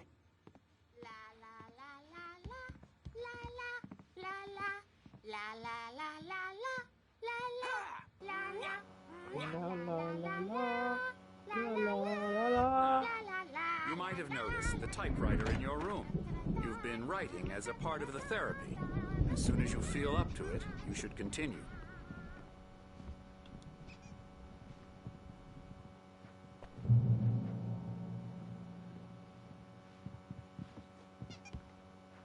My rheumatism's killing me. There's a storm coming. Oh, what a storm. I hope it wipes this place off the face of the earth. Yes, me too, bro. These two are the Anderson brothers, Odin and Thor. They had a, how should I put this, a heavy metal band in the 70s and 80s called Old Gods of Asgard. They even adopted new first names to complete the image of Viking gods. After the band broke up, they lived on a farm nearby. They are, well, in advanced stages of dementia. They're well cared for, TLC and all that. There's nothing more that can be done. I'm afraid that the rock and roll lifestyle has left its mark. Oh, that won't do. I'm so sorry to cut this short for now, Alan. The power has been acting up. I'd better go check on it. We'll continue this soon. Meanwhile, when you feel up to it, return to your room and try to write. It really is for the best. Don't you think?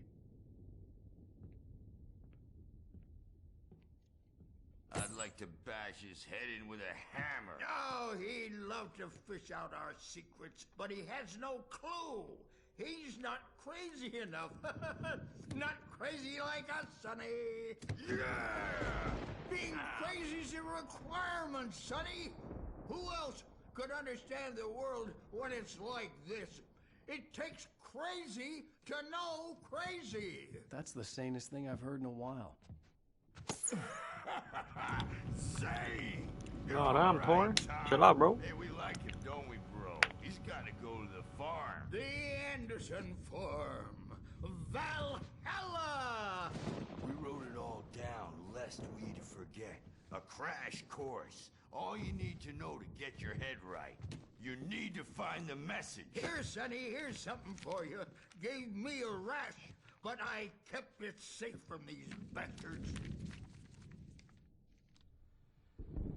My head was clearing up, or according to Hartman, I was sinking back into the fantasy. Zane could feel the poems, taking form, shaping things. As he experimented, he imagined he could almost feel the power surging through the keys of the typewriter. It exhilarated him.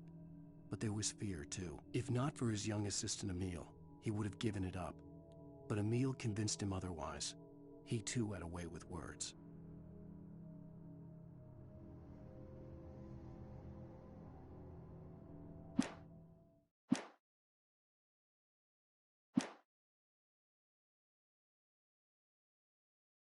Convinced he was lying to me about everything.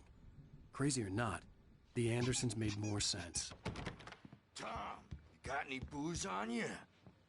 Yeah, no. Sorry, guys. We have a stash of the special stuff at the farm. Our own formula. Local ingredients. Medicine clears your head right up. Makes you remember like moonbeams on the brain.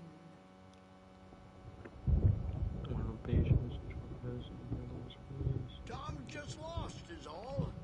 Baba patience over there. Patients have long-term creative problems. Someday won't be solved overnight.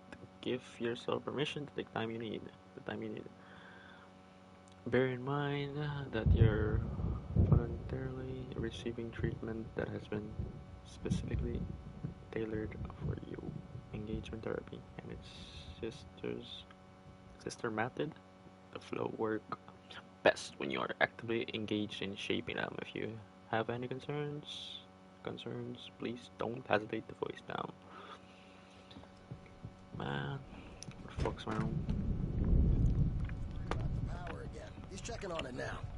Yeah, good thing he's not The doors were overreacting or locked. anything. Hartman and the nurses would have keys, but there was no I may way to need get a my hand hands here on later them. on, Birch. The storm's bound to make you-know-who jumpy. You know how they get. Gotcha. Doc's got me looking after Wake. Something's wrong. I'm not myself. I'll do that, Birch. It's hard to think. There's a shadow inside my head. Hey, Wake, why don't you humor Dr. Hartman and give the writing a shot, huh? I'm trapped Typewriter's in your room. Have been for days, but it's always dark outside. My editor is real. I saw her again. She's not human. It's not human. A dark presence is wearing the old woman's face. She was covered in clinging shadows. There's a hole in her chest where her heart should be.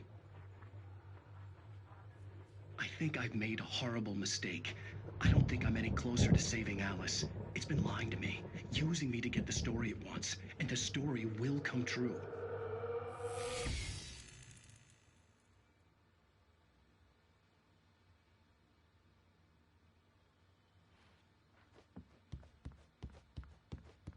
Hartman had mentioned that the power had been acting up. Maybe that was the reason for the generator and the work light on the balcony. The generator hadn't been activated, and there was no key.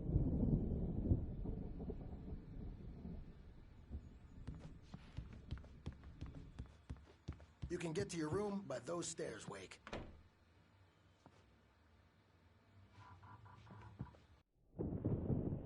The white glare of the blank page in front of me hurt my eyes. My hands began to shake uncontrollably. Everybody calm down. Put that down. Birch, I need help. Hey, Wake, you stay here. I'm gonna go see what's up. You just keep doing what you're doing. Be cool, okay?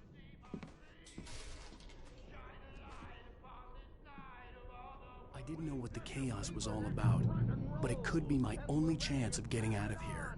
Where the hell did he get a dare hammer?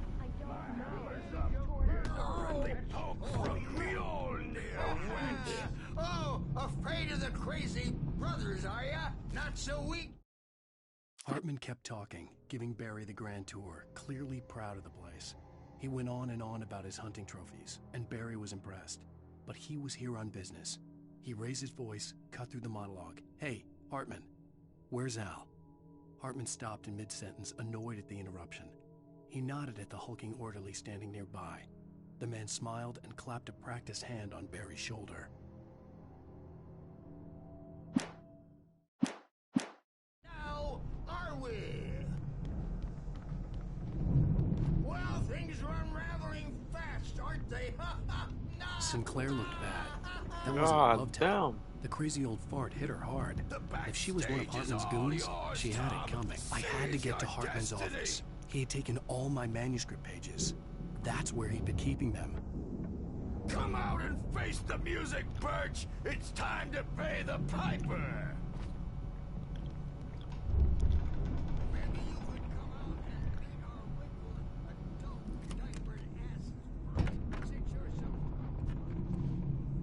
The photo on the wall caught my attention. In it, the clinic staff was standing outside the lodge. I knew the man next to Hartman. He was the kidnapper. Hartman had been playing me all along. The markings on the tape said they were recordings Hartman had made in his sessions with his patients. I saw Alice's name on one of them. For a moment, I couldn't breathe right. The parties, he's so angry all the time. He's getting violent. Do you mean with you? No, not with me. No, never. Sometimes I almost wish Alan would take a swing at me, because at least that'd lead to a conversation he couldn't just march out of. But no. He just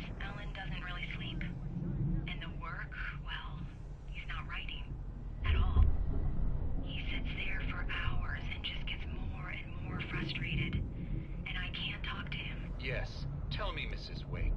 What would you say to him if he'd listen? I don't know. I want to say, I look at you, and it's not you. Just some stranger who resembles you. Looking out from behind your eyes, and I don't like that guy much. And now it's all gonna go to hell. But you don't ever say this. No. I've tried, but he's not listening.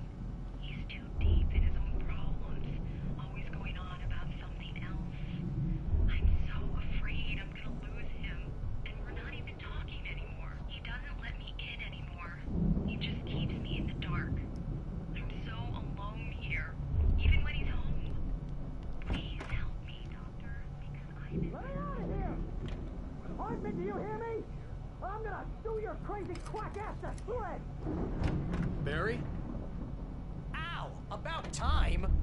Barry, man, am I glad to see you. We need to get to Hartman's office. It's right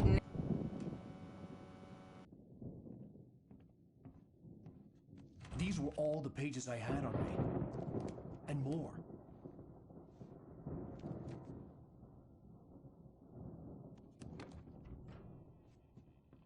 Alan, please. You're sliding back into the... Tell me one more lie and I'll shoot you in the face. Ah, well, it was worth a shot. Really, Wake, come on. Let's work together on this. You have no idea... Hartman, shut up! Barry, get out of here. I'll catch up with you. Get a car. Oh, Al, let's just... Go! Wake, listen to me. This is a mistake. Don't you see? Together we can create something absolutely wonderful. With your ability and mine.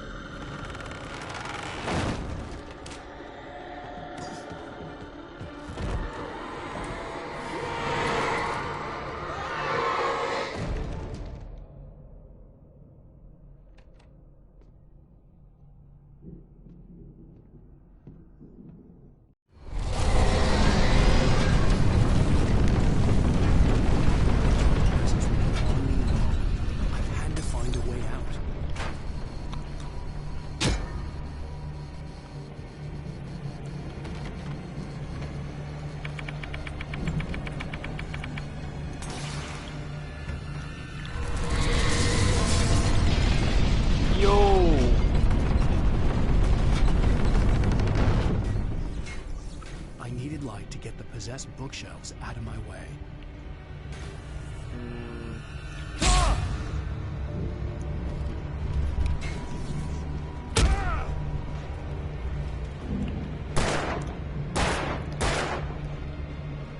Maybe not. Okay, how? Fuck it.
car, but the gate's locked. You're gonna have to go through the hedge maze over there. Barry, I don't have a light. Take this, Al.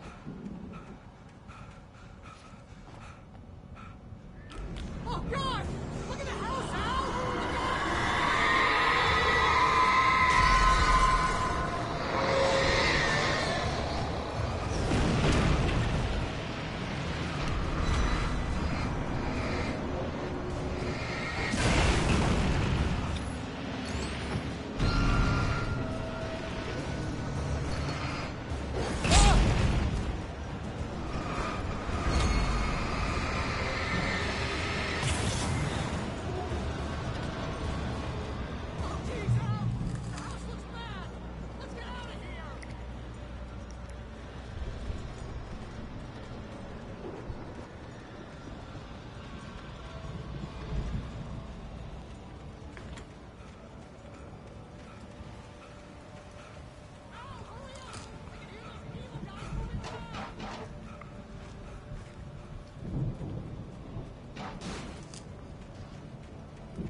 Great, we're in a maze.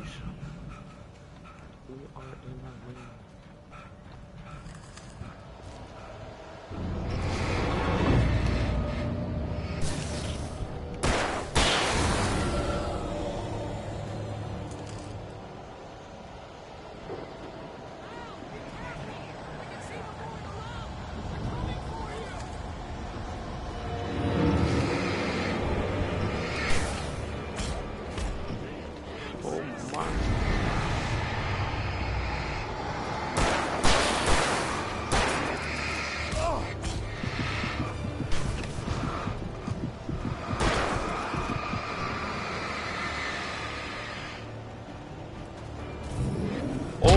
Fuck.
The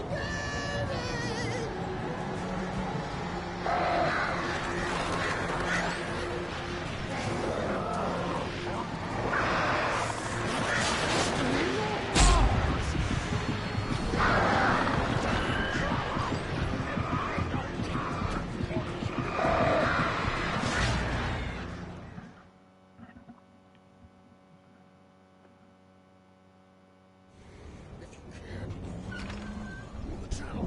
Turn it off. We don't want any fighting. It makes people mad.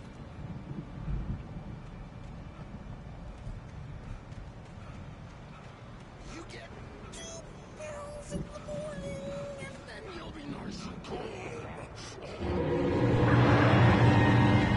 You get 3 pills in the evening.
gate. Maybe. Barry. Well, I slammed it shut when the Nasty showed up, and the key fits kind of loose in the lock, so,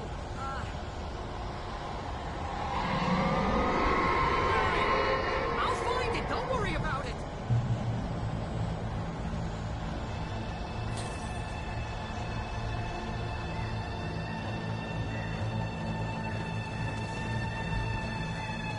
Hurry up, Barry. I'm on it.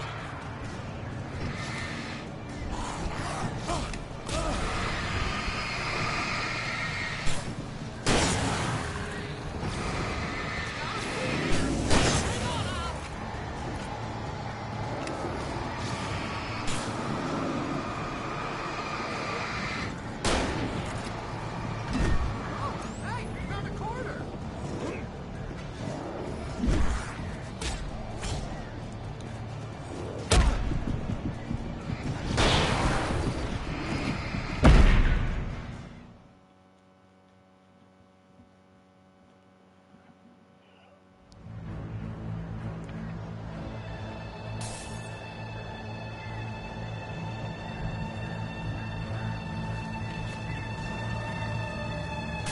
Hurry up, Barry. I'm on it.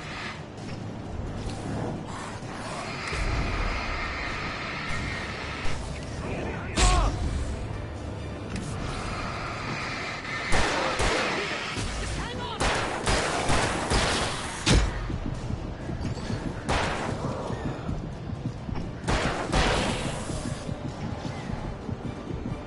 Hey, we found a corner.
Please tell me we're headed for the nearest "You're now leaving Bright Falls. Come back soon" sign. We're going to the Anderson farm. I knew you were gonna say something like that. You know what? You owe me big time for this. When this is through, if we make it, I don't care what anybody says, I'm done with darkness. You're gonna buy me a tanning bed as a gift, and I'm gonna live in it.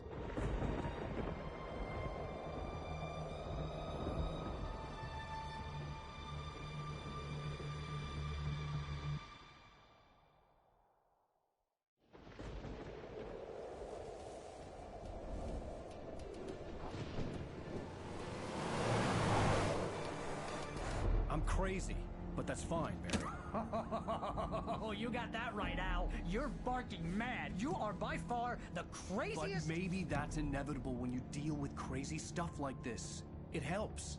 This is happening, Barry. Alice, they never had Alice. She's trapped in the darkness at the bottom of the lake, but she's not dead. Al, how can you know that? I know, Barry. I can... Al, No, listen. I can bring her back. I can find her. There's something special about this place. The lake, it does something to the works of art created here. It makes them come true. But there's a catch. The dark presence, whatever that thing is, twists it to its own ends. That's why all of this is happening. It's using my manuscript to take over everything. Al, I believe you. It happened to Thomas Zane before, it happened to the Andersons. I believe you. Crazy or not, you're not delusional. Weird shit's going down. That's a fact. I'm on board, man. I'm with you. The Andersons knew about it, but they were too far gone to tell me with all the drugs they were on. But they wrote it down. There's a message somewhere at their farm, Barry. We just need to find it. Look out!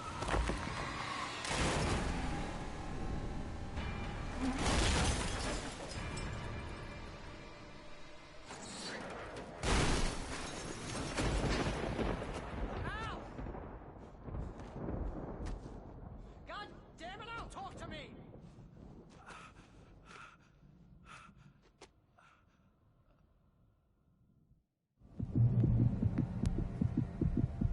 I had lost my gun in the crash. Barry was nowhere to be seen.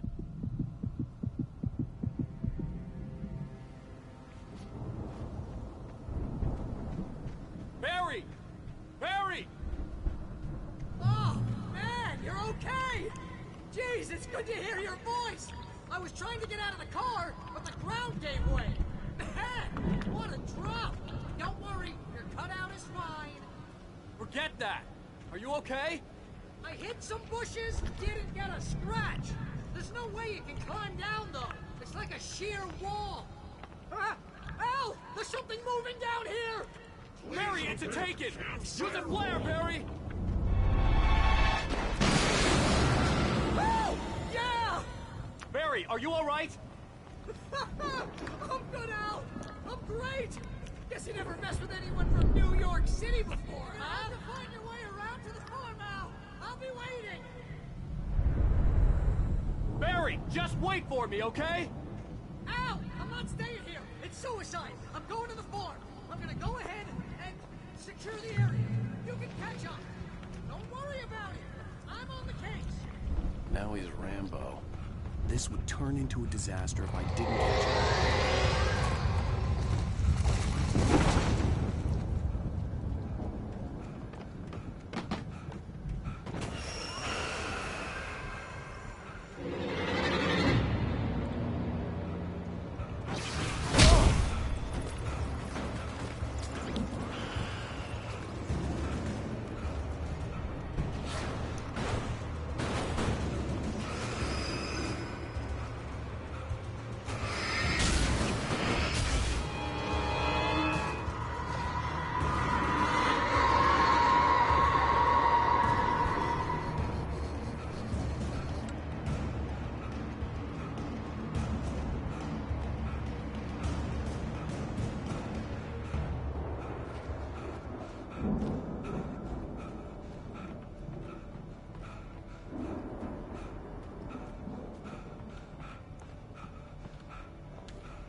Hartman followed the fall of Alan Wake with his binoculars.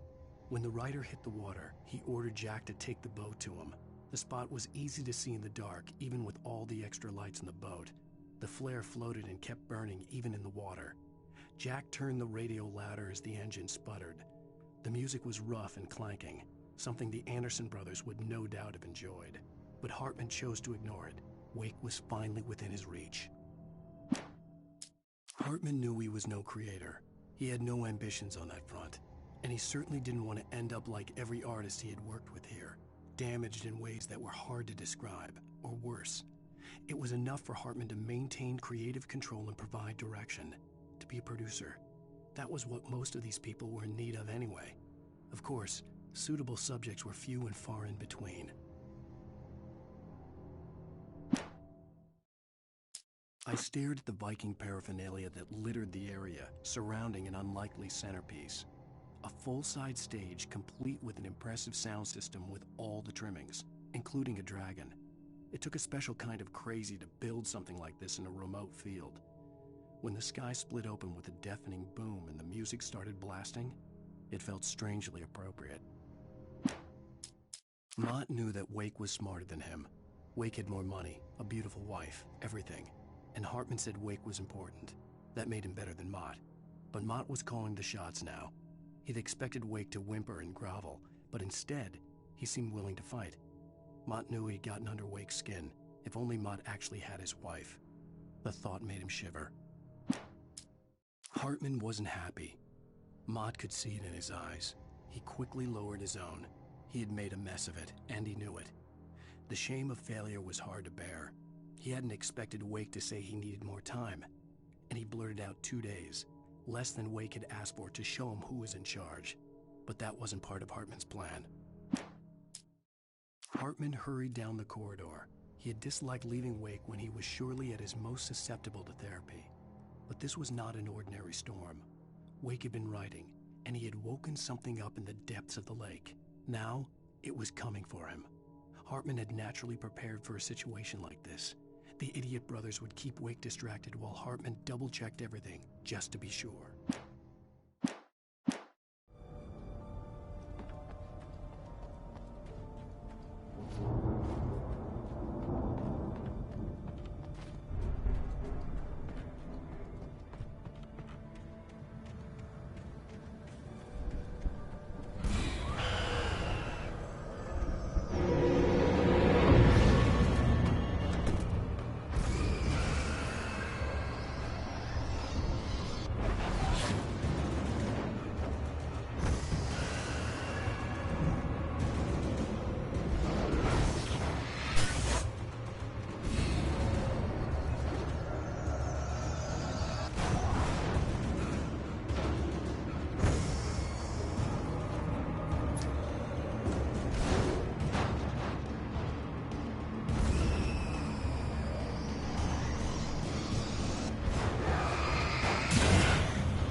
Crawled over the gate. I needed a light to destroy them to get through.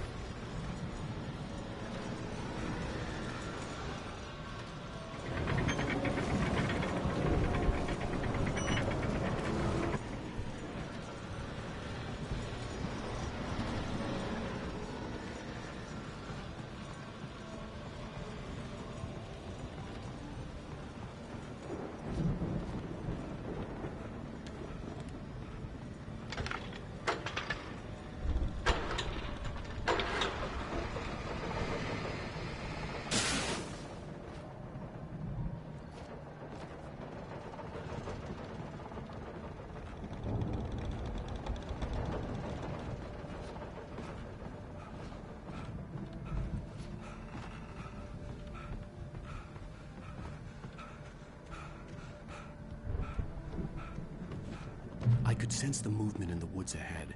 Facing the enemy without a weapon was dangerous, but I had no choice.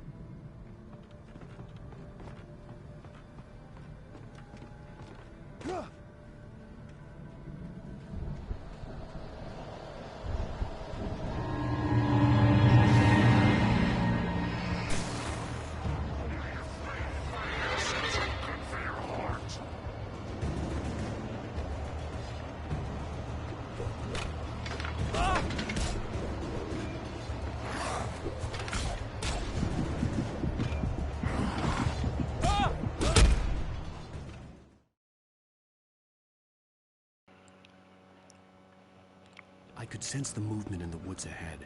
Facing the enemy without a weapon was dangerous, but I had no choice.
was driving away from the farm, headed in the same general direction as I was.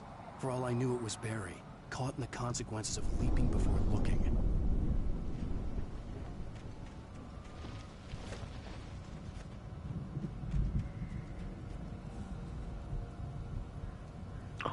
Heavy duty flashlight.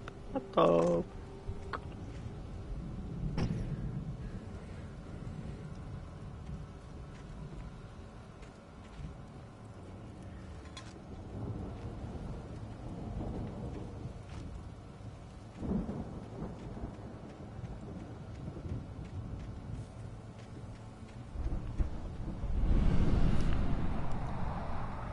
The car was heading for the cabin up ahead.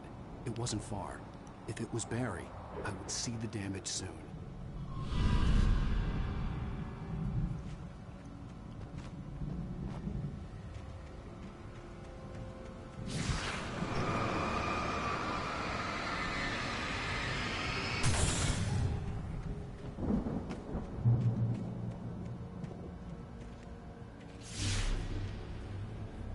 I'm trying to deliver each page to the right time and place. I'm trying to show you how the story goes. I had seen glimpses of the light before. I had seen it in my dream. It was a strange spaceman or a diver in a bulky suit. He was the one who'd been placing the pages on my path.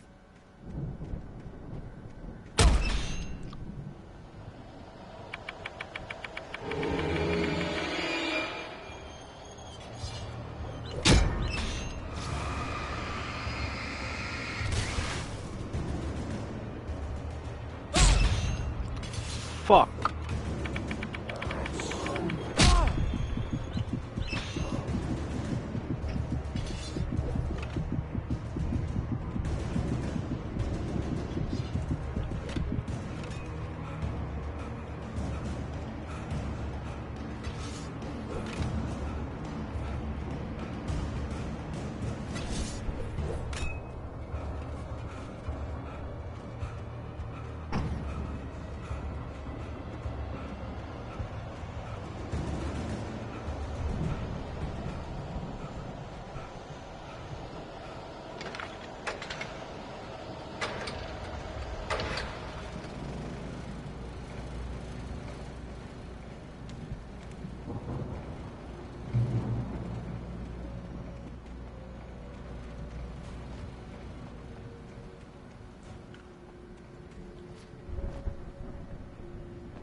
Someone had left a gun behind.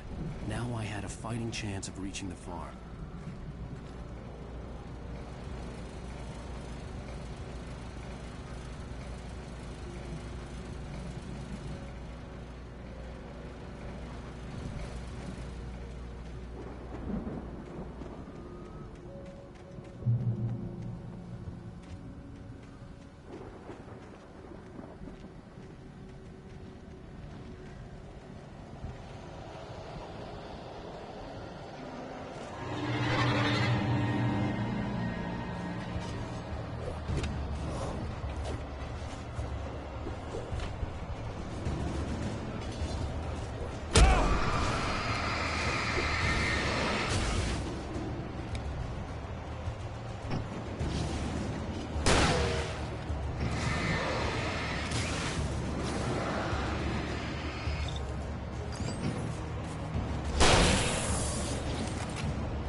Oh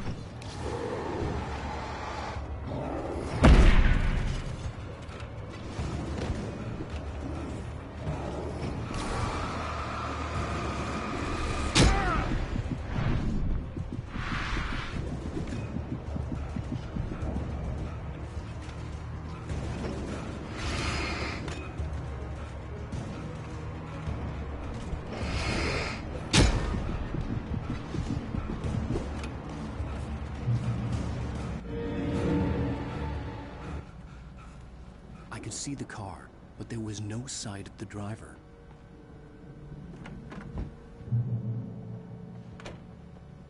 Hello? Anybody here? Barry! No! Danny, you're not! Please! What are you? Please! No! Don't! I'm sorry!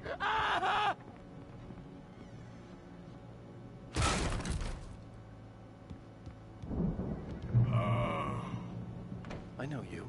You were in jail the other day. I went to the farm again for the moonshine, you know? It makes you see. They're not gonna miss it. They're in the loony bin. My buddy, Danny, I lost him. Something's gone wrong with him. It's not him. Like a real bad follow-up to a real good movie. The best friends suddenly just crap. I've run through every possible course in my head. If I continue like the Dark Presence wants me to, the story I'm writing won't save Alice. It's a horror story, and it's going to kill her, and me, and everybody in this town. No one will survive. Darkness will consume everything. This is what it's wanted all along. It will be free, unstoppable. It used Alice to get to me, dangled her in front of me to keep me going. It was never going to release her. I'm going to change this. I'll escape. I've written myself into the story. I'm now the protagonist. This feels like a terrible risk, but it's the only way to save Alice. I'll be bound by the events of the story just as much as anyone else who's been woven into it. The story must stay true for this to work. There have to be victims along the way, near escapes, cliffhangers. In a horror story, it can't be certain that the hero will succeed or even survive. He almost has to die. I'll write my own escape into the story next. I need help. Zane's going to be the one who'll help me. I'll make it happen.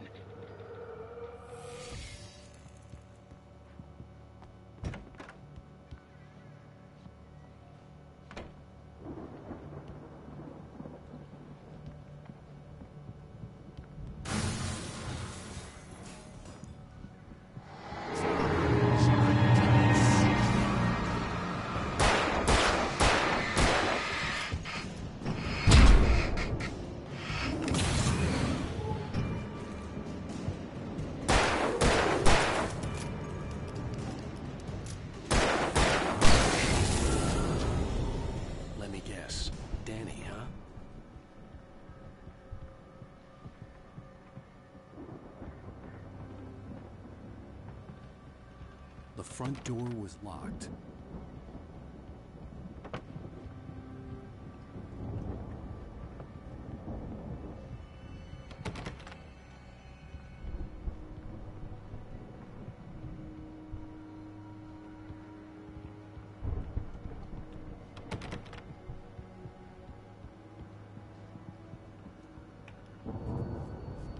The farm was still a good distance away.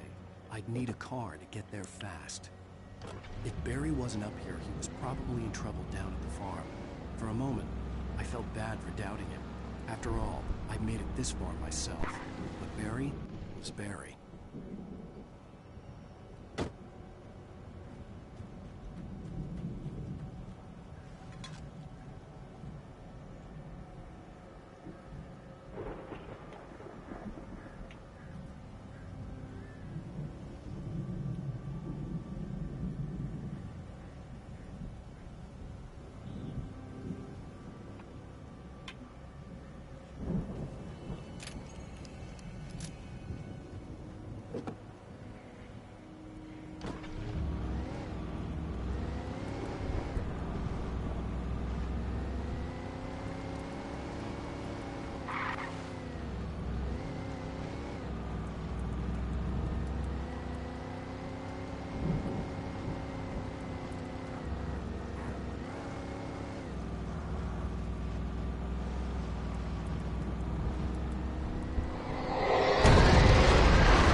I'd known the brothers used to be some kind of rock stars, but it hadn't really sunk in until I saw the stage.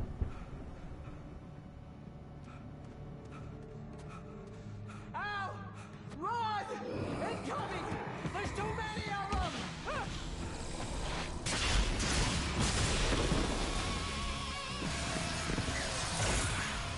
God damn.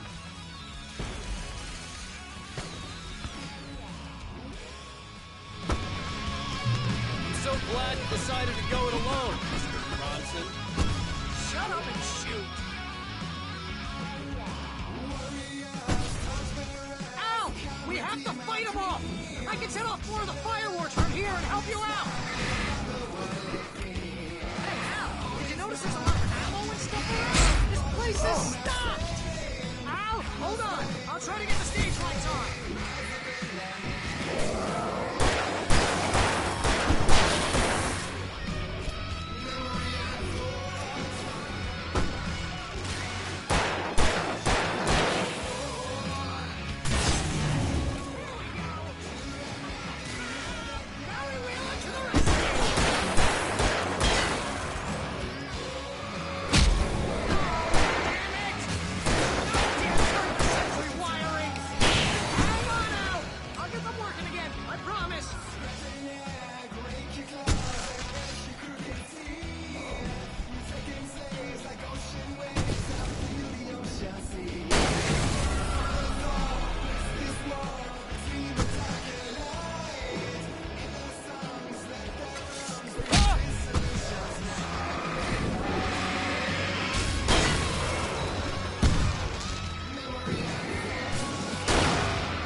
So glad you decided to go it alone, Mr. Bronson.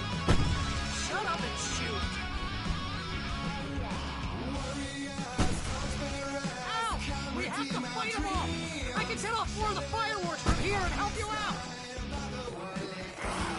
Hey, Al! Did you notice there's a lot of ammo and stuff around? This place is stocked! Al! Hold on! I'll try to get the stage lights on!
Falls, rock and roll capital of America.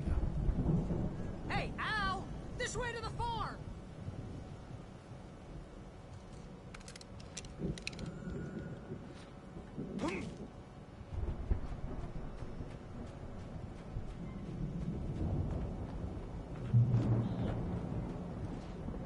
What the fuck? Yeah.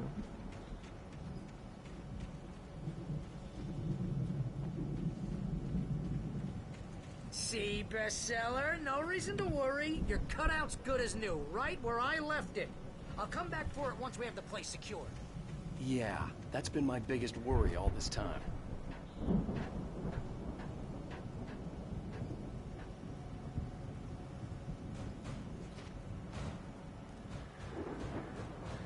Hey, I think Alan Wake here has something to say. What's that, Al? I'm Alan Wake. I'm always right about everything. And if I don't get my way, I'll sulk all day long. I'm always intense and moody. It makes me very practical and serious. Right now, I'm just standing here because I need my best friend Barry to carry me.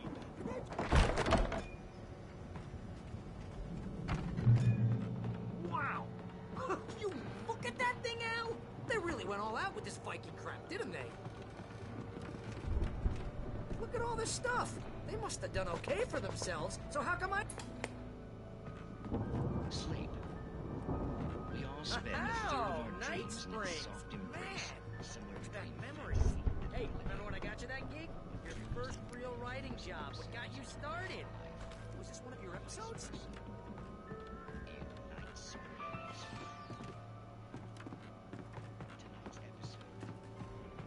The Dream of Dreams. Nah, that's by someone else. We join Mr. Jones as he explores the endless dreamscape, only to be brought to a sudden stop by a decidedly mundane situation. A long line of people. Hey, Jones, right? Listen, The Viking boat looked imposing, almost like a battering ram.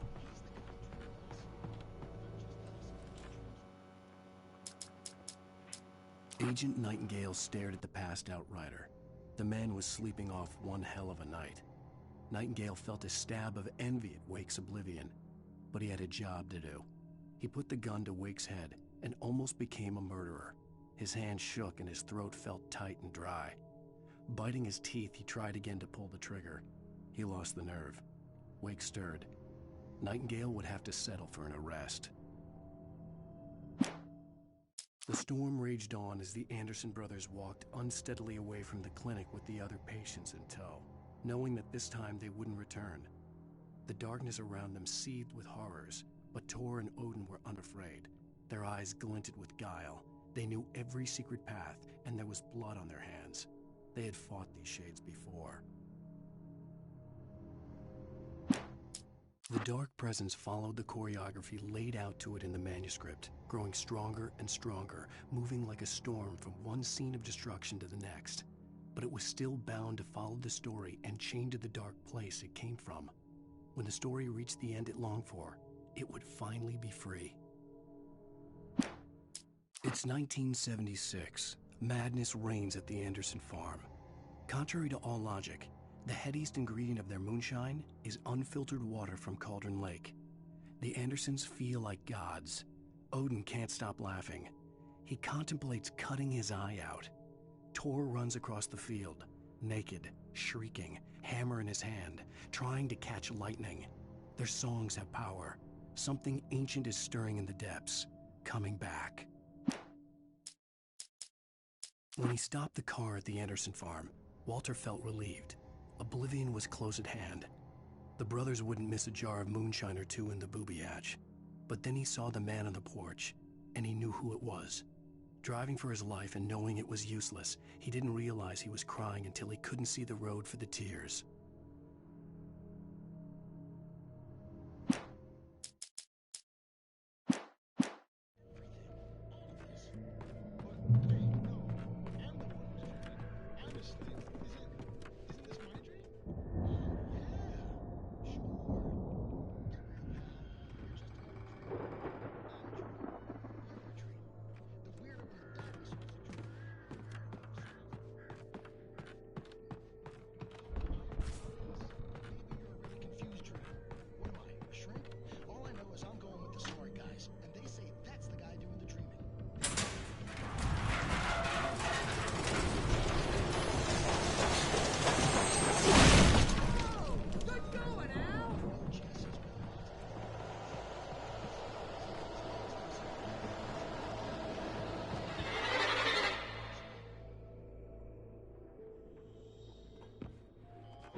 I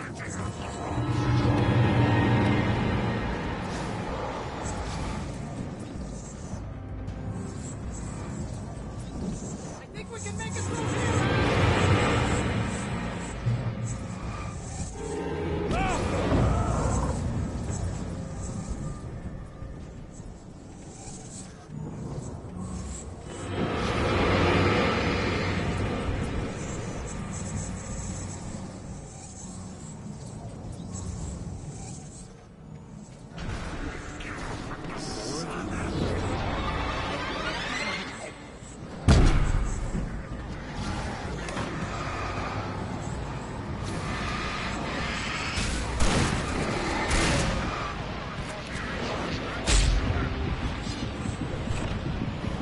I got jump.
Those geezers had quite a production going on.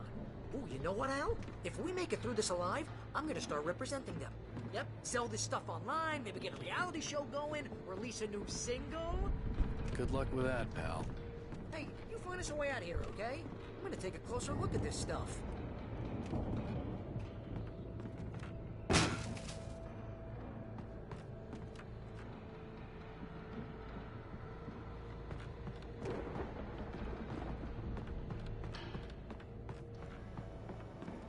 Be careful, Al!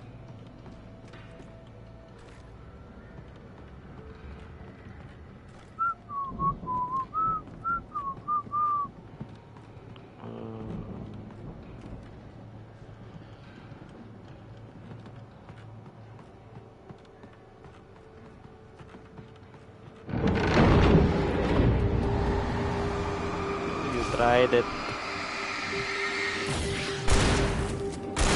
Tried it, bro. I'm good. Keep your eyes open, okay?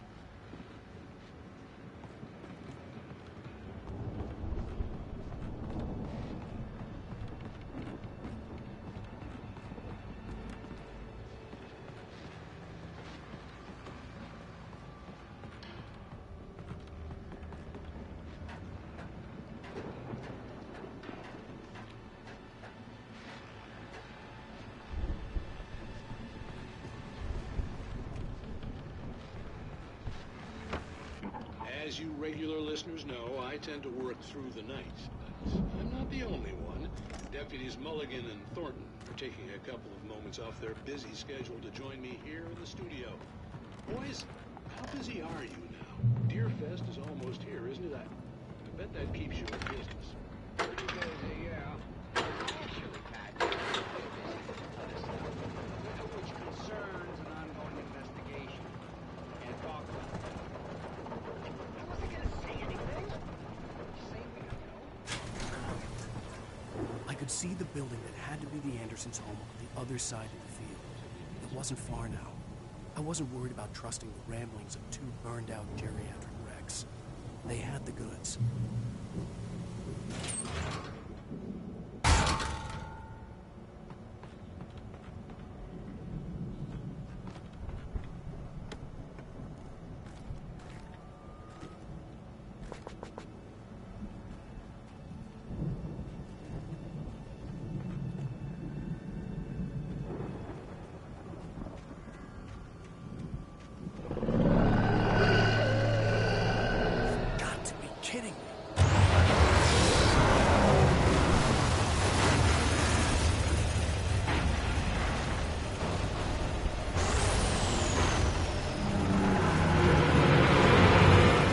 Oh shit! What the?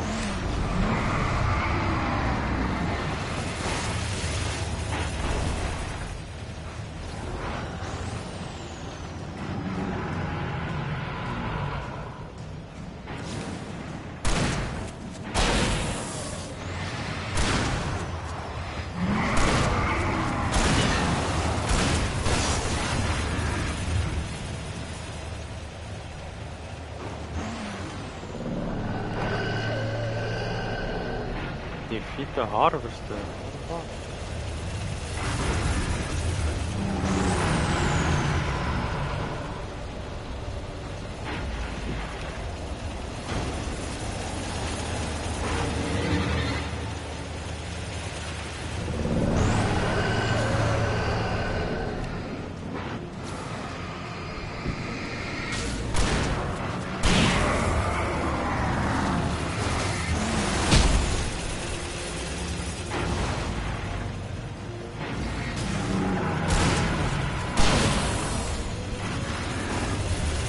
Yo!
What the?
Al? Is that you out there, buddy? Yeah, it's me. Hey, let's go, man.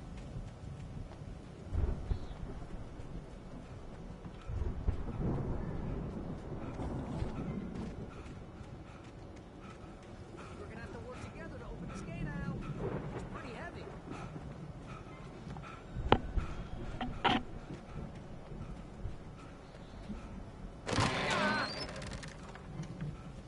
Hey, I think that's the farm on the other side of the field. We're almost there. This farm is a crazy place for crazy people. We should feel right at home then.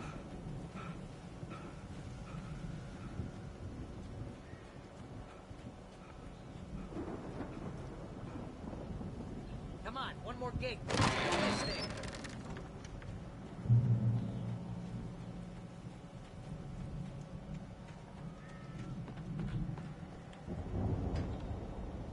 The lights are out. Guess we better check the fuse box.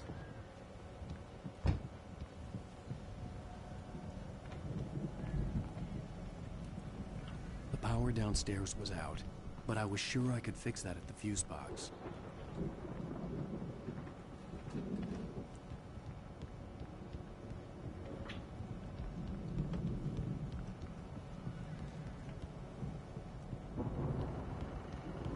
You know, this place looks kind of lived in.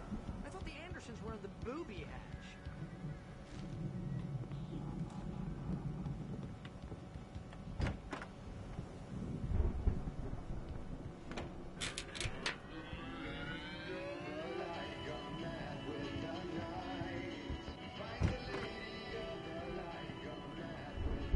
Can you hear that, Al? Music? Of course. We need to find where it's coming from. That's the message the Andersons talked about. That's the whole reason we're here. All with gods know the truth. That's gotta be, what's her face, the crazy lamp lady from the town. Cynthia Weaver. Right, must be.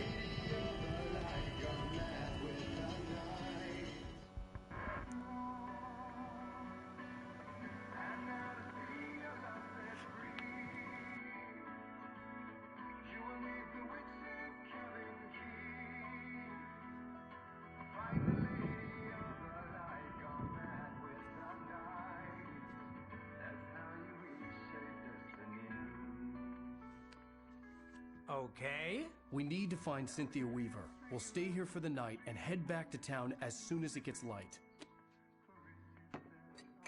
Hey, Al. Lots of hours before dawn. Might as well get some rest. And by rest, I mean drunk. Come on, Barry, this is... Yeah, what the hell?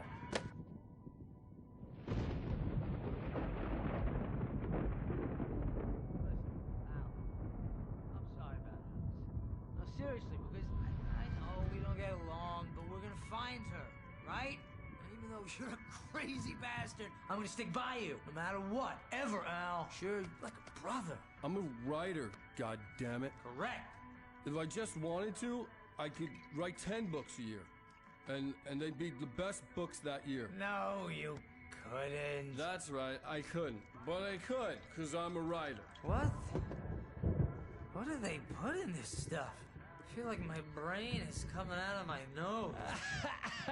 I'm gonna get the recipe off those coots and be a booze millionaire.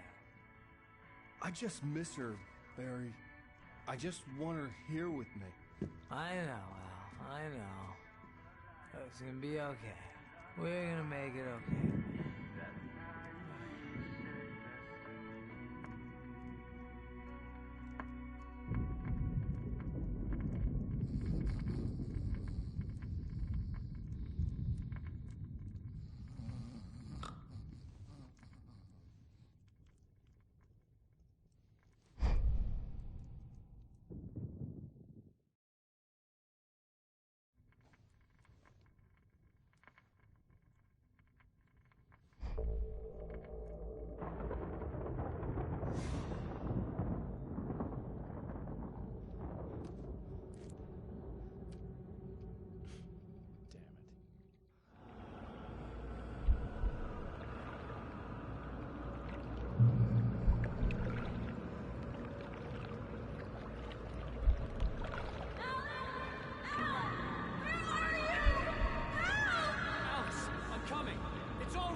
It was a crazy, drunken dream, and yet it was more than that. It was the truth, a suppressed memory unearthed by the Andersons' moonshine. I was there, an out-of-body observer. This was the night Alice and I had arrived at Bright Falls, the night Alice had disappeared. I had a chance to find out what had happened. I remembered being surprised to see the cabin dark. Alice would have never turned the lights off. I remembered thinking I caught a glimpse of her form underwater, sinking into the darkness. Diving after her was the last vague memory I had of that night. After that, The next thing I could remember was waking up behind the wheel of the crash car and finding the first pages of the manuscript. Beyond this lost memory, there was nothing. I had to follow the footsteps of my past self to find out what had happened that night. I couldn't find her in all that blackness. I must have thought she drowned.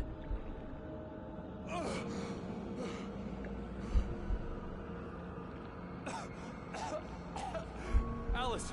Jagger had Alice, and so she had me.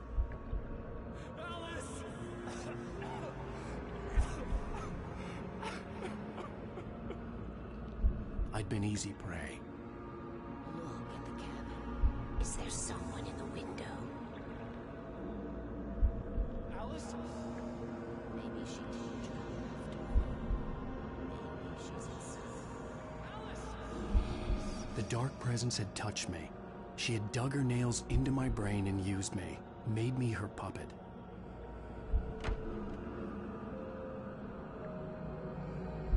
She must be here somewhere. Maybe upstairs in the study. Alice! Yes, that's where she is. You can apologize. Alice! You'll laugh at the whole thing together and put it Alice? behind you. She's not here. You were foolish to think so. No, she's dead. She drowned. No, no, no!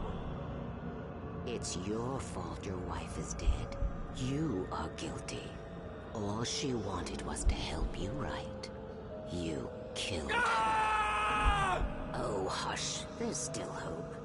Cauldron Lake is a special place. Here, you have the power to change things. She wanted you to write. I will tell you what to do.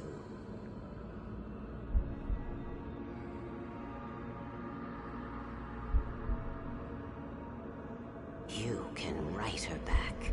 The story will come true, and all will be well again. She had Alice, and the manuscript was the ransom for her.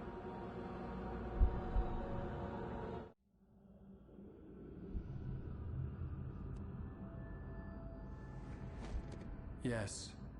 All right. I'll fix it. I'll bring her back.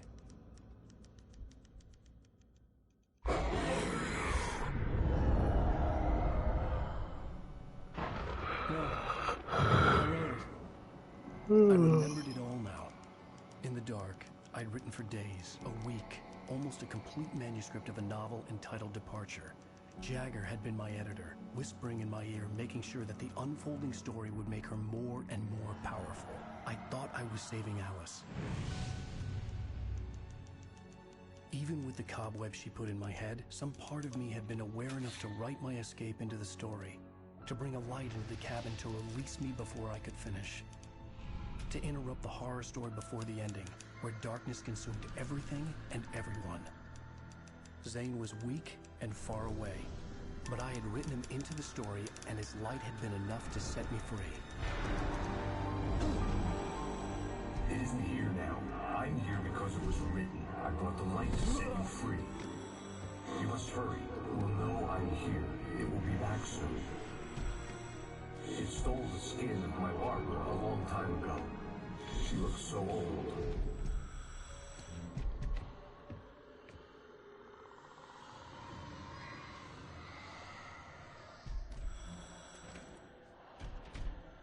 I had woken up, confused and groggy, my mind consumed by darkness and fear. All I could do was to escape.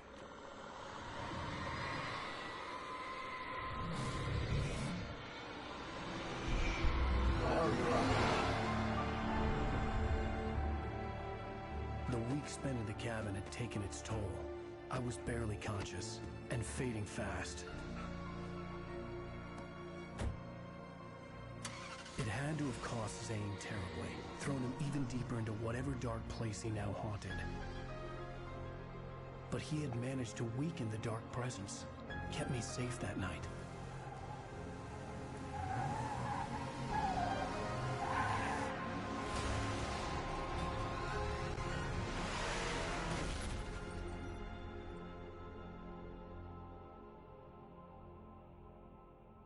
I wrote it.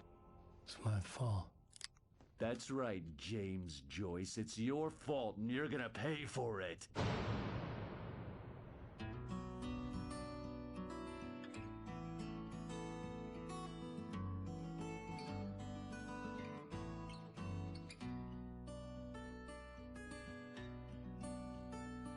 Previously on Alan Wake.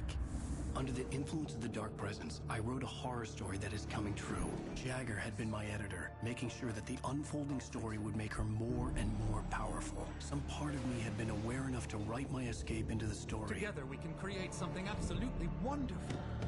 The lake, it does something to the works of art created here. It makes them come true. My mom gave me this old light switch. The clicker. Alice is being kept in a dark prison. I need to find Cynthia Weaver to fix this. It's your fault, and you're gonna pay for it.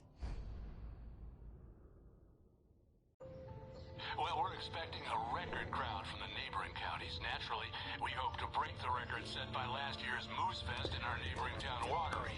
Ladies and gentlemen, some people have asked me, what's the big deal about Deer Fest? And I think that this sums it up.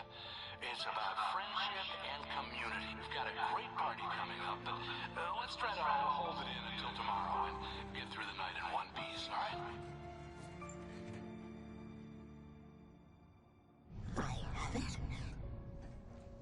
Someone will come for it when the time is right. Thomas said so. He wrote it. The key is insurance. It's my job to keep it safe. Safe in the light. Always in the light.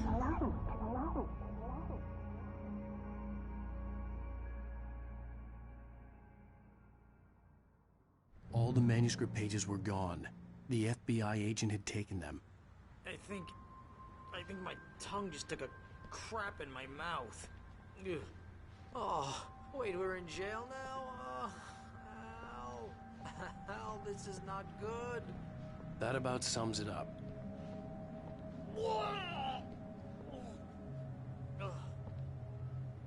Oh, I am never drinking again.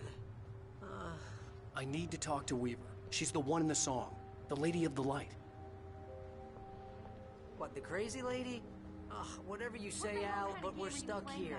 They're not gonna... interviewed Wake. I had some reading to do first, Sheriff, and let me tell you, it was an interesting read.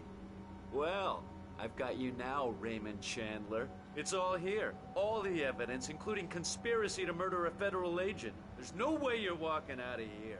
You hear me in there, Bret Easton Ellis? Huh? Agent Nightingale, I want to talk to your superior. Well, we all want things, Sheriff. I wanted my... Look, that's not possible right now. Agent Nightingale, I insist.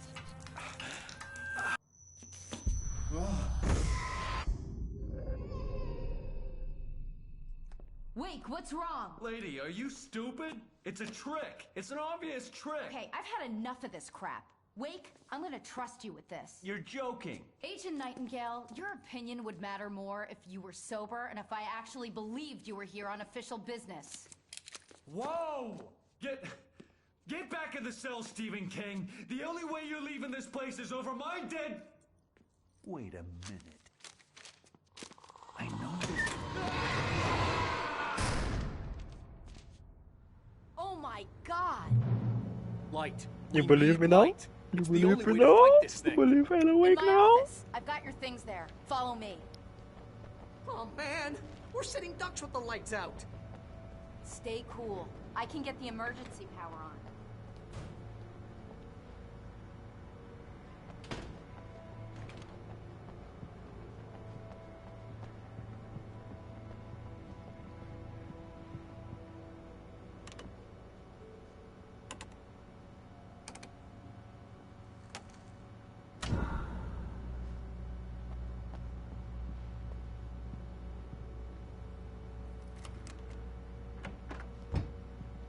Here are your things. Wait, what do I need to know? What do you need from me? They can be hurt in the light, only in the light. And I need to find Cynthia Weaver. She can help me stop this. Light. Check. Cynthia. She lives in the old decommissioned power plant. I can get you there pretty quickly in the rescue chopper. Come on, let's get back to your friend. Wheeler, I need you to stay here. What? no! We're going to fetch our ride, but I have friends who need to be warned about this, and I can't be in 2 places at once. I need your help. Well, okay. Here's a list of people and phone numbers. I need you to call them and tell them you have a message from me. Night Springs, okay? They'll know what to do. Night Springs? Like the TV show? Gotcha. Oh, hey, that radio guy is on the list. Maine. Who's Frank Breaker? He related to you? My dad. Hey, is this like a secret society? Can you do this? You'll be safe here. The backup power's on. These guys need to be alerted, just in case we don't come back. You'll come back for me though, right? As soon as we get the chopper ready. Thanks, Wheeler. I owe you one. Okay, let's go, Wake. Through the back.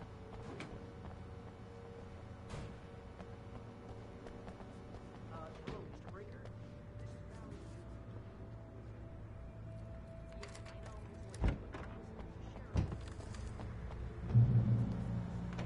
Oh, hell. Whatever took Nightingale must have broken the gate controls. We can't reach the gate's control box from here. We need to get to the other side over the rooftop. I'll go. I'll open the gate for you once I'm across. You stay here in the light and cover me, Sheriff, okay?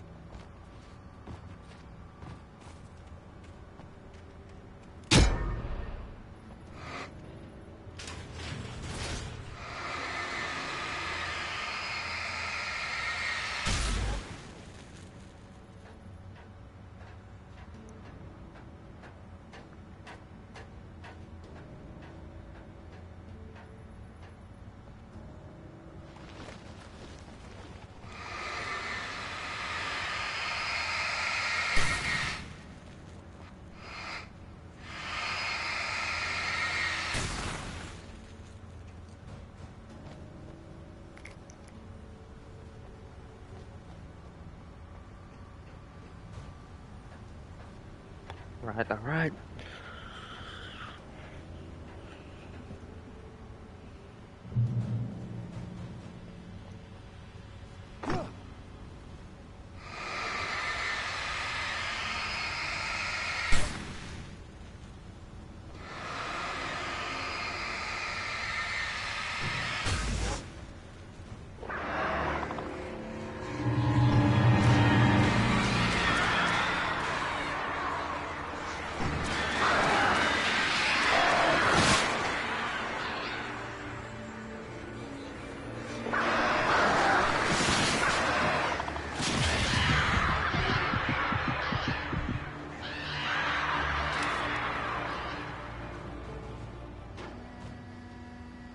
Hey, Sheriff! Your password. Night Springs? What's that all about? It's a stupid joke we have. That Bright Falls is the original inspiration for the TV show. This town can get weird at times. Never this weird, though. You need to bypass the damaged control box. What am I, an electrician? Hold on!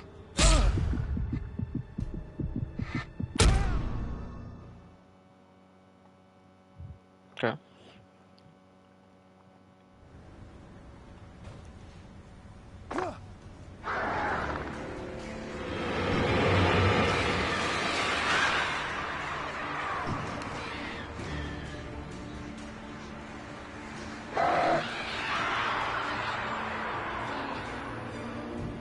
Hey, Sheriff! Your password. Night Springs? What's that all about? It's a stupid joke we have. That Bright Falls is the original inspiration for the TV show. This town can get weird at times. Never this weird, though. You need to bypass the damaged control box. What am I, an electrician? Hold on!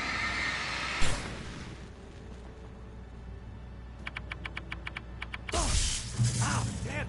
That's smart. Good job, Wade. Okay, stick close. Our first stop is the town hall. The keys to the chopper are there.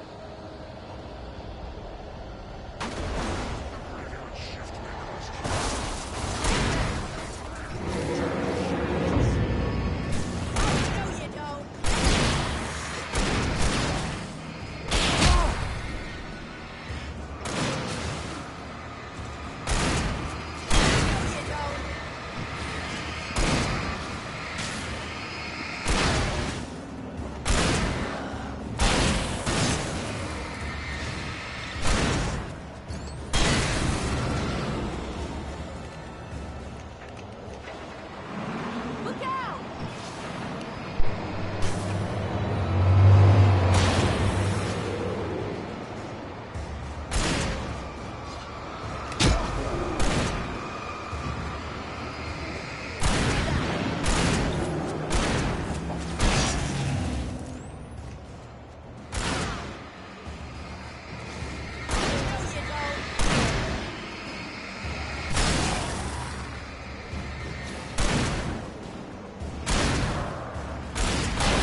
You have the right.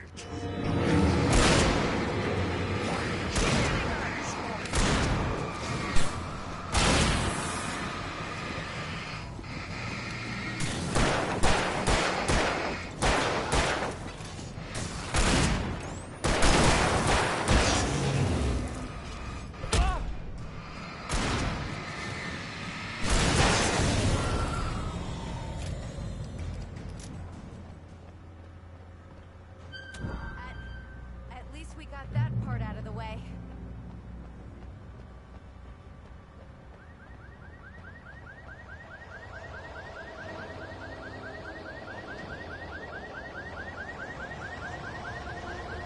Wait, over here! There's light!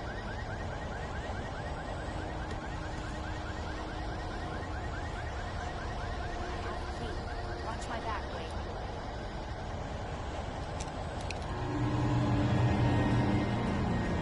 It's an ambush.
Let's go, Wake.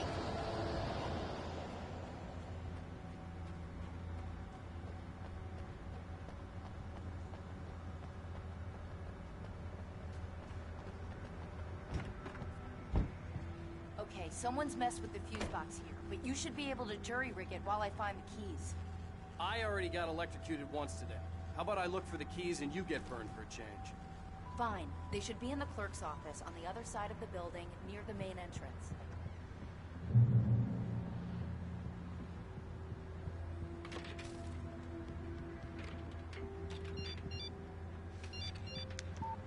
The message was from Barry. He was getting worried at the station. He wanted us to hurry.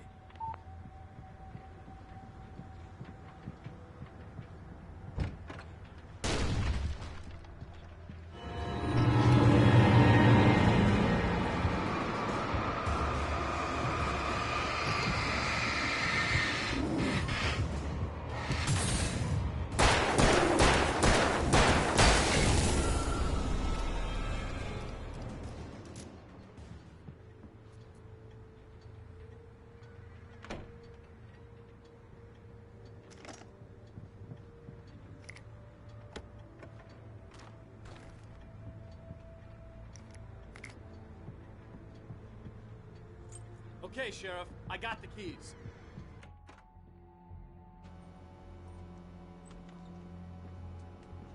Barry? Why isn't he inside? Oh god. Oh god. It has to be Barry, bro. Why are you stupid, Barry? Oh. Barry! He made it inside, Wake. He's okay. The storefront's blocked. Come on, Wake, let's go around. We can meet him in the back.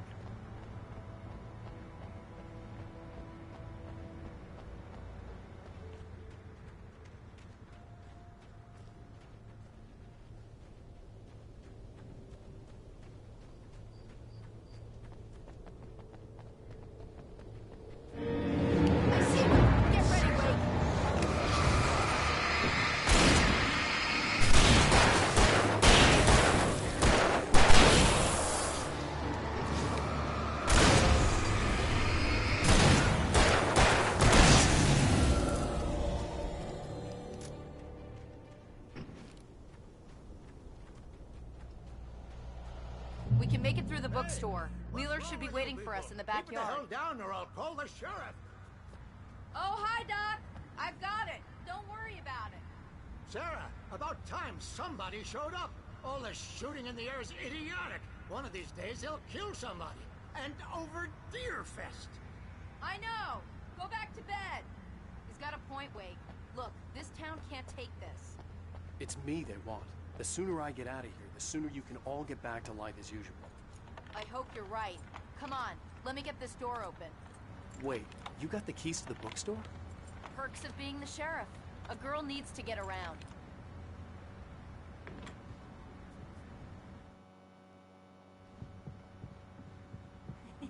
They're really taking advantage of your presence here, Wake.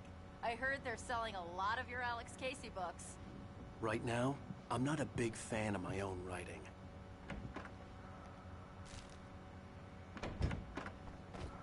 I don't see Barry. Look! Wake! Maybe that's him. That's the way to the chopper.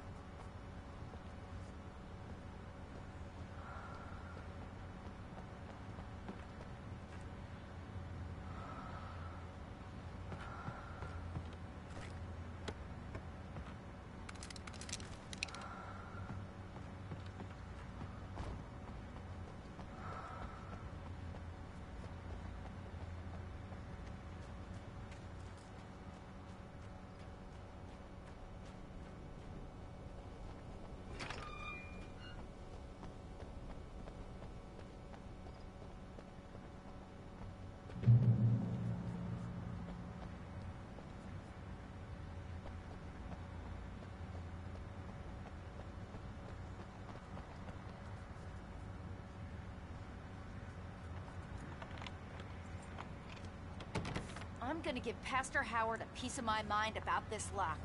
I told him to get it fixed. Physical labor. Let's take a break.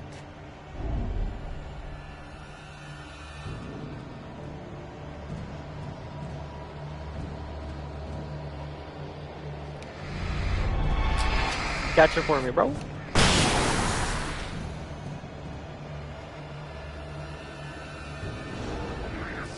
Fatty acids are good for your heart.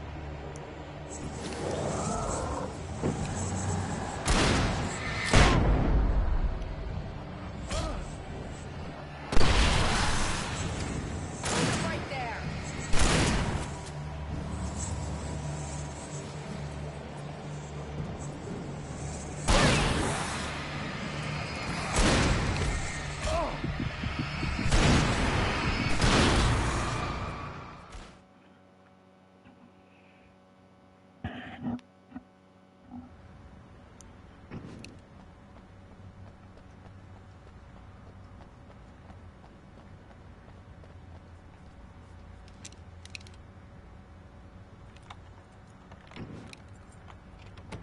I'm gonna give Pastor Howard a piece of my mind about this lock. I told him to get it fixed. Physical labor. Let's take a break.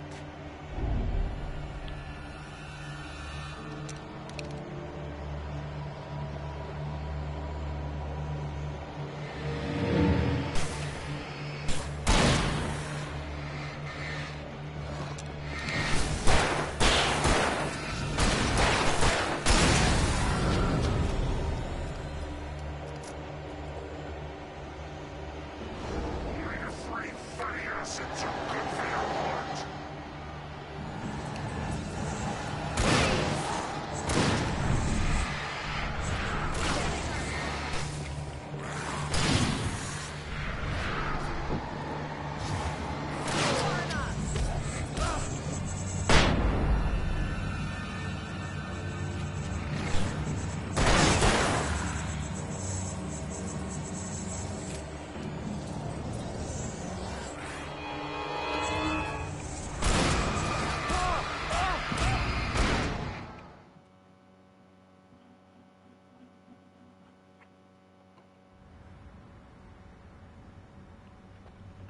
shit.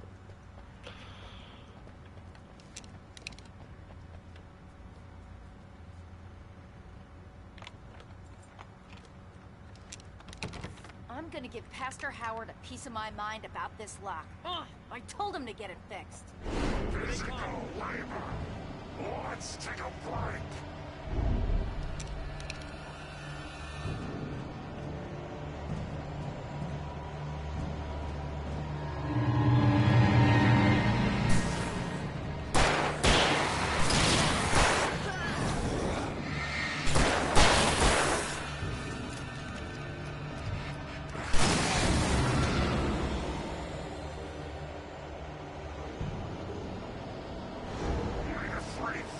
Acids are good for your heart.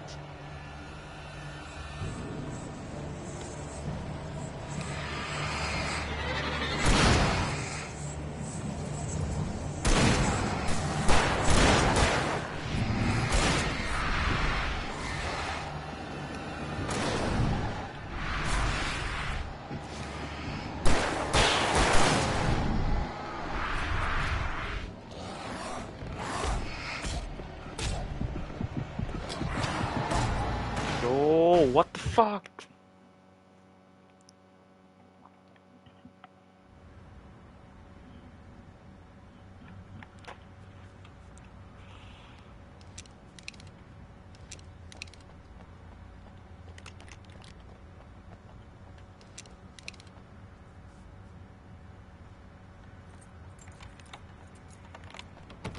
I'm gonna give Pastor Howard a piece of my mind about this lock. Ugh, I told him to get it fixed.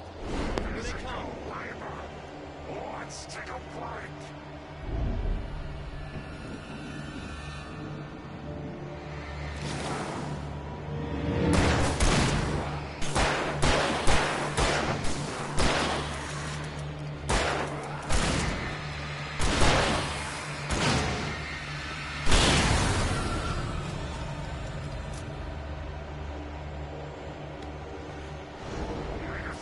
Fatty acids are good for your heart.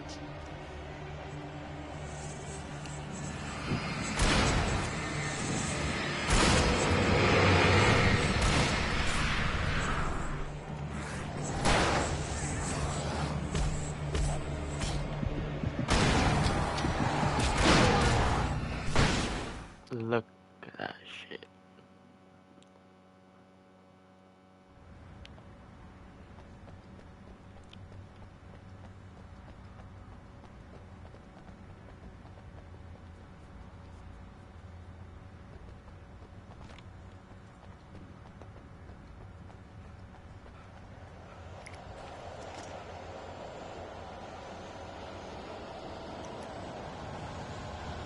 I'm gonna give Pastor Howard a piece of my mind about this lock. Ugh, I told him to get it fixed. Physical labor. Let's take a break.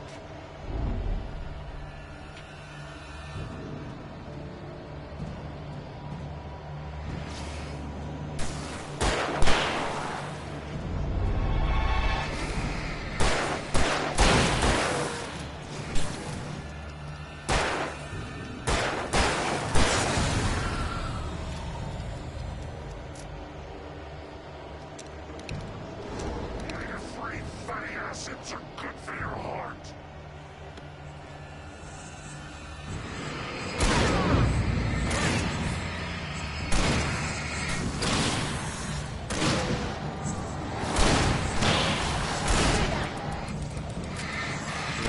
Load.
Okay, it's open. Let's go, Wake.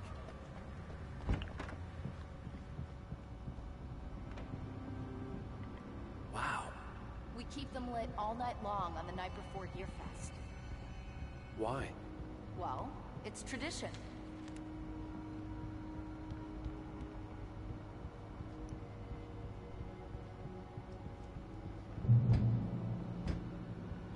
We're almost there. We'll have to go through the basement to get to the parking lot. Yeah, there's no way going through the crypt will turn out to be a bad idea.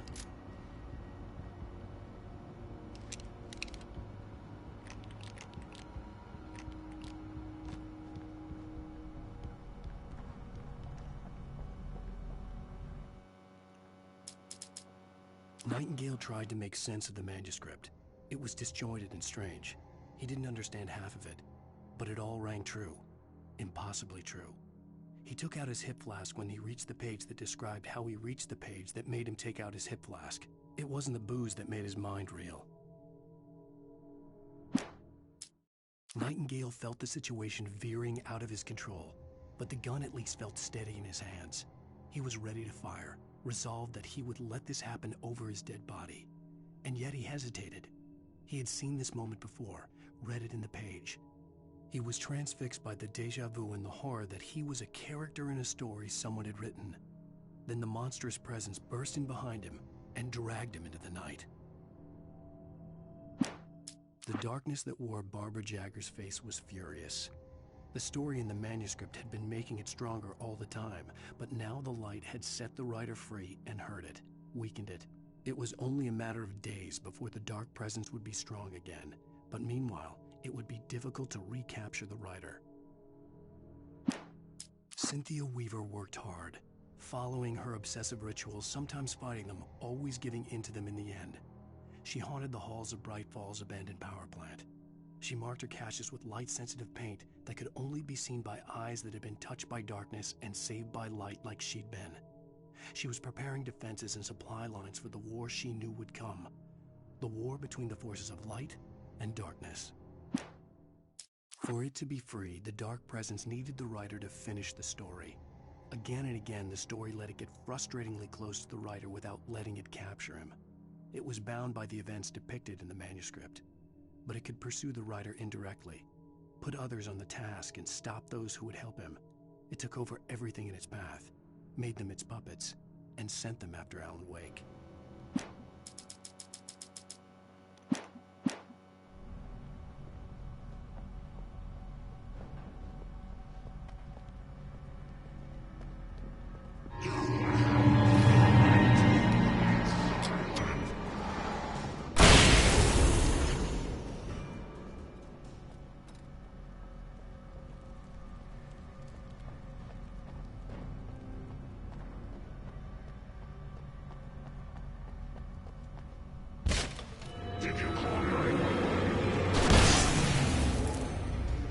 Guess that one saw the light, huh? You didn't like that one? A tough audience. Well, I got plenty more. What are the Christmas lights for? Protection, man. Like garlic against vampires. Vampires. The helicopter's just across the parking lot and up the hill. Come on!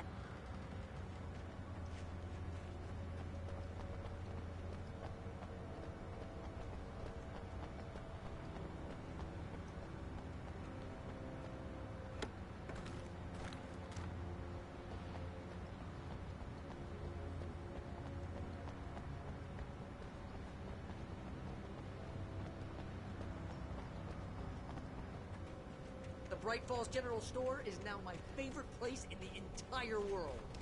See this headlamp? It's like a superpower. I can just look at one of those things and they die. It's my flaming eye of Mordor. I wish I didn't say that. Yeah.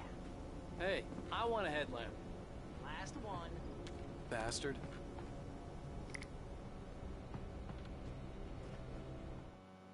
Alice had screamed until she had no voice left to scream.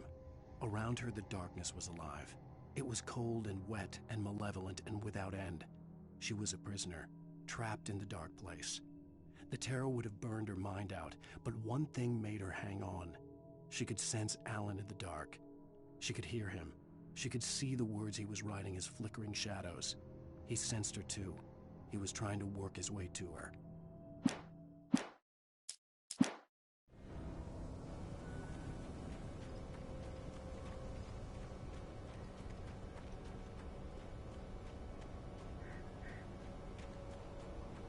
Someone throws a damn school bus at your head and you're about to take a helicopter ride with someone who may or may not have a pilot's license, and we're cleared for departure.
The helicopter's just up ahead. I'll need a while to prep for takeoff. Don't take too long. I want to get out of here.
this. Just get me to Weaver, Sheriff. You're taking a big chance on a local crazy lady, Al.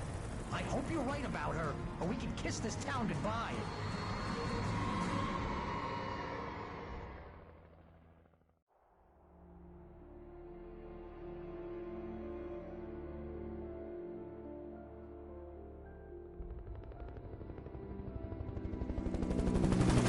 I hope you know how to deal with this, Wake. I guess you New Yorkers are used to rough situations like this. Right. The city's a war zone. King Kong, mutant alligators, and Alex Casey shoots the place up every weekend. Look, I never even carried a gun until a couple of days ago. Well, my dad used to be a cop there. Tells some pretty wild stories. Stuff like this? No, just normal bad stuff. Kinda like your books, Wake. I used to tease Dad that he was just like Alex Casey. You've read me. Oh, sure. You're a pretty good writer. A little heavy on the metaphors, maybe. Nobody's ever said that before. We're coming up on the power plant. See the lit building over there? And that's the dam further up the river. I can't land here. I'll take her down the road across the river. Just get me there, Sheriff.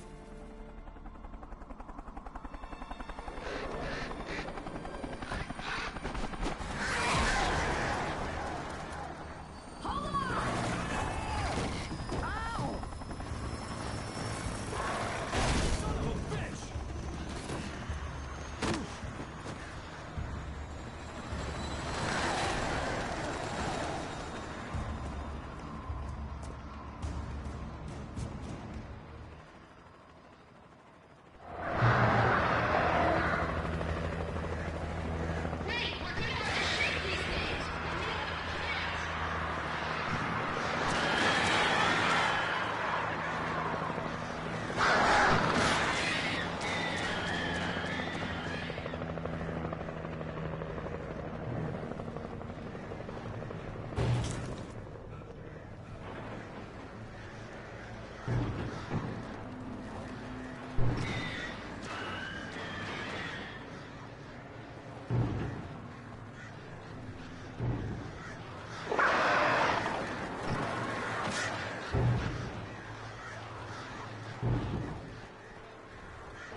And here's a new song from a band that they always remind me of. Couldn't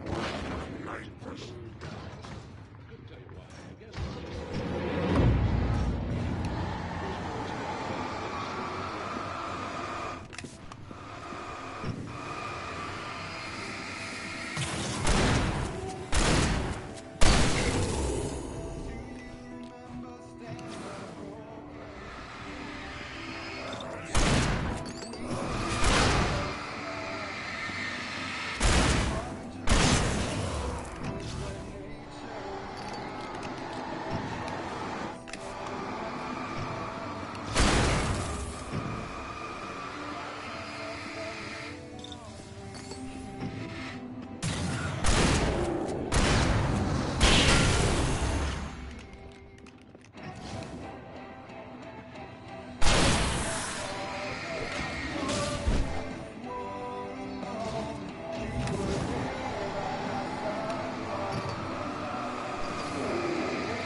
The power plant glowed in the night.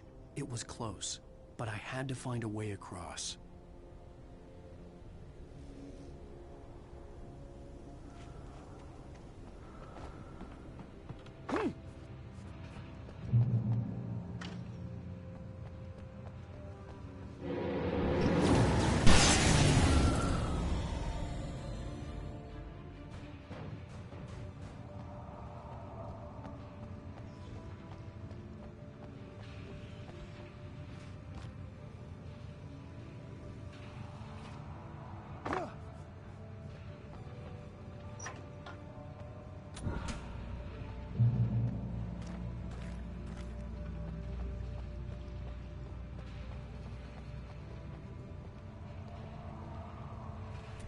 Most of us are secure professionals.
The story I had written in the cabin had come true.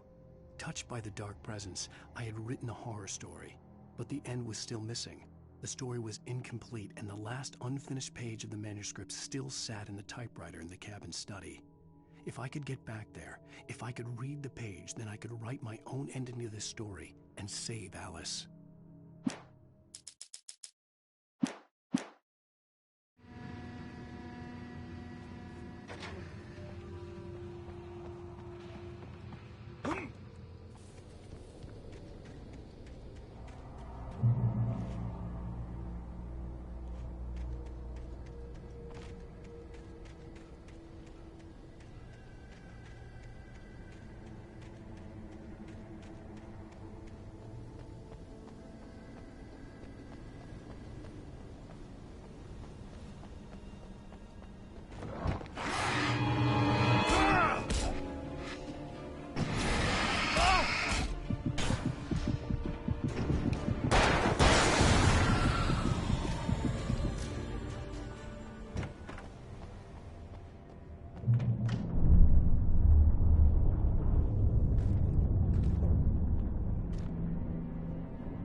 recognize the logo on the power plant sign. I'd seen a version of it painted all over the area, signifying hidden caches of supplies.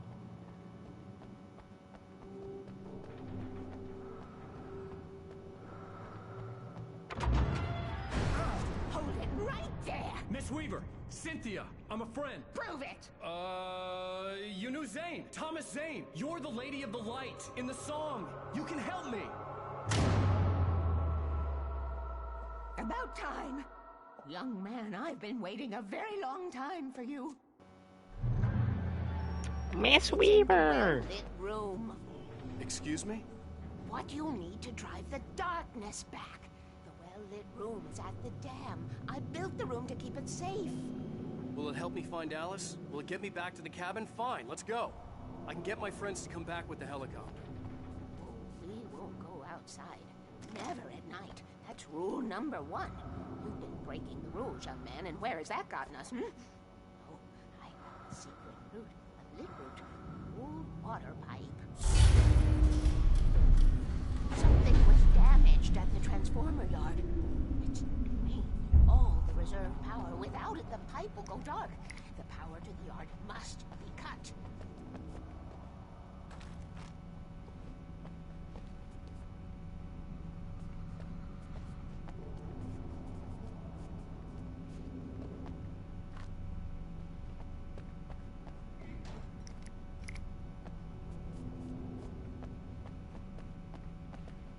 Let me guess. You want me to do it? Young man, you're the one who likes to break the rules.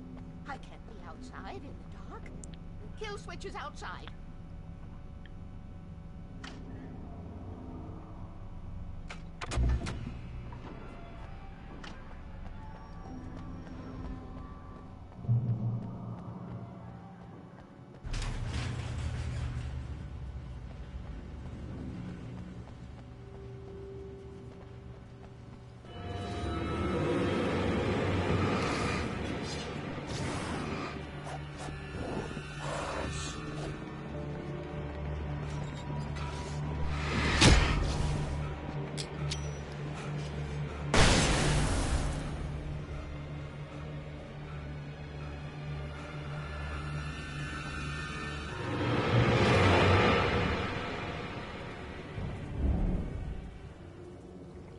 I could see the kill switch that would cut the power to the transformer yard. Now I had to find a way to reach it.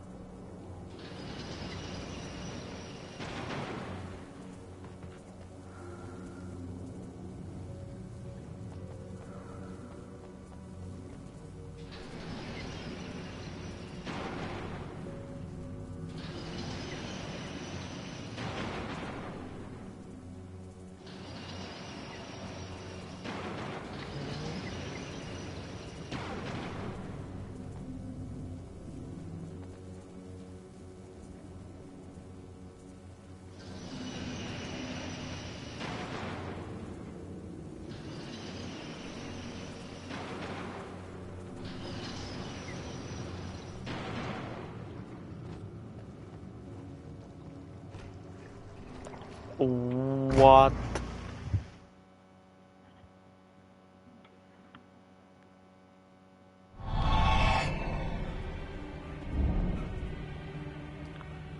I could see the kill switch that would cut the power to the transformer yard. Now I had to find a way to reach it.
arrange these things.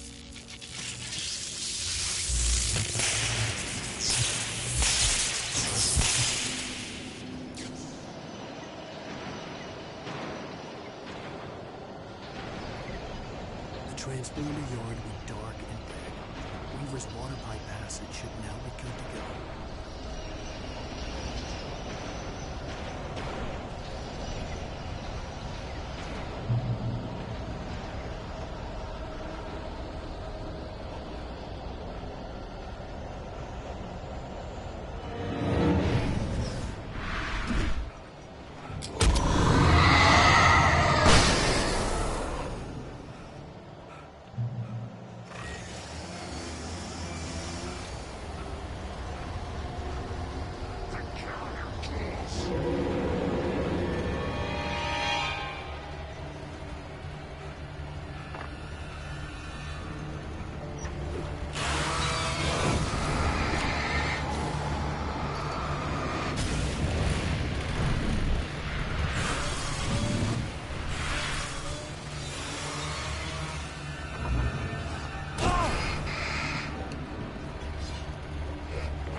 Part of me that was maybe a little glad when she had the accident.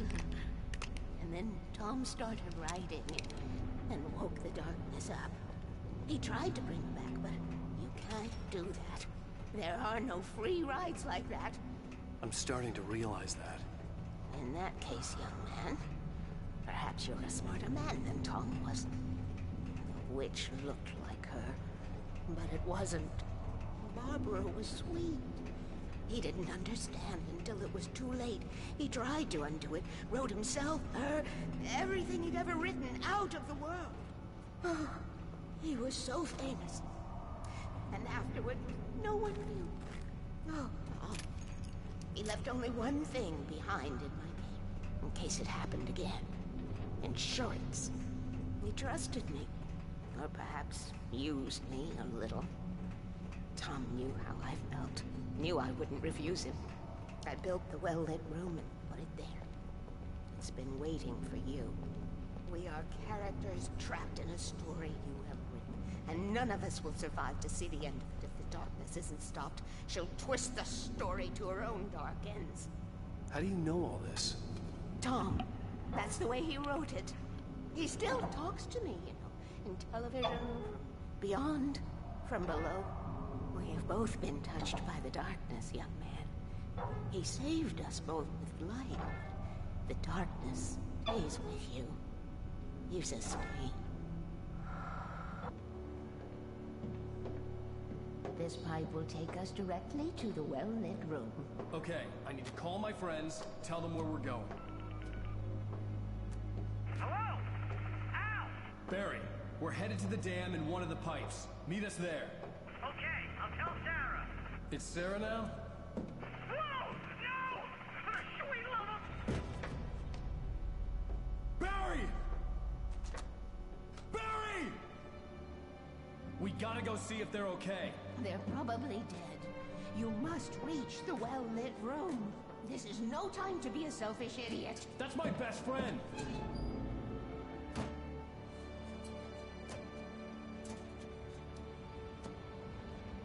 Well, be a fool. I'll use the pipe. I'll meet you at the dam if you make it.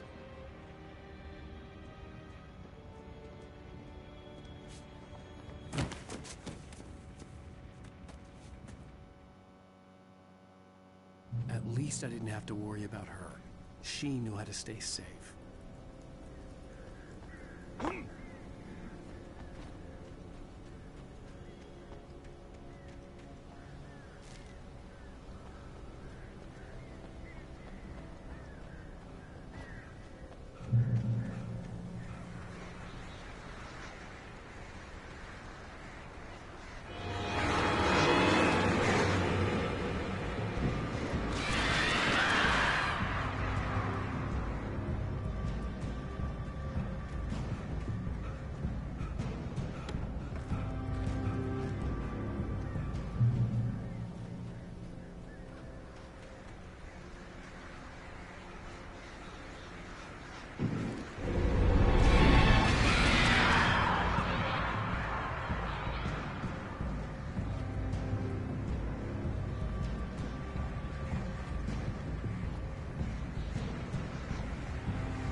crash site looked bad, but as far as I could tell, the wreck was empty.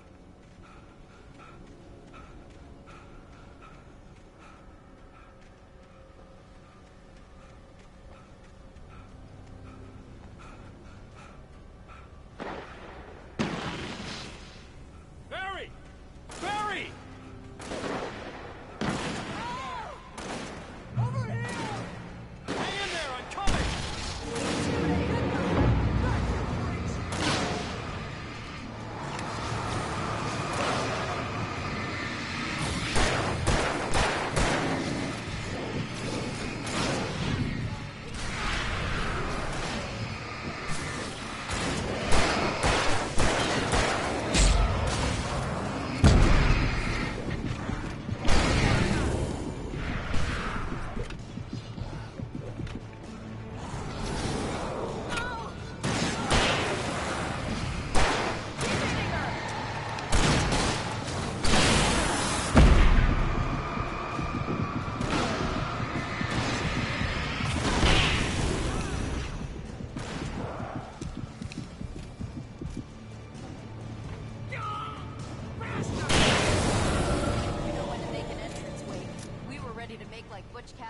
Sundance Kid. I have a different ending in mind. Yeah, I'm fine. Thanks for asking. I knew you'd be all right. How's that? The flaming eye of Mordor? Weaver will meet us at the dam.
See those lights? That's the elevator we need to take.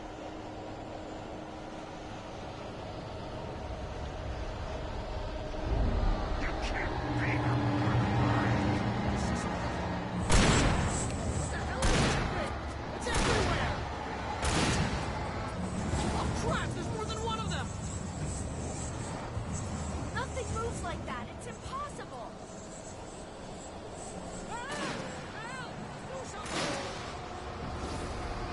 He's too fast. I can't get a shot. There! No, there! Al, they're all over the place! How many of them are there? Where'd that one go? Ah, this can't be happening! Was that it? Are we safe? That was... wow. I think we're okay. Wait, call the elevator. I'm keeping watch. I hear something moving around.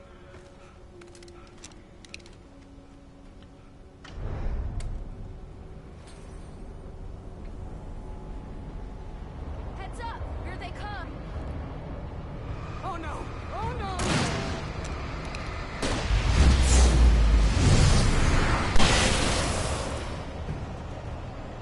They're coming! We have to hold them off!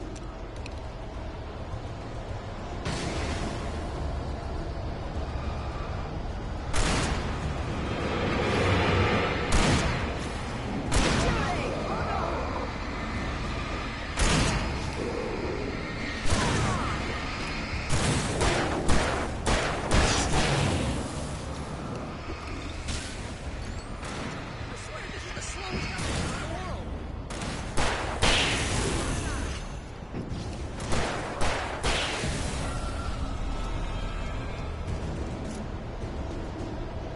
It's almost here, Wake. Just hold on!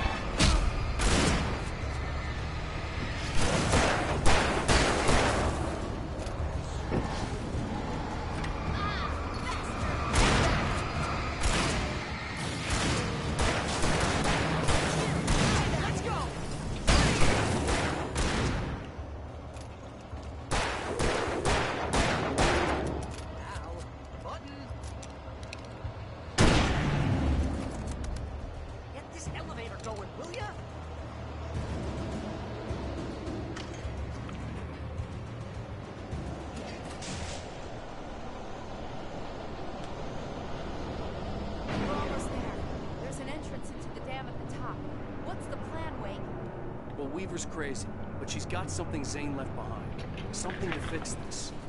Gee, could you be a little more vague? Thomas Zane? Seriously? Might as well be Paul Bunyan or Bigfoot. Yeah, well, he was real.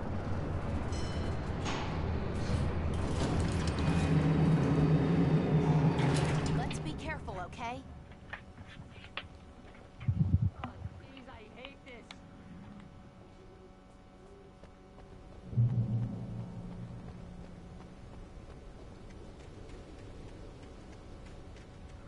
Okay, wait. There's a button over there that I think something's broken. Hold the button down so we can get in.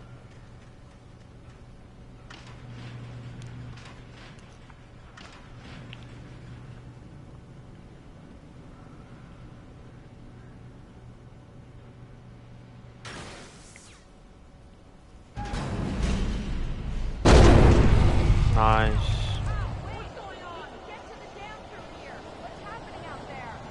You guys go ahead and find Weaver. She should be in the dam now. I'll have to make it alone through the top. Okay, wait. Good luck. Don't get yourself killed. Please, be careful. I'll take good care of Barry, Wade. You just look after yourself. Kidding me.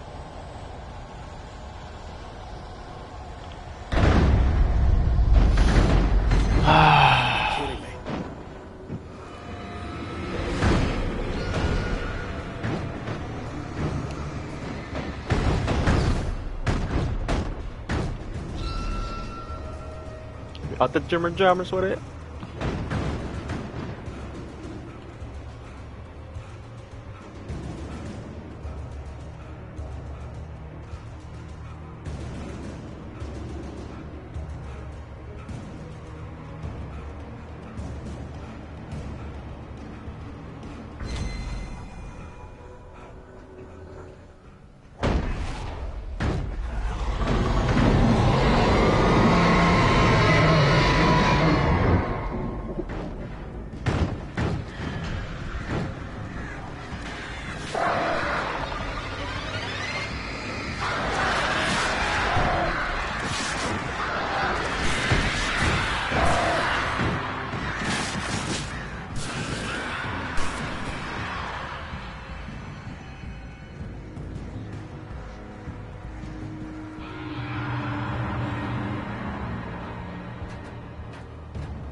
I was ridiculously outnumbered. The searchlight could even the odds.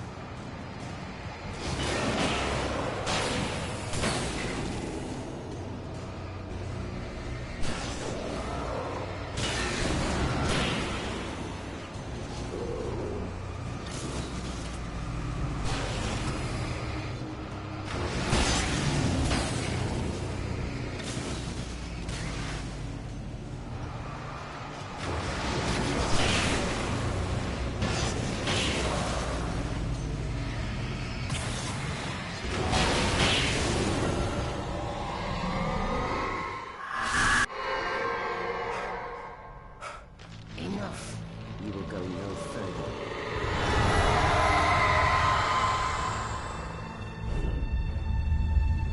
Stop now.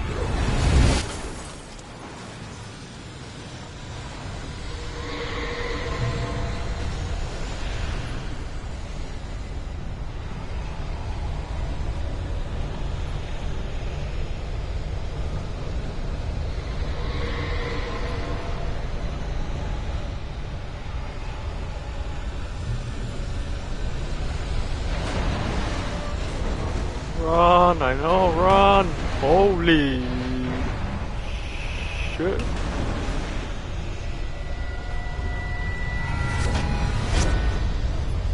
Woo.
Ain't no way indeed. Holy shit. The Alan the Alan Wake time.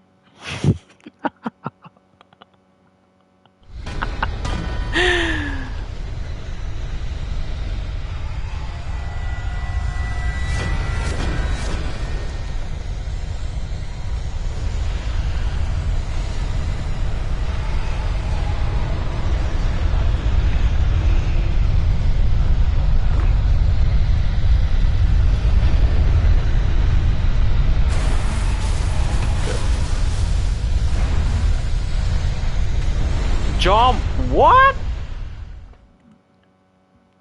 Okay.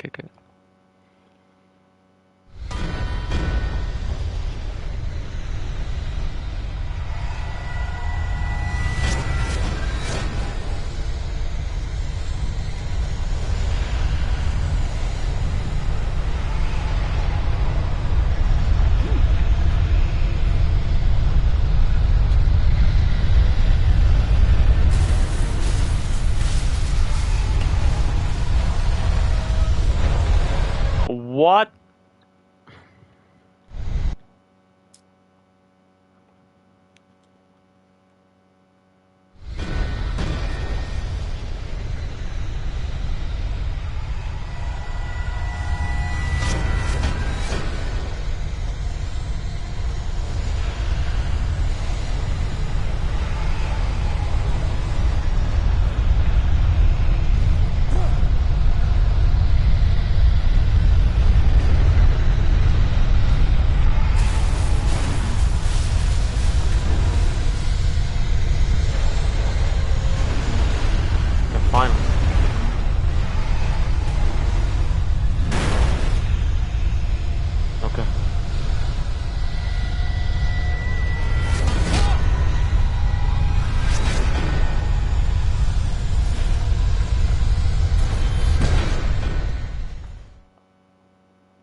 Okay.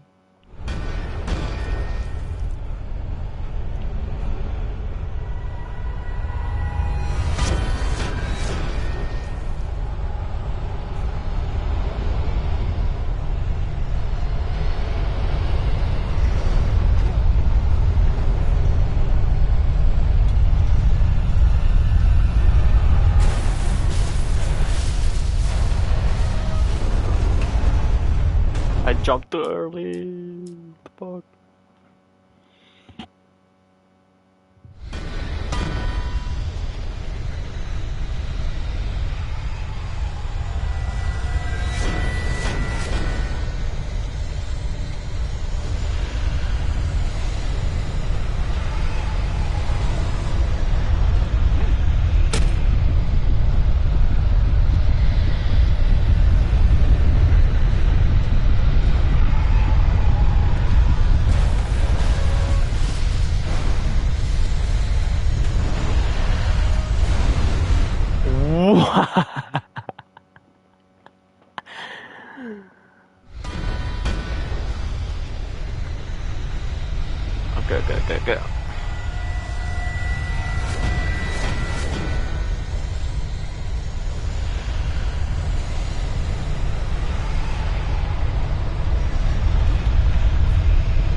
Okay. Okay.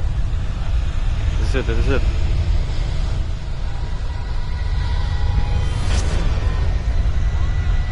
Just fake it. What? I guess you can't fake it. What the fuck?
We're safe here. I have looked after the well-lit room for many, many years now. There's no shadow in the lit room. The power is fail-safe, and all of the bulbs are numbered and changed regularly based on their make and model. Right.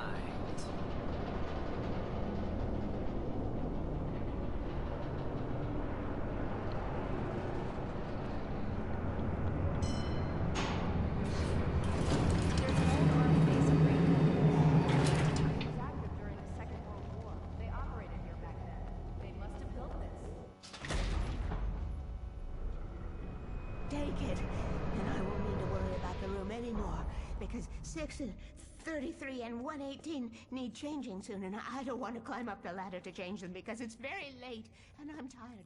And if you take it, I won't have to do that anymore.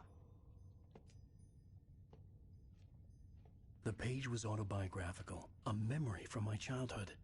But I didn't write this. It was a page written by Thomas Zane. None of them were supposed to exist anymore.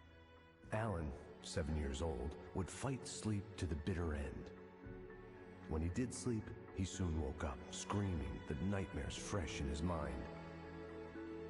One evening, his mother, sitting by his bed, offered him an old light switch.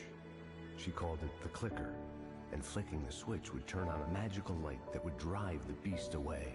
To imbue the talisman with all possible power, she added that it had been given to her by Alan's father.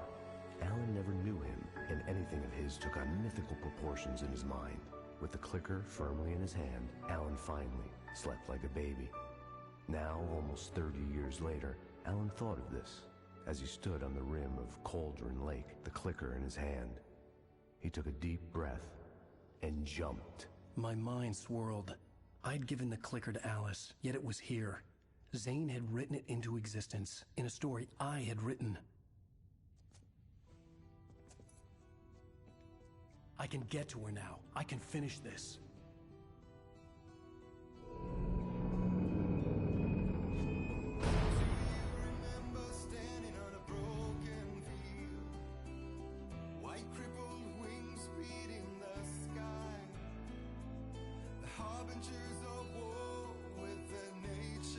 Previously on Alan Wake, I wrote a horror story that has come true. Thomas Zane did the same in the 70s. You will go no further. If I continue like the Dark Presence wants me to, the story I'm writing won't save Alice. It's a horror story. No one will survive. You knew Zane! Thomas Zane! You're the Lady of the Light in the song! He left something behind to help me. The clicker. Alan thought of this as he stood on the rim of Cauldron Lake, the clicker in his hand. He took a deep breath and jumped. I can get to her now. I can finish this. Episode 6. Departure.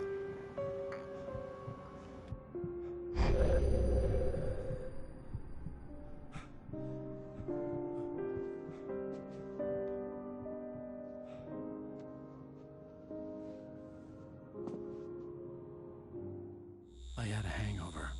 My head was about to explode and the light hurt my eyes. I needed my sunglasses and painkillers to dull the pain. In one of my finer moments of self-deception, I swore to quit drinking.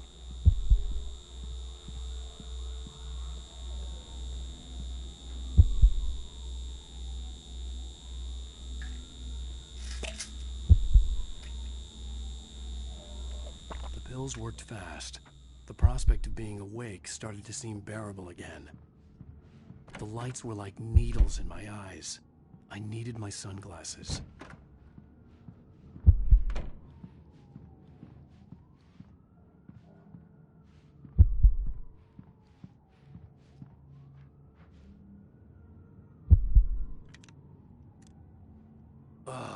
The sunglasses made the world look bearable. Now I could keep my eyes open without feeling like a vampire in the sun. There was a message waiting for me on the machine.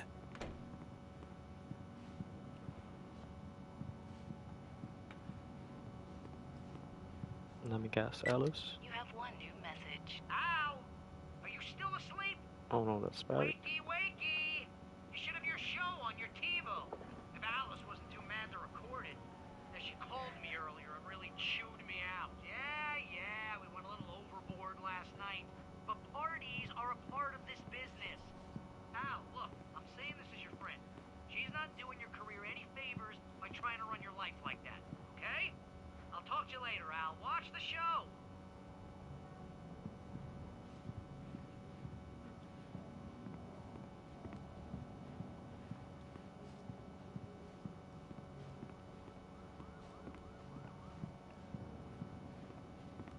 I'd been a guest on the talk show the previous night, talking about my latest book. The show was supposed to be waiting for me on my TV. Thank you. Thank you, everybody. We have a great show tonight. I've been talking with the best-selling author Alan Wake about his new book, The Sudden Stop. Good read. Go buy it. No, it is a good read. Look, I'm gonna be honest here. Is that wise? No, but I'm gonna do it anyway. I got people who give me the lowdown on books. I'm a busy guy. But this one, I actually read from cover to cover. I mean, I'm a big fan. Wow, thanks. This might be a spoiler for those who haven't read the book yet. Based on the sales figures, the 2 people out there who haven't read the book yet. But this last book is all about the death of the main character, the hard-boiled New York detective, Alex Casey. Now, there's been a lot of outrage about this. Why the hell did you kill Casey? What the hell were you thinking, man? Good riddance. No, seriously though, 7 years and 6 books is a long time. He was a gloomy guy to spend all your working hours with, and it was a good run. But it's time to explore new things. My next book will be a departure from the old for me. You selfish bastard, always thinking of yourself. Well, you've certainly given us a lot of entertainment over the years. And now that you mention it, Casey was a gloomy guy. Never had much luck with his love life with the ladies. Was that autobiographical in any way? Yeah, no kidding. Casey's lady friends tended to die on him. With Casey, it was all about his pain. No, nothing autobiographical about that. I'm a happily married man. My wife is my muse. Well, congratulations. That's great to hear. So, how's the publicity tour been treating you? Good. Great. But I gotta say, I'm glad to be back home in New York. Well, you've certainly been on the news a lot lately. Lots of parties and, you got into a fight with some paparazzi. Oh, man. Well, that guy was really in my face. I lost my temper. I know that wasn't cool. You are famous for that temper. Well, I did also write several books. Well, your latest novel is called The Sudden Stop, and it's in bookstores now. Go get it. That means the 2 of you out there who haven't bought it yet. Ladies and gentlemen, that's all we have for you tonight. I want to thank all our guests for the evening. Alan Wake, Sam Lake. Once more, do the face for a Sam. And our musical guests, Poets of the Fall. Thank you. At least I'd been funny. I told myself I could live with that. Hey, honey. Did you watch the show? I didn't say anything stupid, if that's what you want to know. Okay, Grumpy. You want an aspirin or something? Are you going to start with me about drinking now? You know what? Go back to sleep, Alan.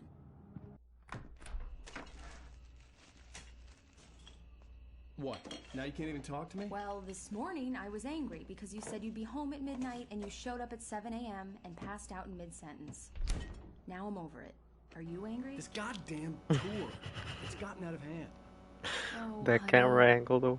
It's almost over, right? We can get back to normal. And you can Naughty, start writing naughty. again. I'm sorry, honey. Alan, you're not thinking straight. Just take a shower and go back to bed, huh? Yeah, you're right, honey. I'm sorry. Once this is over, let's go away together. A vacation. Just you and me. Some peace and quiet.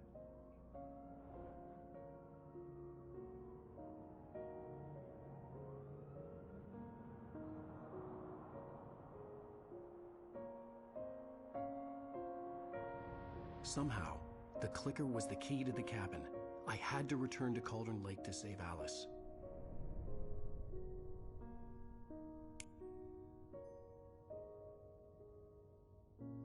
I'm going back to the lake to finish this. I'm going to write an ending to the story in the manuscript on my own terms, to make it all right. Why can't you just write it here? The last page is still in the typewriter. I need to read it first. Everything needs to be just right. Zane tried to cut some corners, and it didn't end well. Okay, ready when you are. I'm sorry, Sarah, but I need to do this alone. Barry, take her gun. Miss Weaver, close the door when I leave.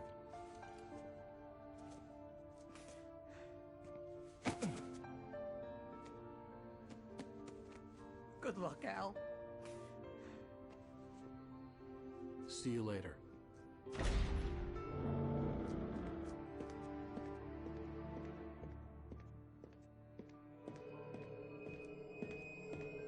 When I got out, it was warm and sunny. I'd flicked the switch of the clicker. Had it done this? I didn't stop to question it. I had to take advantage of the sunlight to get to the lake. On Zane's page, I'd stood on the rim of Cauldron Lake, about to use the clicker. That's where I was headed.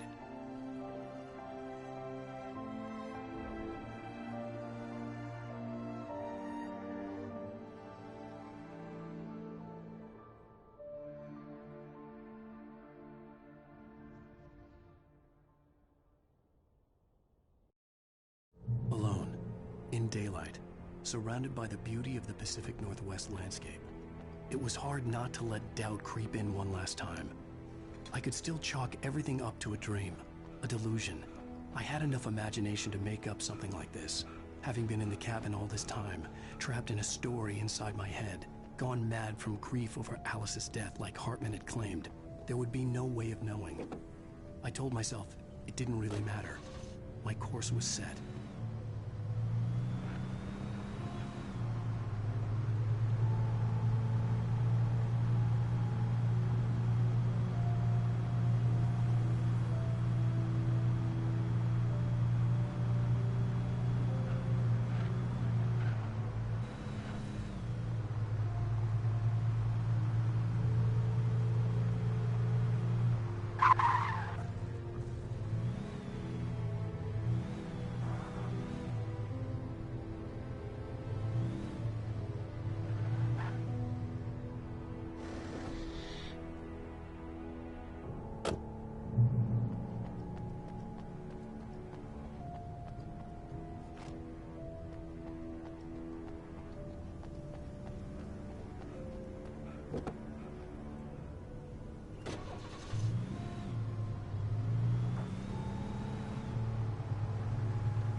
There was a link between us, always would be.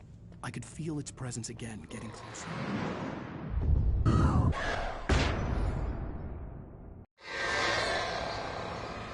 will kill your wife.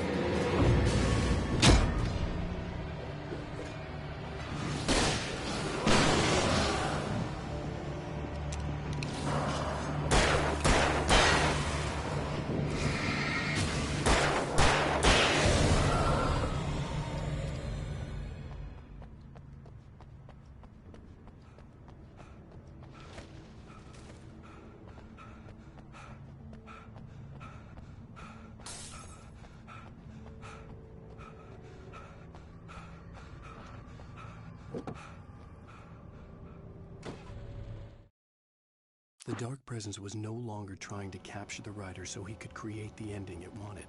The Rider knew too much. He was too strong. And he carried a weapon left behind by Thomas Zane, something that could hurt it. Now, the darkness was doing everything in its power to simply stop the Rider from ever reaching Cauldron Lake and the dark place it came from.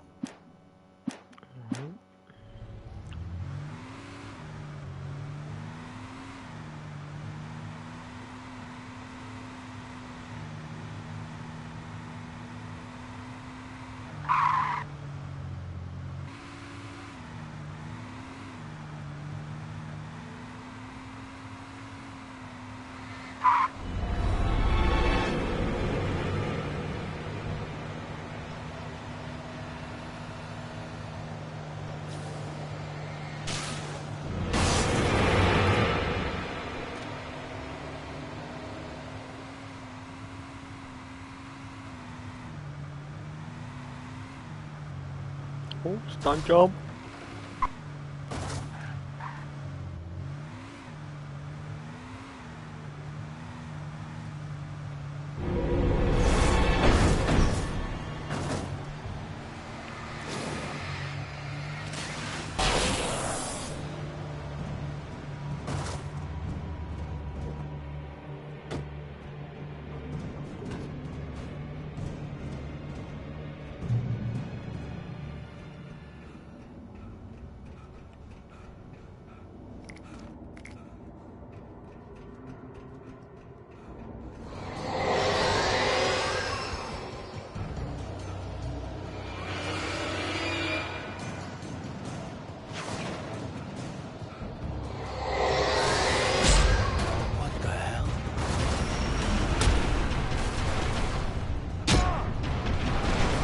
What the fuck?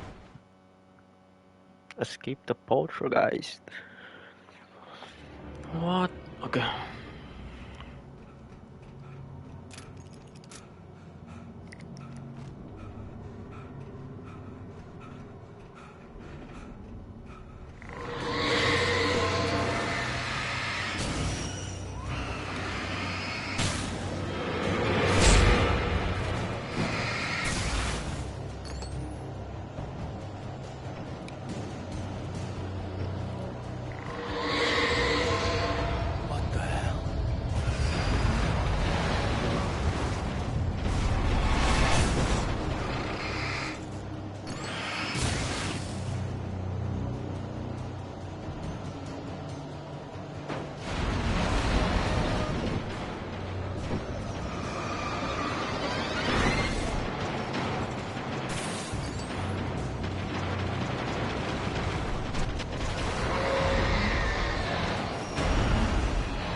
Oh.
Damn hard.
The actual fuck.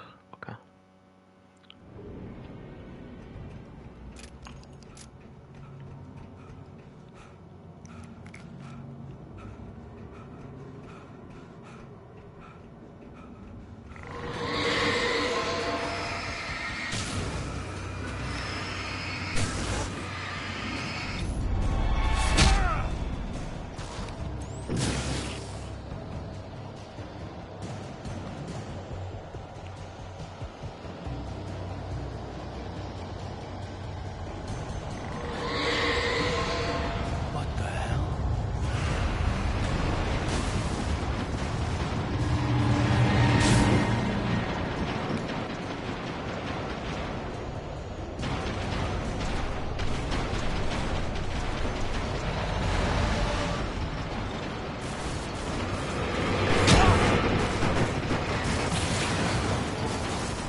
Okay, I didn't expect that. Okay.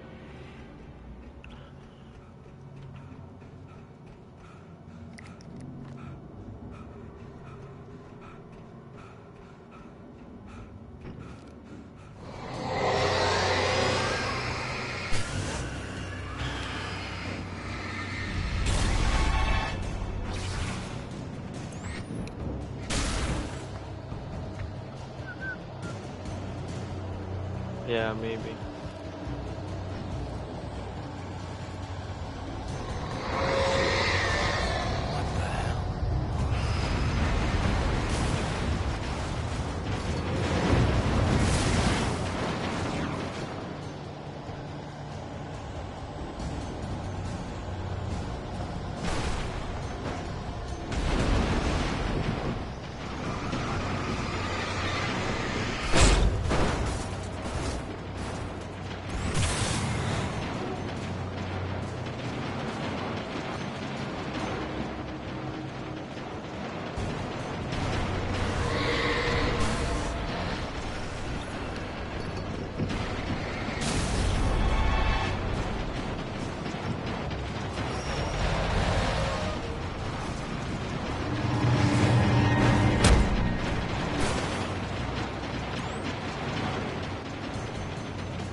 Fuck.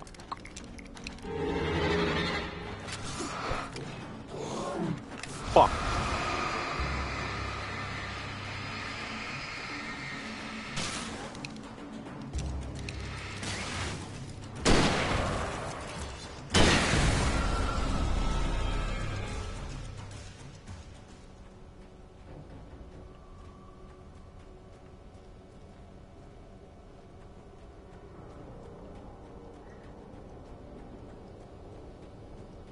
I had to get the gate open.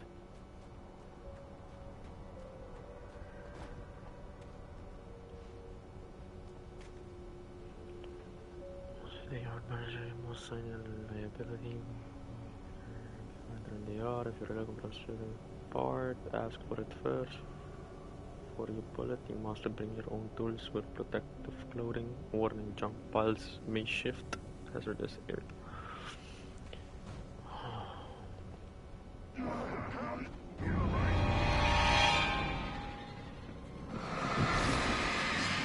Barely have ammo, bro. Damn.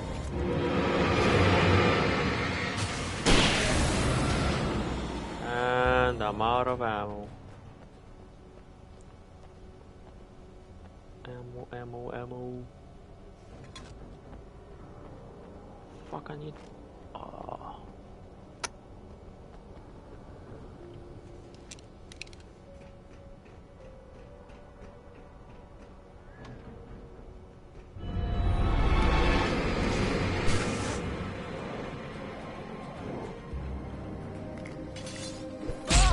Oh my...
Just what I needed.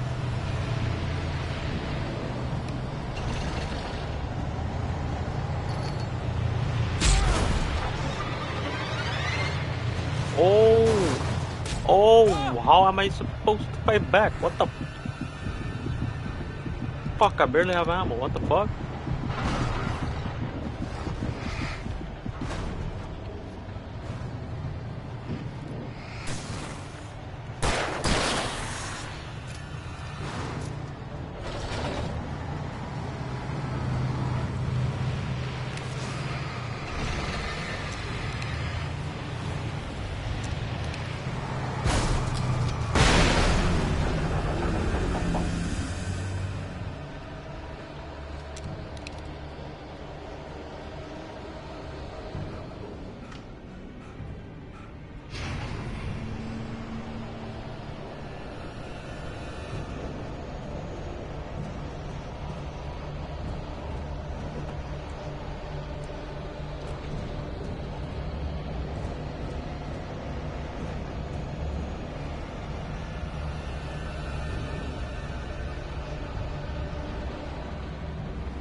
I told Barry my plan back in the well-lit room, I'd acted as if I knew what I was doing. I didn't. I was operating on the shifting logic of a dream. I had to fight my way to the lake through the horrors of the night. I had to flick an old battered light switch imbued with childhood magic. I had to write a happy ending to a horror story. I had to save my wife from the dark prison she was being held in.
I will never give her to you.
I will never give her to you.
The bottom of Cauldron Lake was a graveyard of things the lake had claimed in one way or another over the decades. The dark presence brought them up in its wake, scattering the rotten waterlogged hull of an old boat here, the remains of a long-ago crashed airplane there, trees shattered under the impacts. The earth groaned. It didn't even notice.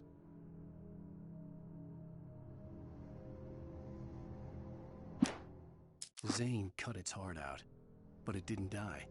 The thing that wore Barbara's face kept crooning sweet nothings sugar-laced with poison. He put on the suit, untied the monster from the chair. The thing in his arms thrashed weakly, but he held fast. He stepped outside, off the pier, and into the dark water, a sinking pinprick of light descending toward a bottom that never came. The dark place I found myself in was unlike anything I could ever have imagined. It wasn't solid. It flowed.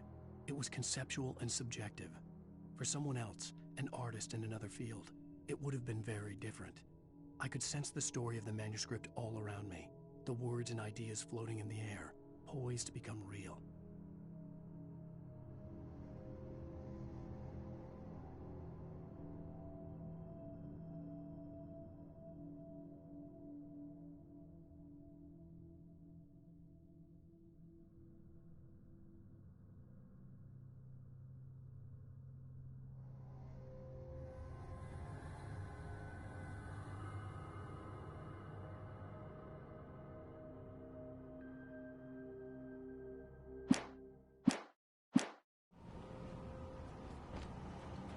I could see Mirror Peak in the distance.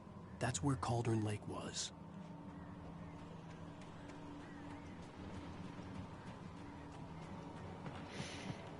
All right.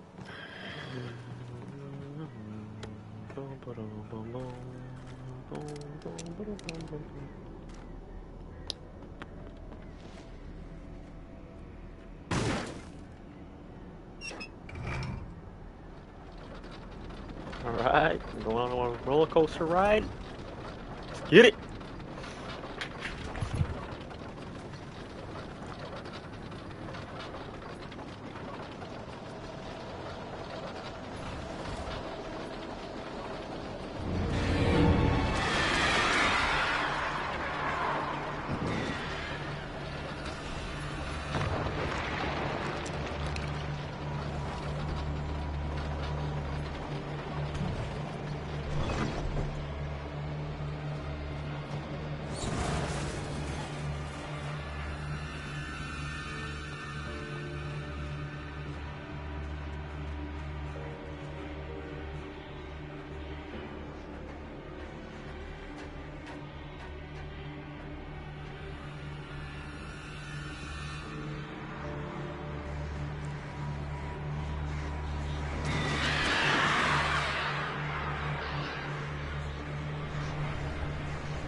shit.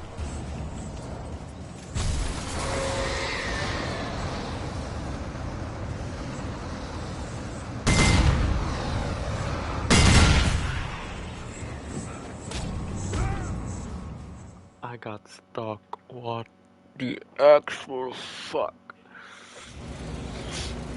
Okay.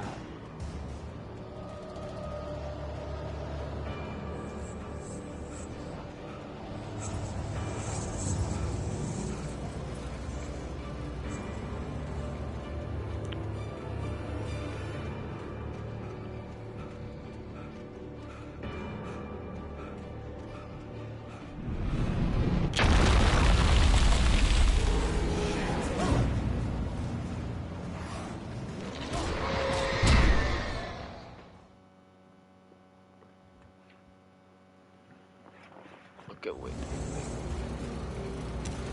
Okay.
I needed to get the generator running.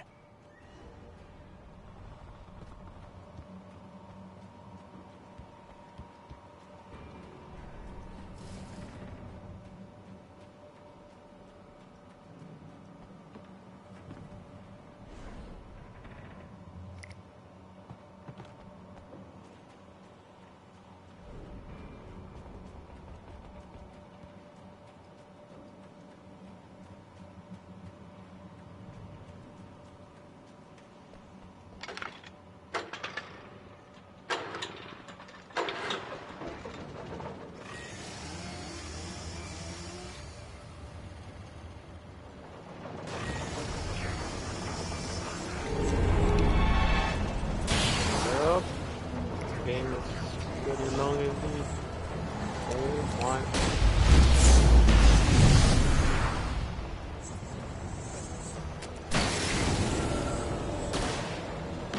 Lol, he killed himself, what the fuck?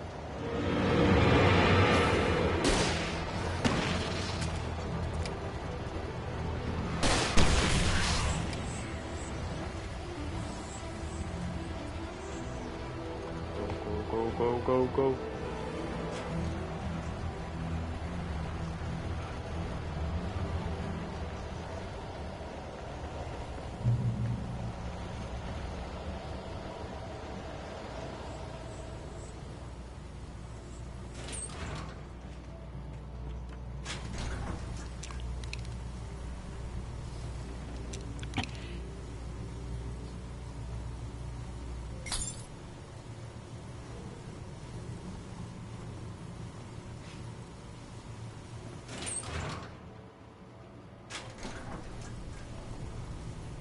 Yo, what the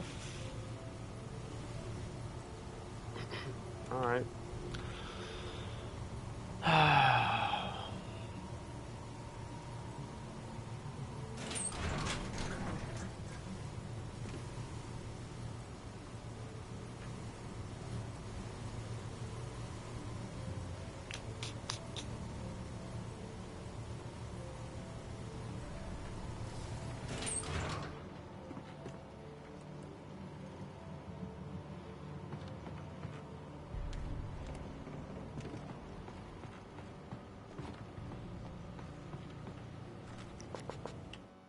After Zane had gone, I stood alone in the shifting dream that was the dark place. I had to find a way to the cabin. I'd written myself a way through this place in the manuscript. I followed the idea of a path. I'd written myself across the ocean that blocked my way, and with that, there was a bridge to the island beyond. The idea of the cabin flickered in the underwater darkness. I willed the cabin to be real, and it was.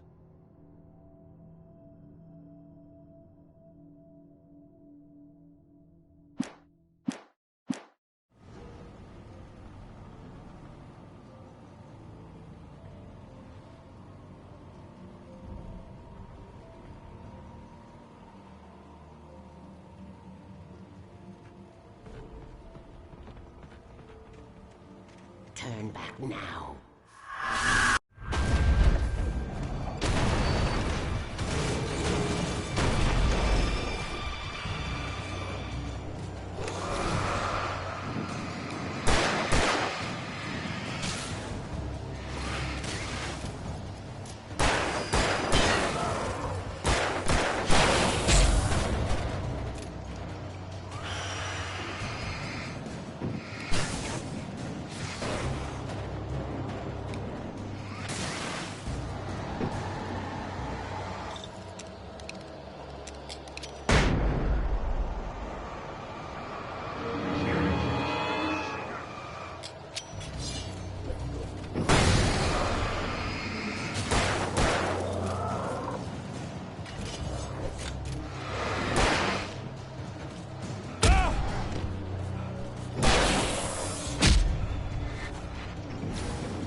Do as you're told.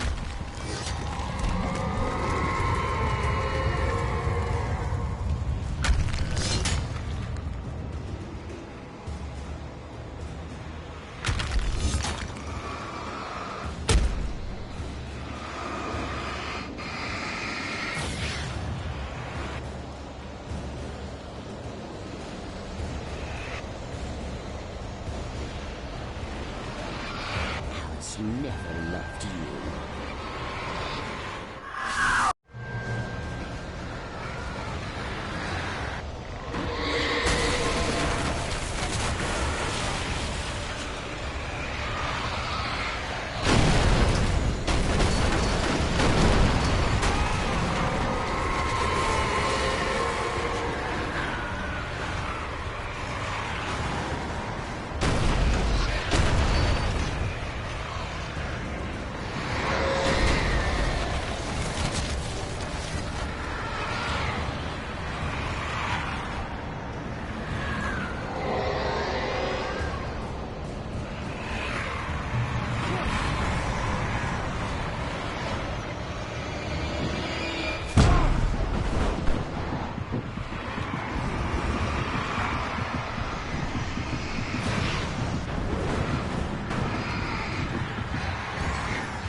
to get right into its heart to hurt it.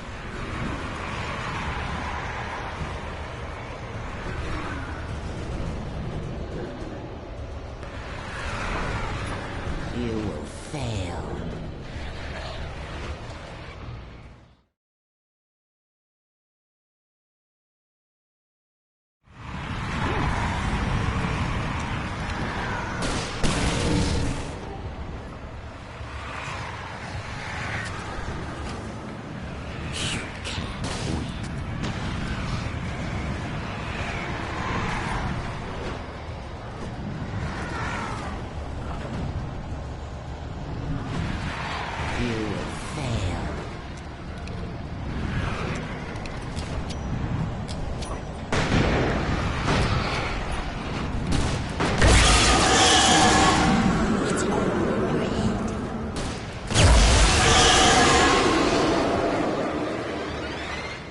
You're making us up.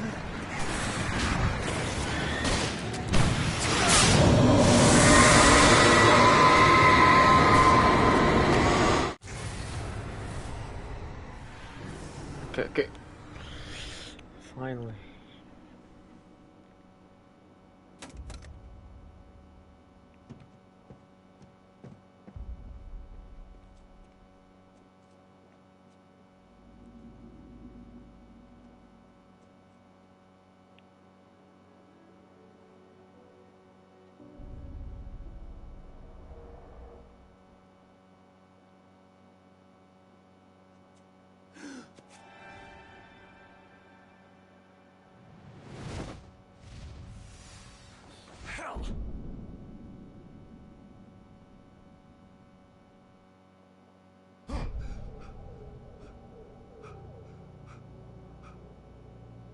Shh, baby. You were having a bad dream. It was just another nightmare. No. Everything's fine. You're home. It wasn't a dream. Everything's fine. Turn the lights on. Turn the lights on! Shh, baby. The power's out. There's no light. Come back to bed and I'll make you forget all about your fear. My fear? It's your fear. Why aren't you afraid? You're not Alice. Turn the lights on now. Where's the clicker? What did you do with it? Alan, you're scaring me now. Come back to bed. Have you taken your pills? I'm scared. You You're want me to scared call of Dr. Hartman? darkness. What do you mean? Scared of the dark. I read your manuscript. You're scaring me. Departure is your best work yet. You're a genius. I'm so proud of you. Come back to bed. Well, Talk I'm more not about proud it of you.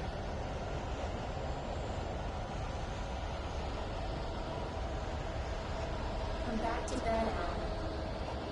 Come back to bed, Tom.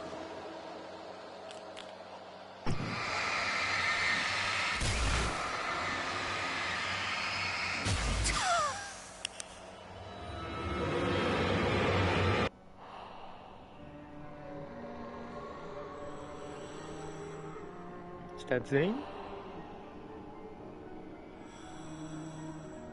You must find your way to the cabin. It stands in your way. It won't let you pass. It has no heart. It's filled with darkness. You must Yeah, they're fill its among heart us. with light.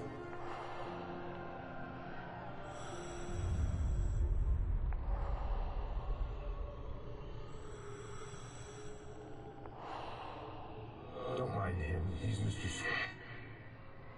Your friends will meet him when you're gone.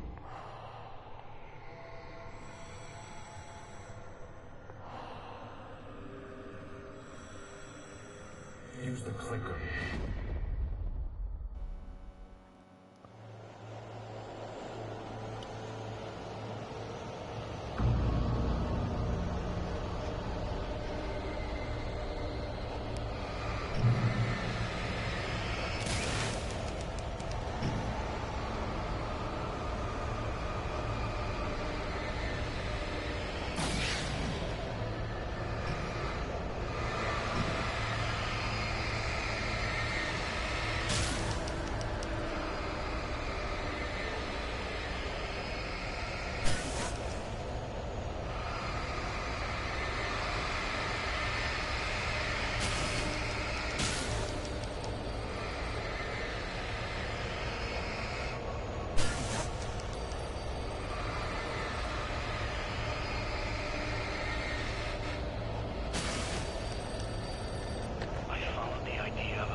love to someone else. Alice? No, what are you saying? You can't. You don't love her. How could you? You don't even love yourself. All you do is torture yourself with work you can't do anymore. No, I love you more than anything in the world. You're my muse. Who are you? What have you done with my Alice?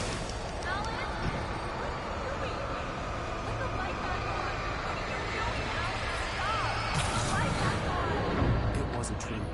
Nothing like that had ever happened.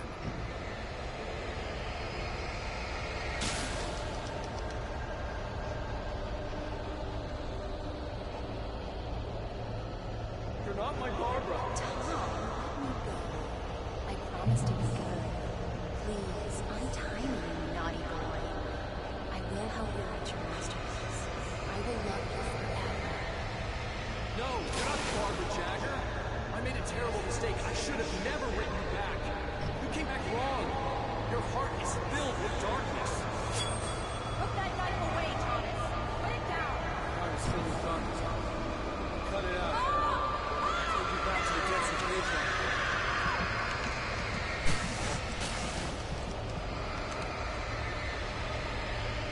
Filled with darkness.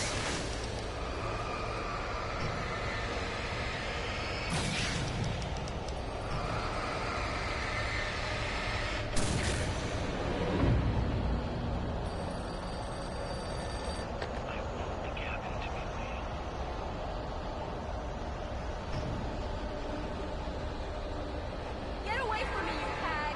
Where am I? Let me go! Your husband refused to do as he was told. All he had to do was write what I wanted him to write. Now it's too...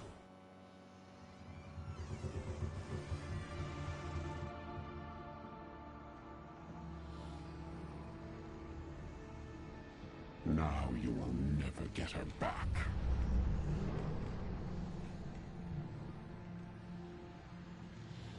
I am much older than you. Older than your first work of art. I will find a new face to wear.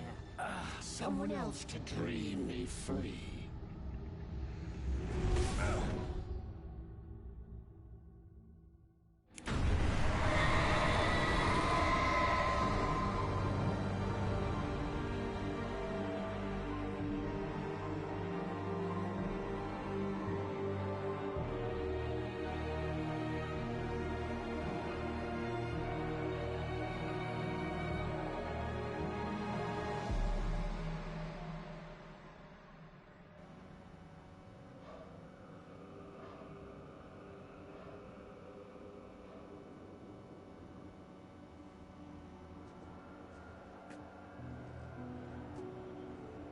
Can we get Alice? Can we get Alice?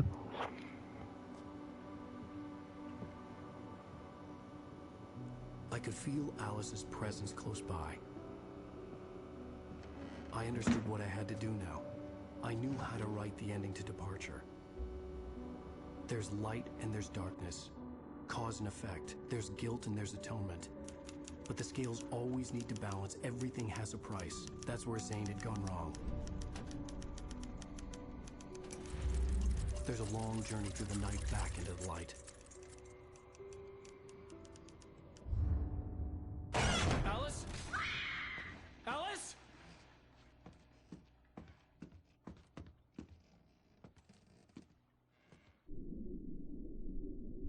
Oh no!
Yup. Where is Alan?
It's not a lake. It's an ocean. Alan, wake up. Departure.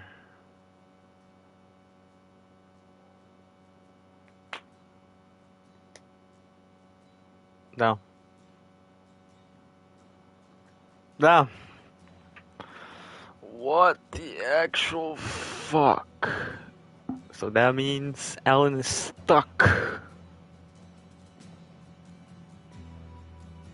But somehow Alice made it alive. So I guess Alan just sacrificed himself. I don't know. Ground control to Major Tom. Take your protein pills and put your helmet on. Ground control to Major Tom. Damn, now I gotta pre-order the new Alan Week.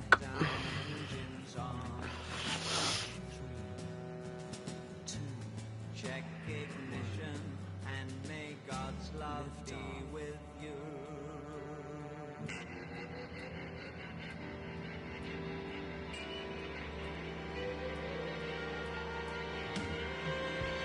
Alan Week's journey through the night will continue.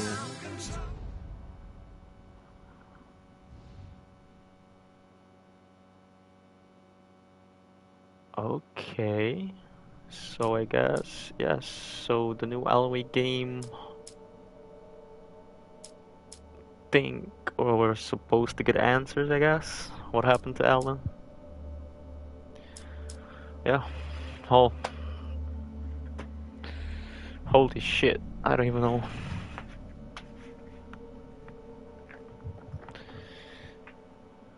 Well, no.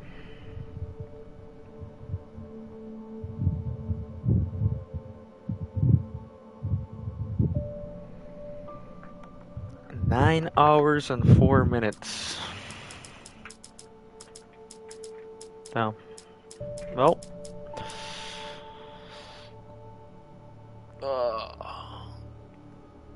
I don't know, the ending is just... the ending is ass, I'm not gonna lie. Well, that's it. Thanks for watching, I guess. What is this ending? Anyways. Yeah. Thanks for watching.